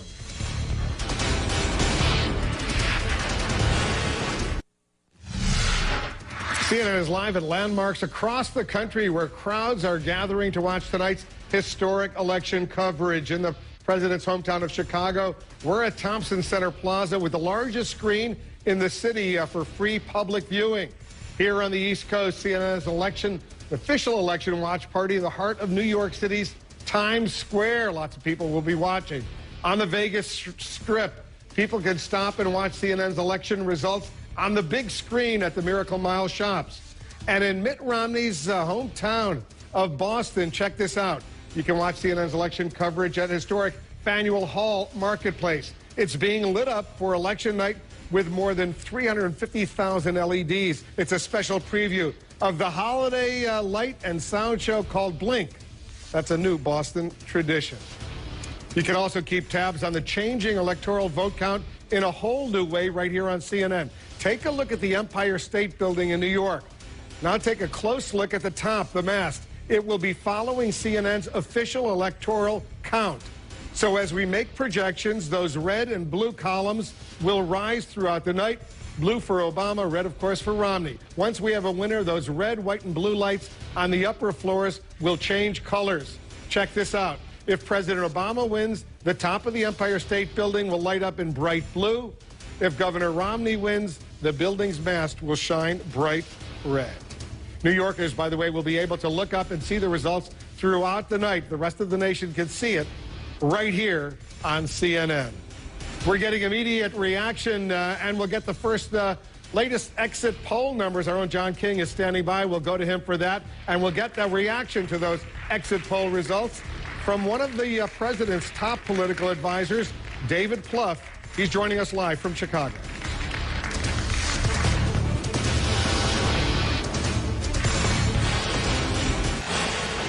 With just a few hours to go until polling stations along the East Coast begin closing. Actually, they close some of them 7 p.m. Eastern. Let's get a quick snapshot of what's happening right now in 4 of the most important swing states, beginning with CNN's Brian Todd. He's joining us from New Hampshire. What does it look like there, Brian? Well, this is Precinct 3 in Nashua, New Hampshire. Take a look at the crowd. They're really starting to build here as people get off work and start to come in here. Capacity here is a major issue. These crowds are going out the door. One official here told me they're concerned about people waiting in the cold. Temperatures dropping significantly out there. This official did tell me that they had 3 or 4 people leave here without voting out of frustration. So the capacity to handle the record turnout in New Hampshire, that's an issue right now. Another issue here is the new voter ID law. People have to show photo ID, you know, military ID, driver's license, things like that in order to get to the polling station here. That's a concern. Some complaints about that, but it's moved fairly smoothly. If you don't have that ID, you've got to fill out what they call a challenged voter affidavit. That's this right here, essentially swearing that you are who they say, that you say you are, and then they're going to investigate to make sure that that's the case. But capacity here is an issue, Wolf. They're starting to get concerned here and at least one other place in New Hampshire, in Goffstown, that we heard of, where the polling place was so backed up that traffic was an issue on a major state road there. So that's, you know, capacity in New Hampshire, a real concern, long lines out the door. That's it from here for now. Let's go on to Northern Virginia. Hey there, I'm Kate Baldwin in Prince William County, Virginia, a key swing county in this key battleground state. I am right now at the Board of Elections here, right here, a sample ballot here in Prince William County. This is where all of the action will be in just over an hour when the polls close and precincts start calling in their results right here at the headquarters. Barack Obama won Northern Virginia back in 2008 by 234,000 votes. Key to his success, Northern Virginia, and the key to his success in the state was Northern Virginia. A big boost to that in 2008 was absentee voting. State officials say right now absentee votes there are 68,000 fewer absentee ballots in, but state officials also say they expect overall turnout to top that of 2008, which was more than 74%. All eyes here in Prince William County, Virginia. For now, I'm going to toss it down south to another battleground state, Florida. Kate, Drew Griffin here in Jacksonville, Duval County, where right behind me they are counting the last of the absentee ballots. These are coming in, being processed, being added up, and I got to tell you that right at the top of the hour, they're going to be ready to tabulate a lot of these votes. Take a look at this machine that's been working for days now. They have 45% of the vote actually in and tabulated. Nobody supposedly knows what the count is, but they'll press a button very close to the top of the hour or a little bit afterwards and be able to spit out exactly how those votes have been broken down. So we're going to get results here in Duval County real early. The rest of Florida looks like this. You're looking at Tampa Bay to Daytona Beach, the I-4 corridor. That's the swing area of the state that everybody's fighting for. South and east of that, generally going Democratic. North and west of that, generally speaking, going Republican. Just like the rest of the country, Florida is a battle for the middle of the state, that middle I-4 corridor. Let's go. Marty Savage, I got to tell you, it was a rainy start to a Florida day, but it turned out bright and sunny up here for the rest of the day. And although there are some long lines, the temperatures are pretty darn comfortable. Marty, you're in Cleveland, Ohio. I imagine it might be a little different. A little different. Cool temperatures, but sunshine for the first time in many days, and that's what greeted voters at the poll. Take a look at what's going on. This is the tabulation center for Cuyahoga County. It's going to be the center of everything that goes on when counting the votes here in this critical county. It's the largest vote-wise when it comes to the state of Ohio. Early voting numbers have already been released by the Secretary of State, and they show that the numbers of people who turned out to vote early surpassed 2008. It was 1.8 million total votes that were cast. Here in Cuyahoga, the county number came up to 294,798. The vast majority of the ballots that were cast are the same ones that are being scanned right now. Absentee ballots that could become critical later when we start talking about the issues of problems and the issue of the unique situation with Ohio's provisional ballots. There have been some problems out of the polls, some scanner machines reportedly not working. And there are voters who are upset, saying they think that their vote was not counted. Authorities here will say that's not the case, that they will be scanned, every vote will be counted. Polls close at 7:30. Wolf? Martin Savage and the entire team, thanks very much. And please be sure to stay right here with us for complete special coverage of this historic presidential election in the United States. CNN's live coverage of election night in America will continue at the top of the hour. But right now, we're waiting for those first exit poll results. We're going to bring them to you as soon as we get them. Stay with us.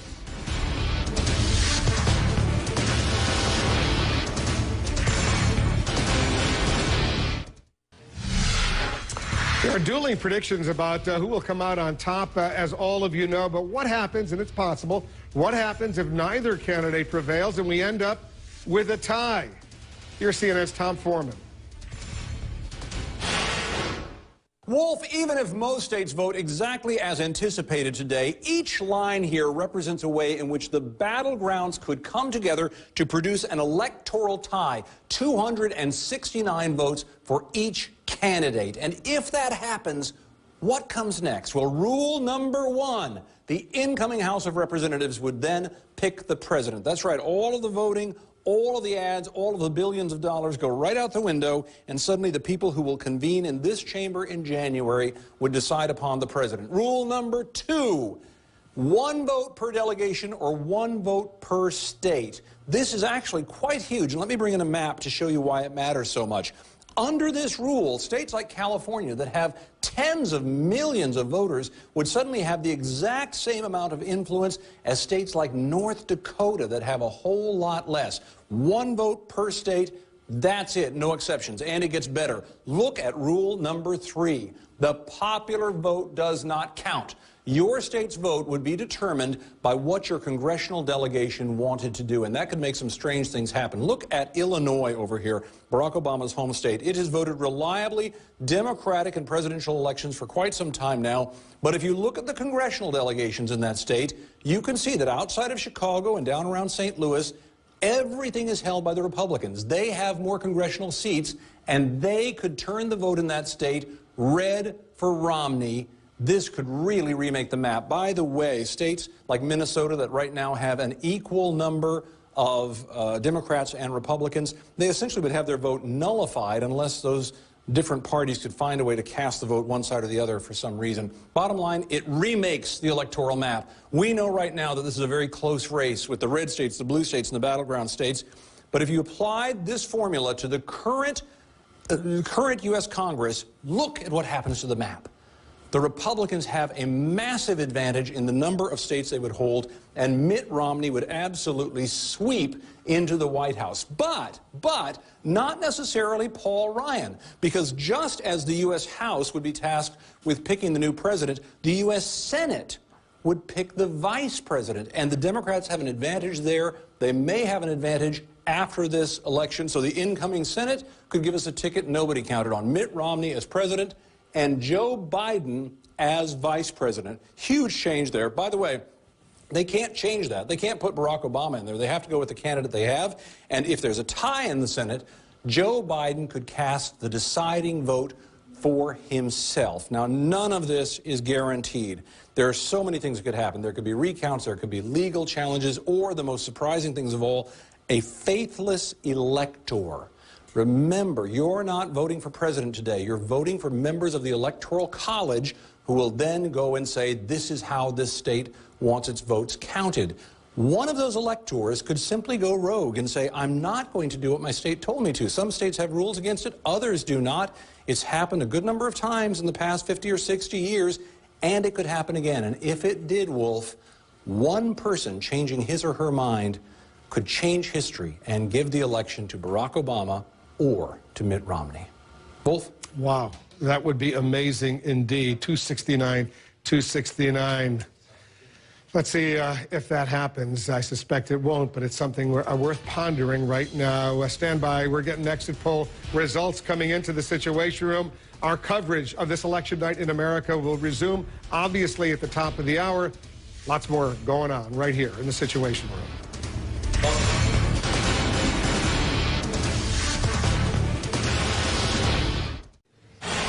Let's go to Chicago right now. Joining us, the White House senior advisor, David Plouffe, one of the president's closest advisors. David, thanks very much for coming in. Thanks for having me, Wolf. What do you make of the decision for Mitt Romney to show up in Pennsylvania today and Joe Biden's, I guess, surprise decision to show up in Ohio today? Give us some perspective. Well, I think, you know, the vice president was on his way to Chicago. Ohio's a critical state, as you know, and he wanted to go there and thank our volunteers who are working so hard to get out the vote. The president, as you know, called some voters today and is doing interviews in the battleground states, and that's where our focus is. We're convinced the president has enough support to win this election. We just have to make sure it materializes in vote. Polls are still open in all the battleground states, and we want to encourage anybody out there who hasn't voted to support the president to get out and vote. If you don't know where to vote, go to vote.barackobama.com, and there's still plenty of time to exercise your right to vote. Still got a few hours to go out there and vote. I hope all Americans who are eligible do, in fact, go out to vote. Do you think Pennsylvania is legitimately in play? Ed Gillespie in the last hour not only thought it was in play, he thought Romney was going to potentially win Pennsylvania. Well, you'll have to ask Ed in a few hours to square that statement with the reality. You know, Pennsylvania is a state, you know, Mitt Romney would have to win 2/3 of the independent vote, Wolf, to win. He's probably not going to do that in any state, much less Pennsylvania. It's going to be closer than it was in 2008, no question about that. But we've got a great organization. We like what we're hearing about today in terms of turnout in Pennsylvania. And we feel confident that at the end of the night, Pennsylvania will be Obama blue on your map there on your set. All right. He also predicted, Ed Gillespie, at least 300 electoral college votes for Mitt Romney. Do you want to offer any predictions?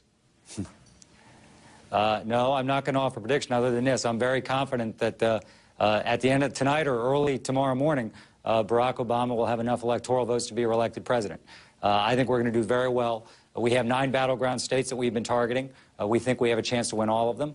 And, you know, the remarkable thing about today is you see our democracy at work and, you know, thousands of people out on the streets trying to encourage people to vote. And, again, we like what we're seeing in terms of turnout in these battleground states.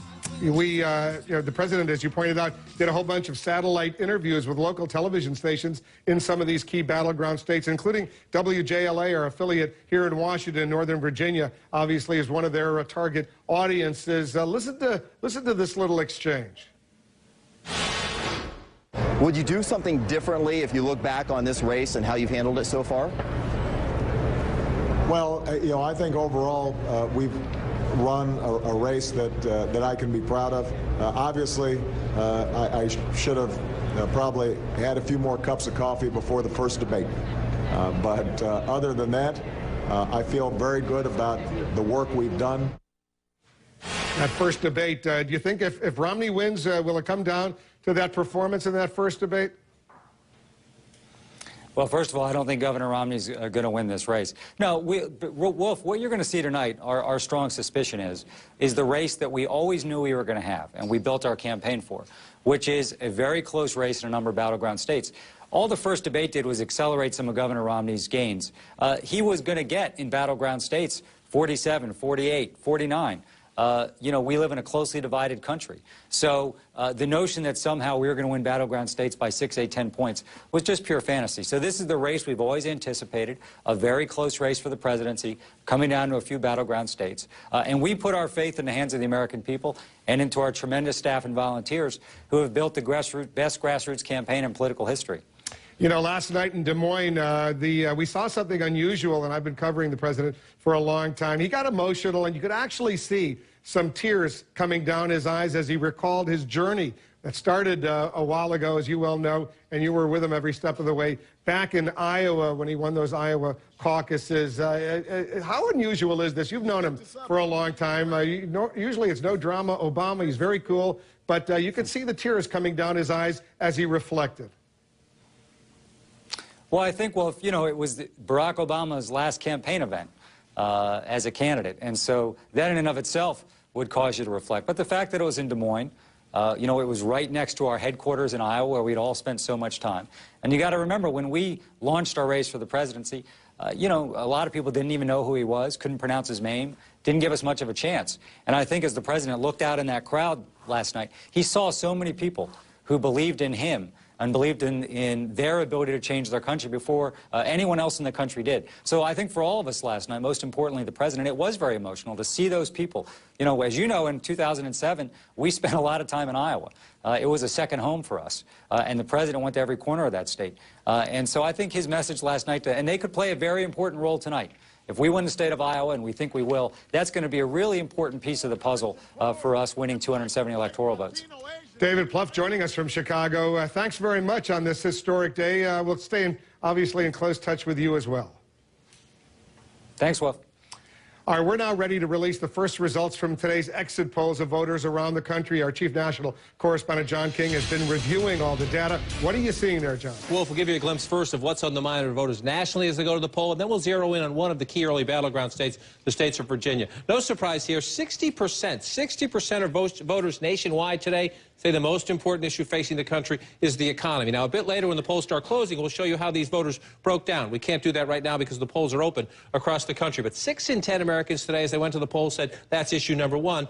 15% said the deficit. 17% said health care. So personal economic issues dominating the electorate. Only 4%, Wolf, saying foreign policy is the most important issue facing the country. What's the most important candidate quality when you pick a president? You see an interesting split here. 29% say a vision for the future. 28% say shares my values. Now, the president has won on that in pre-election polls. We'll see how he did on Election Day. Strong leader, this is an area where Governor Romney hopes to do well. About 20% of Americans said strong leader is the most important quality. Cares about people. You might lump that in with shares my value, more of an empathy there on that question. Again, that's nationally, the national electorate. Who is more in touch with people like you? Well, the president wins on that one. 52% of Americans say President Obama is more in touch with people like them. 44% for Governor Romney. We see how that plays out in the characteristics as people choose a candidate. But then we ask this question: who would better handle the economy? As we said, 6 in 10 Americans say that's the top issue, and Governor Romney wins on that issue. 51% nationally say Governor Romney would better handle the economy. A narrow edge, 47% saying the president would better handle the economy. Now let's shift into one of the early key battleground states. Here's a piece of demographic information that could prove to be important. 21% of voters in Virginia today describe themselves as white evangelical Christians. That number, when President Obama carried the state 4 years ago, was higher. It was about 28% of the Virginia electorate 4 years ago were evangelicals. That could be.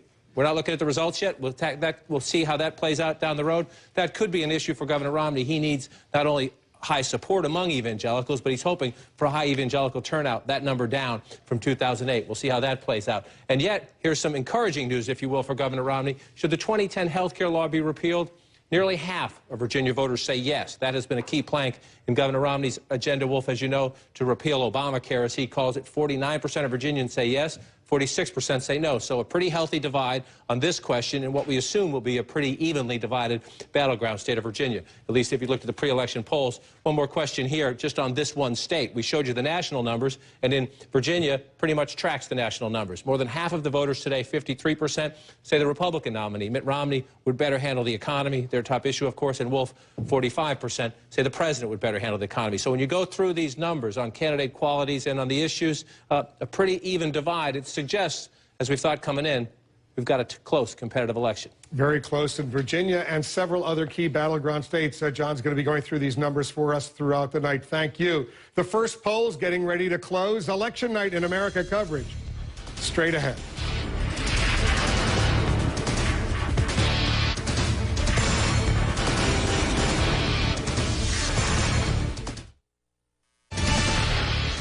As we just mentioned, President Obama is getting a little teary-eyed with his final campaign drawing to a close. Here's CNN's Ginny Mose. You know you're in for a sentimental night when it starts with one of those famous Obama hugs where they seem like they're all alone, even though tens of thousands of us are watching. But enough kissing, time for reminiscing. Iowa is where Barack Obama's drive for the presidency got its start. And you welcomed me and Michelle into your homes. And then it happened. And Mr. Obama got teary-eyed, wiped a tear from his face. An emotional night even for a president known for keeping his cool. Maybe it was the cold making him cry. Nah. To say one thing to all the young people. Not once, but 3 times. To all of you who've lived and breathed the hard work of change, I want to thank you. The president used his finger. Who believe we've all got something to contribute. to dab away a tear. No surprise, the president's tears had some of his critics crying foul. Who cries from just one eye? Asked someone calling herself Joni Baloney. He must have just seen his internal poll numbers. He needs an Academy Award to set next to his Nobel Prize. And playing off that familiar chant, the Drudge Report mocked 4 more tears. The president's supporters fired back. Romney would have wept, but his handlers forgot to refill his wiper fluid. The president has cried before at a funeral for a civil rights activist as Michelle eyed his watering eyes. And 4 years ago, exactly one day before the election, it's hard to talk about. Then Senator Obama lost the grandmother who had helped raise him, and this time thumbed away the tracks of his tears. I've broken politics in Washington. 4 years apart, both times a day before the election. I need to say one thing to all the young people. But Barack Obama is no John Boehner. I spent my whole life chasing the American dream. With President Obama, it almost takes a still photo to capture the tears, and then nostalgia gave way to kissing those tears goodbye. Jeannie Mose.